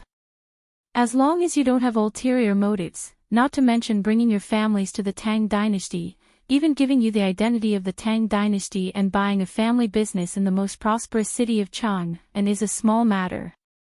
But you all know the risks and consequences of bringing your families from the distant western regions to the Tang Dynasty. I will take care of all of this. But if you dare to disobey me, I, Lao Li, will do what I say. As long as I find out, your families will be burned to ashes by my anger." Hearing this, Mokito and the other craftsmen kowtowed again and even swore. "Respected Mr. Tang, you can rest assured. As craftsmen, our greatest wish is to learn the best things. We only care about our achievements. As for what you've said, after we've seen the Dean's miraculous skills, we won't go back even if he chases us back to that remote village. Don't worry, come on, Lao Li. Why do you have to scare them? Zhang Feng rolled his eyes and then helped Mokito and Algernon up. He said, get up, get up. I have a rule on this mountain. You may not know it, but I will tell you in person today. The most important craftsmen must have their own pride. What is lofty and unyielding character? Just like the first day you met me, this is something that a craftsman must have. It is also the first thing that I will teach you. With lofty and unyielding character, the things that you make will have souls. Zhang Tai said with a smile, that's right. Hearing this, everyone could not help but tremble. Especially Yu Shinan and the others, they frowned and pondered. Zhang Feng saw this and waved his hand. The second rule is that as long as you are a student of White Deer College, as long as you are under me, Zhang Feng, you must kneel to heaven and earth and your parents. No one dares to kneel to anyone. Don't let Lao Tzu know. If he knows, Lao Tzu will personally cripple him. Lao Tzu can't afford to lose face like that. Hearing this, Algernon and the other craftsmen were so excited that they were shaking all over. This is what craftsmen are like. No wonder everyone yearns for the Tang Dynasty. This is the spirit of a big country. Seeing that the effect was almost there, Zhang Feng said with a smile, okay, the things in the furnace are almost there. Open the furnace, open the furnace. Let us see what you are making. Hearing this, Alkinnon wiped the tears off his face and shouted to the sky, turn on the furnace.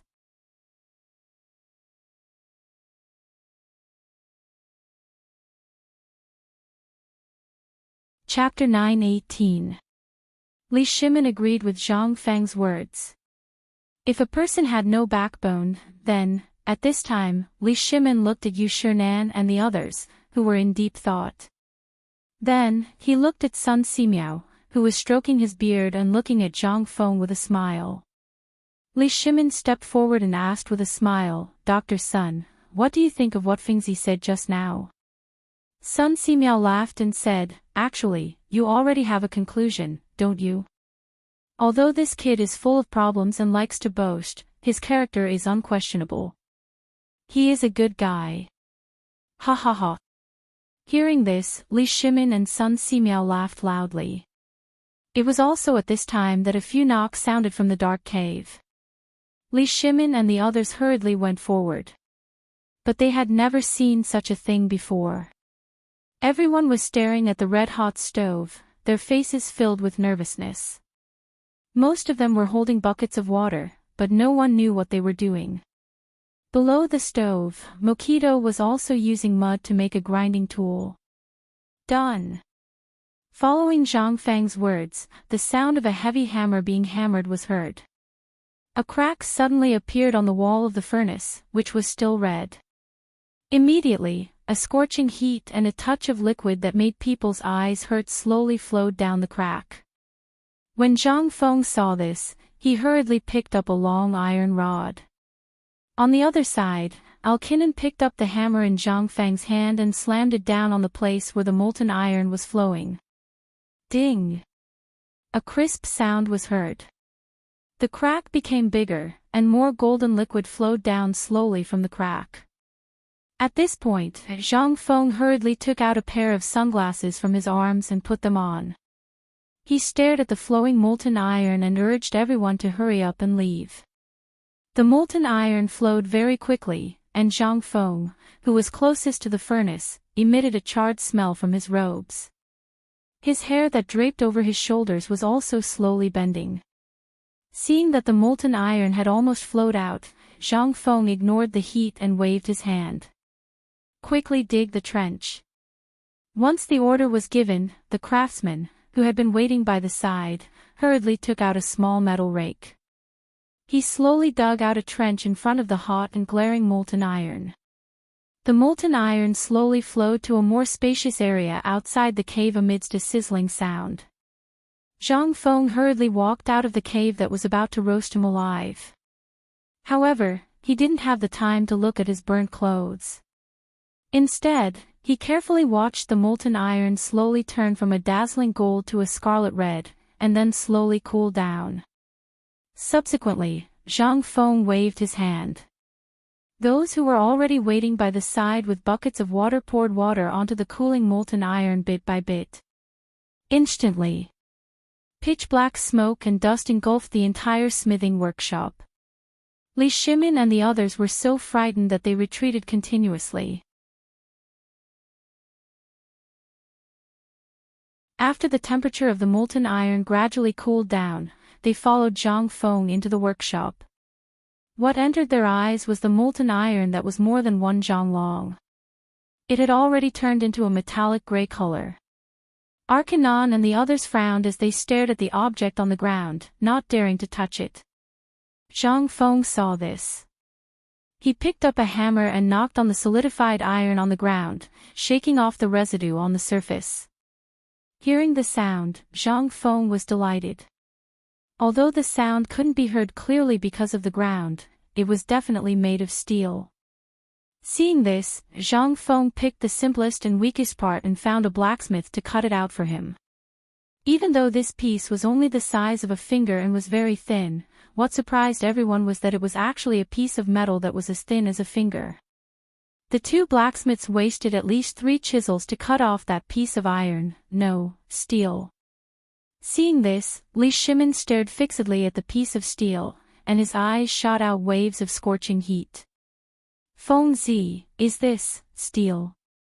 Li Shimin's question instantly attracted everyone's attention to Zhang Feng. Even Yu Shinan and the others were looking at Zhang Feng's face. Arcanon and the others were the same.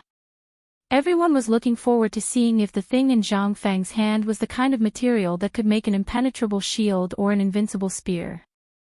After all, this thing could no longer be described as iron. What a joke! How could a chisel that wouldn't break after months or half a year be like a piece of wood in front of this thing? It would be strange if it wasn't made of steel. At this time, Zhang Feng looked at the thing in his hand and knocked twice on the forging table. Listening to the crisp sound, he said something that made Li Shimin want to vomit blood. Lao Li, I don't have any money. You pay for the 10 taels of gold each. And what you promised, you do as you see fit. Although Zhang Feng didn't give a direct answer, the moment he said this, everyone was excited and shocked. It's done. We've finally made steel. Ha ha ha ha. Whoa whoa, my family, I can finally reunite with you in the Tang Dynasty. We don't have to starve anymore.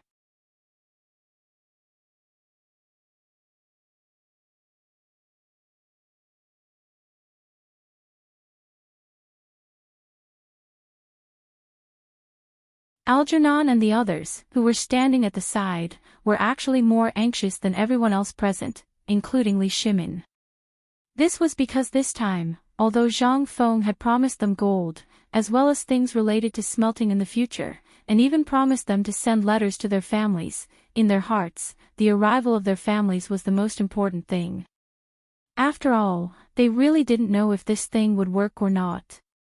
As craftsmen, what they hoped for the most was to achieve something. However, Zhang Feng's words had now left them hanging. They didn't dare to ask and could only watch as the few of them argued. Zhang Feng was a little annoyed by the noise. He originally wanted to pretend to be mysterious, but now everyone was doubting this thing. Zhang Feng hurriedly stopped everyone and said, "This thing is very good. Although it can't be made into a gun barrel, it's more than enough to make rifling or mounting. Moreover, it's heavier." Without waiting for Zhang Feng to finish, Li Shimin hurriedly interrupted him, "I don't understand what you're talking about, and I don't want to hear it. Just tell us if this thing is good or not. Isn't that enough? Is there a need to beat around the bush?" Seeing this, Yu Shinan and Algernon also showed a confused expression. Zhang Feng could only shake his head and sigh. He had met the wrong person. If this was in the future, even a 3-year-old child would know. Why didn't these people know anything? He didn't want to explain more. However, he didn't know how to say it. Zhang Feng sorted out his thoughts and smacked his lips. It's hard to explain it to you. How about this? I won't say anything too complicated. I'll just say one thing. This thing is a part of making a gun, and it's a very important part. As for the gun, these things have to wait for the next step. Only after mastering the second layer of forging and the second layer of smelting can the gun barrel be considered a complete gun.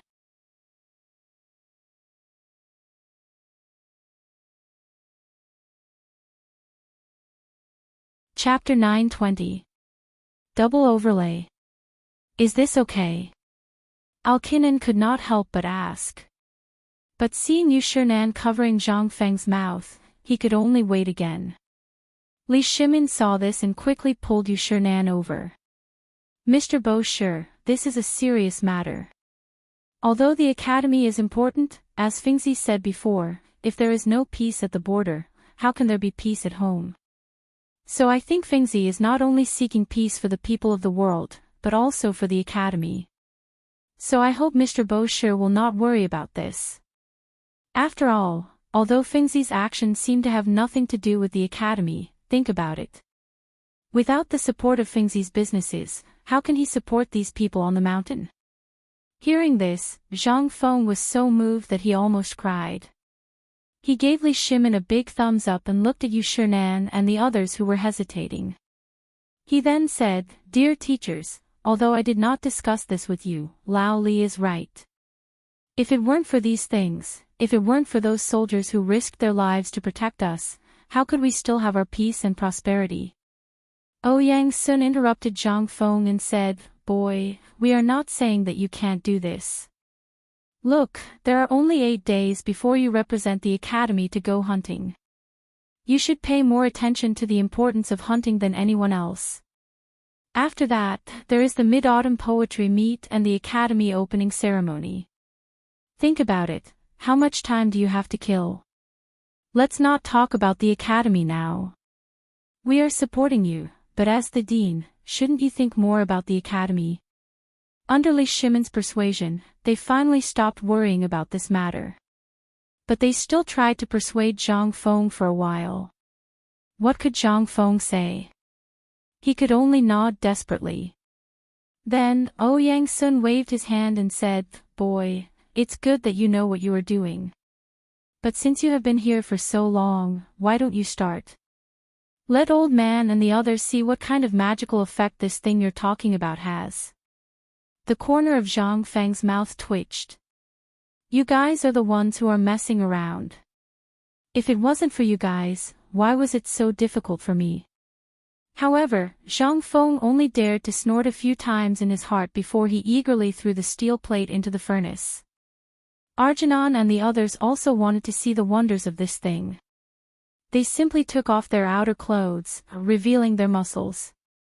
They carried the sledgehammer and waved it twice, indicating that they would personally do the forging later. When the crowd saw this, they could only stand aside and watch. A moment later, the steel sheet was burning red. Zhang Feng clamped the steel plate and waved his hand. Then, Arjunan spat into his palm. After waving the sledgehammer for a while, he smashed it hard on the steel plate. What was surprising was that the steel plate did not react at all. Even though it was smashed, it was still as steady as an old dog. Seeing this, Makito did not care about anything else. He squeezed through the crowd of blacksmiths, picked up a sledgehammer bigger than Arjunan's, and joined in. Clang! Clang! Clang! Clang! In an instant, the entire valley was filled with a series of crisp and continuous hammering sounds. Zhang Feng could not bear the torture of his ears, so he threw this difficult task to the group of blacksmiths. The hammering sounds continued for at least 4 hours. Finally, when Li Shimin's patience was about to run out, Zhang Feng hurriedly stopped the hammering. At this time, Li Shimin and the others gathered around. At first glance, they could not help but be stunned. Before this, Zhang Feng had only used a thin steel plate that was 2 fingers wide and 1 finger long. But now, after 4 hours of hammering, which was what Zhang Feng called the double hammering method, what appeared before everyone's eyes was a cross-shaped arrowhead that looked like 2 arrowheads stacked together. However, this arrowhead had a long handle. It was very long and narrow. It looked like a stick, and it was actually 5 inches long. Li Shimin picked up the arrowhead and looked at Zhang Feng suspiciously. "Don't tell me that you made this in 4 hours." "Yes." Zhang Feng took the arrowhead from Li Shimin's hands and raised it high. "Everyone, this is what I call the Mitsubishi bayonet. Arkanon, quickly go and sharpen it. Men, go and borrow a set of armor from the barracks. The Mingguang armor that is best used by the generals." Following Zhang Feng's orders, Qing Yaojin's voice came from afar. "Brother Zhang, you don't have to go. I've brought it."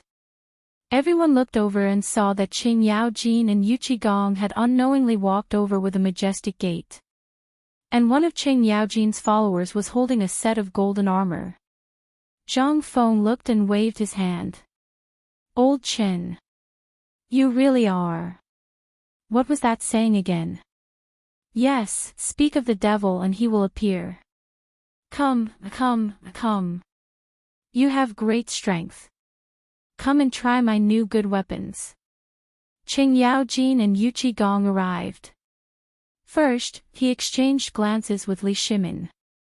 Then, he cupped his hands and said, "I heard Fingzi's knocking at the foot of the mountain just now, so I couldn't help but come up the mountain to take a look. What is this Mitsubishi bayonet?" After Qing Yaojin and Yu Qigong cupped their hands and greeted everyone, they stared at the strange object that the blacksmith was polishing. After a while, after seeing the sharp tip of the Mitsubishi bayonet, Zhang Feng urged Qing Yaojin to put the armor on a tree. He then threw the Mitsubishi bayonet to Qing Yaojin and said, "Old Qin, since you're here, I'll let you try out the difference between this thing and a dagger and a long sword."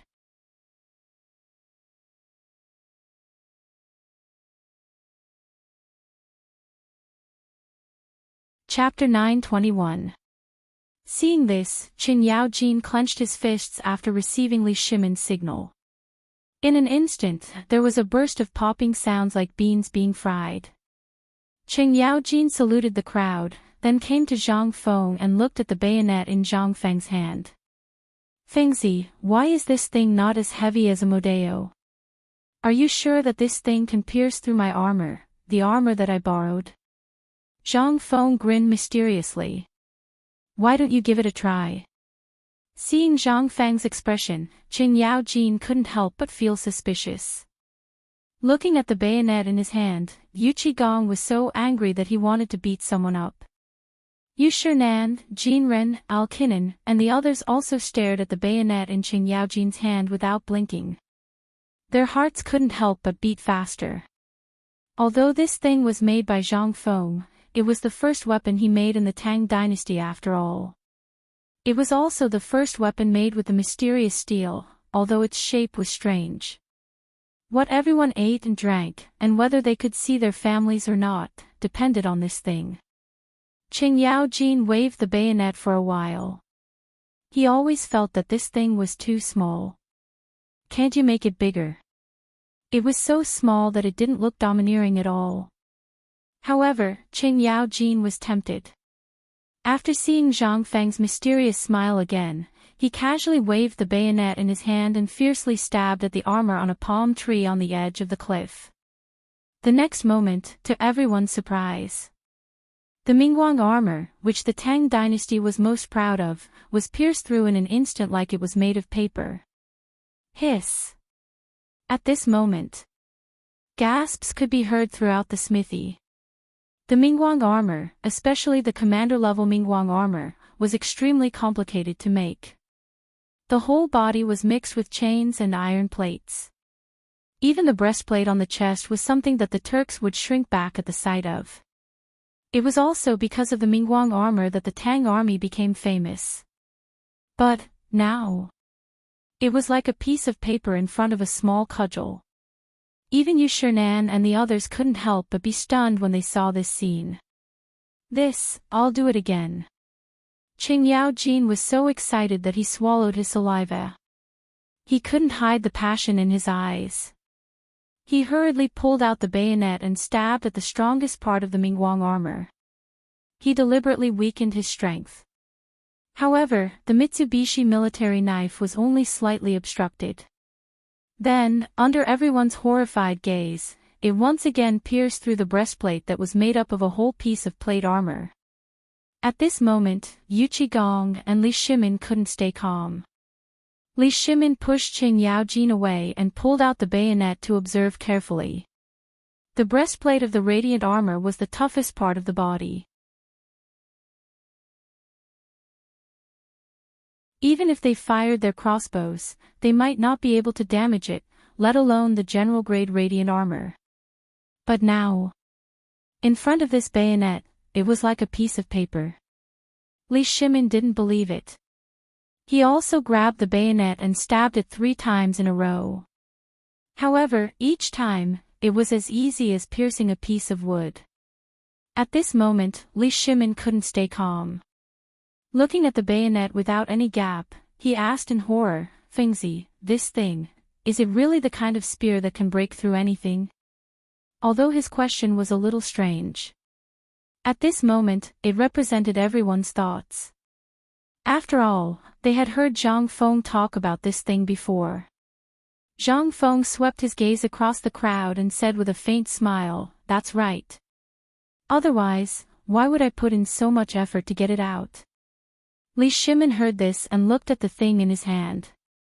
He frowned and said, "This thing is okay, but why is the shape so ugly? It would be better if it looked like a dagger." Zhang Feng sighed. "Alright, let me explain to you why this thing is like this."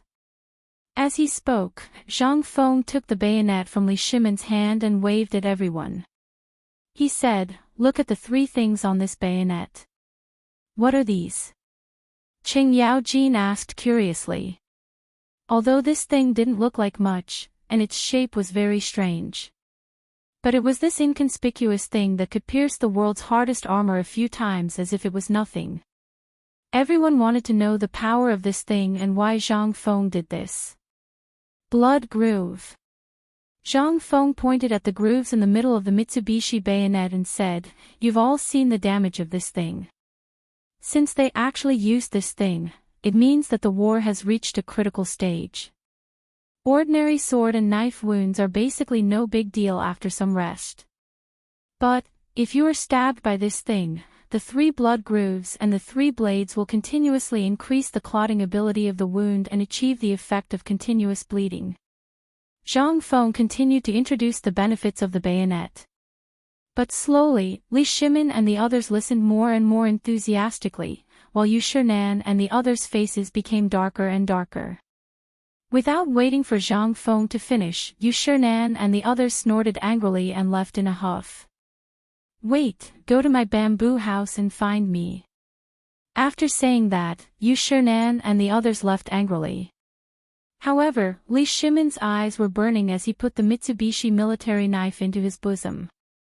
How could he not take such a good treasure?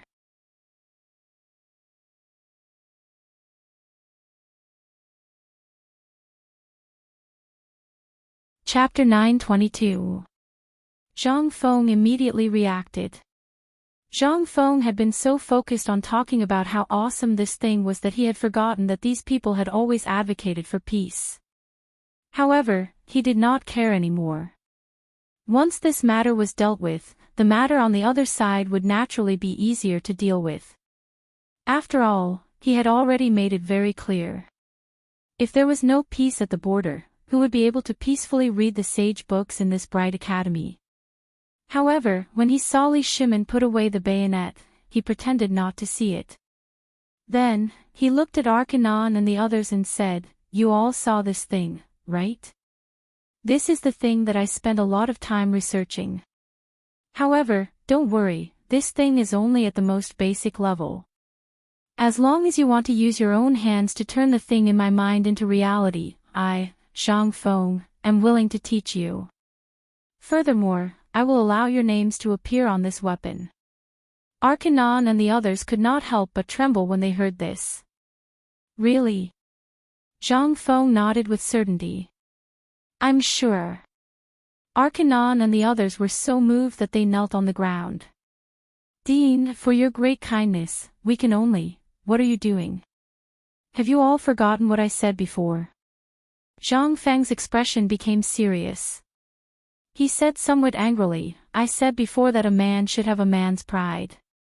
If you don't have a man's pride and kneel when you see someone, then the things in your hands, no matter how good they are, will be trash. Because he doesn't have a man's pride. I know that you all were top blacksmiths and blacksmiths in the western regions. However, you all have seen this thing.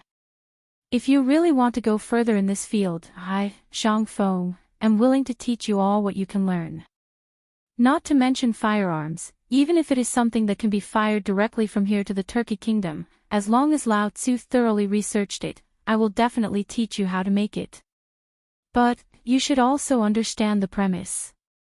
However, Zhang Feng's action made Li Shimin a little confused. After Zhang Feng finished delegating the matter, Li Shimin couldn't help but ask on the way back, "Feng Zi, there are so many craftsmen in the Tang Dynasty. Do you know the toolman?" Zhang Feng interrupted Li Shimin and pointed in the direction of the waterfall. "You may not understand even if I tell you. They are actually a group of lunatics. For something, they will spend their whole life trying to climb to the peak. Previously, we extinguished all their hopes and left a window for them.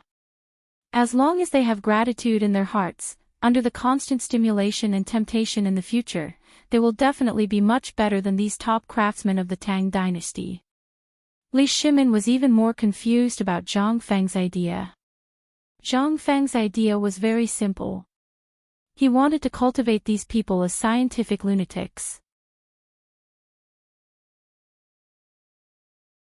As long as he could cultivate these 30 people into scientific lunatics, his research institute would be truly established. As for this matter, Zhang Feng already had a plan when he first saw these 30 people. If he used people from the Tang Dynasty, would he treat them in this way? I believe you should know that, Lao Li. This is also why I don't need local craftsmen from the Tang Dynasty. First, these people are easy to control. They don't have so many entangled interests. In their hearts, no matter how good their lives are, they are still slaves. In order to get rid of this label and let their descendants truly raise their heads, they will only work harder to complete the tasks I assign." Zhang Feng's words made Li Shimin's mind roar. As Zhang Feng said, this was exactly what he was worried about and hesitated to call the craftsmen from the Ministry of Works. Or to recruit some smelting masters from the people. But after thinking about it, these people basically had a complicated network of relationships, and what Zhang Feng controlled could easily affect the rise and fall of a dynasty. Therefore, Li Shimin just kept silent, but he somewhat understood Zhang Feng's approach.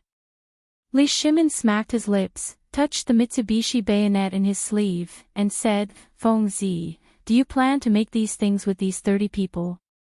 If so, when will we be able to?" "Who said that?"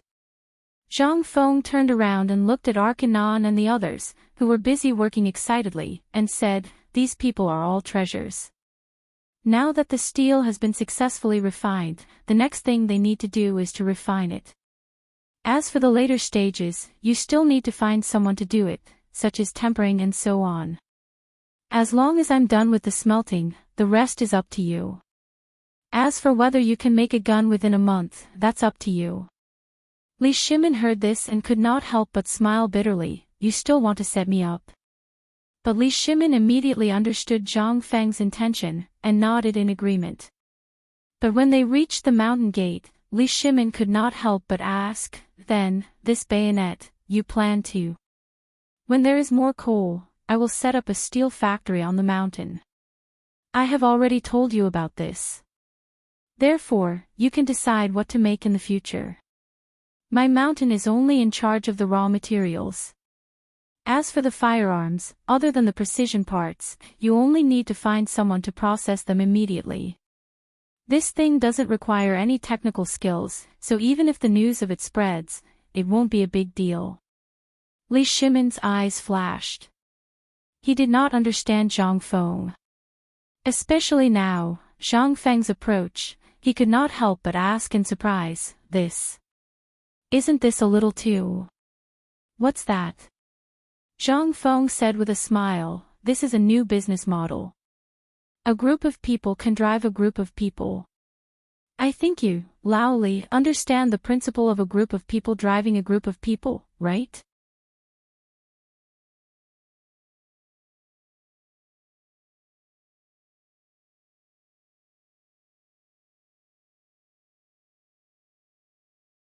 Seeing that Qing Yaojin and Yu Qigong were silent, Li Shimin slowly put away the excitement on his face. As he smoked, he paced back and forth in Zhang Feng's living room.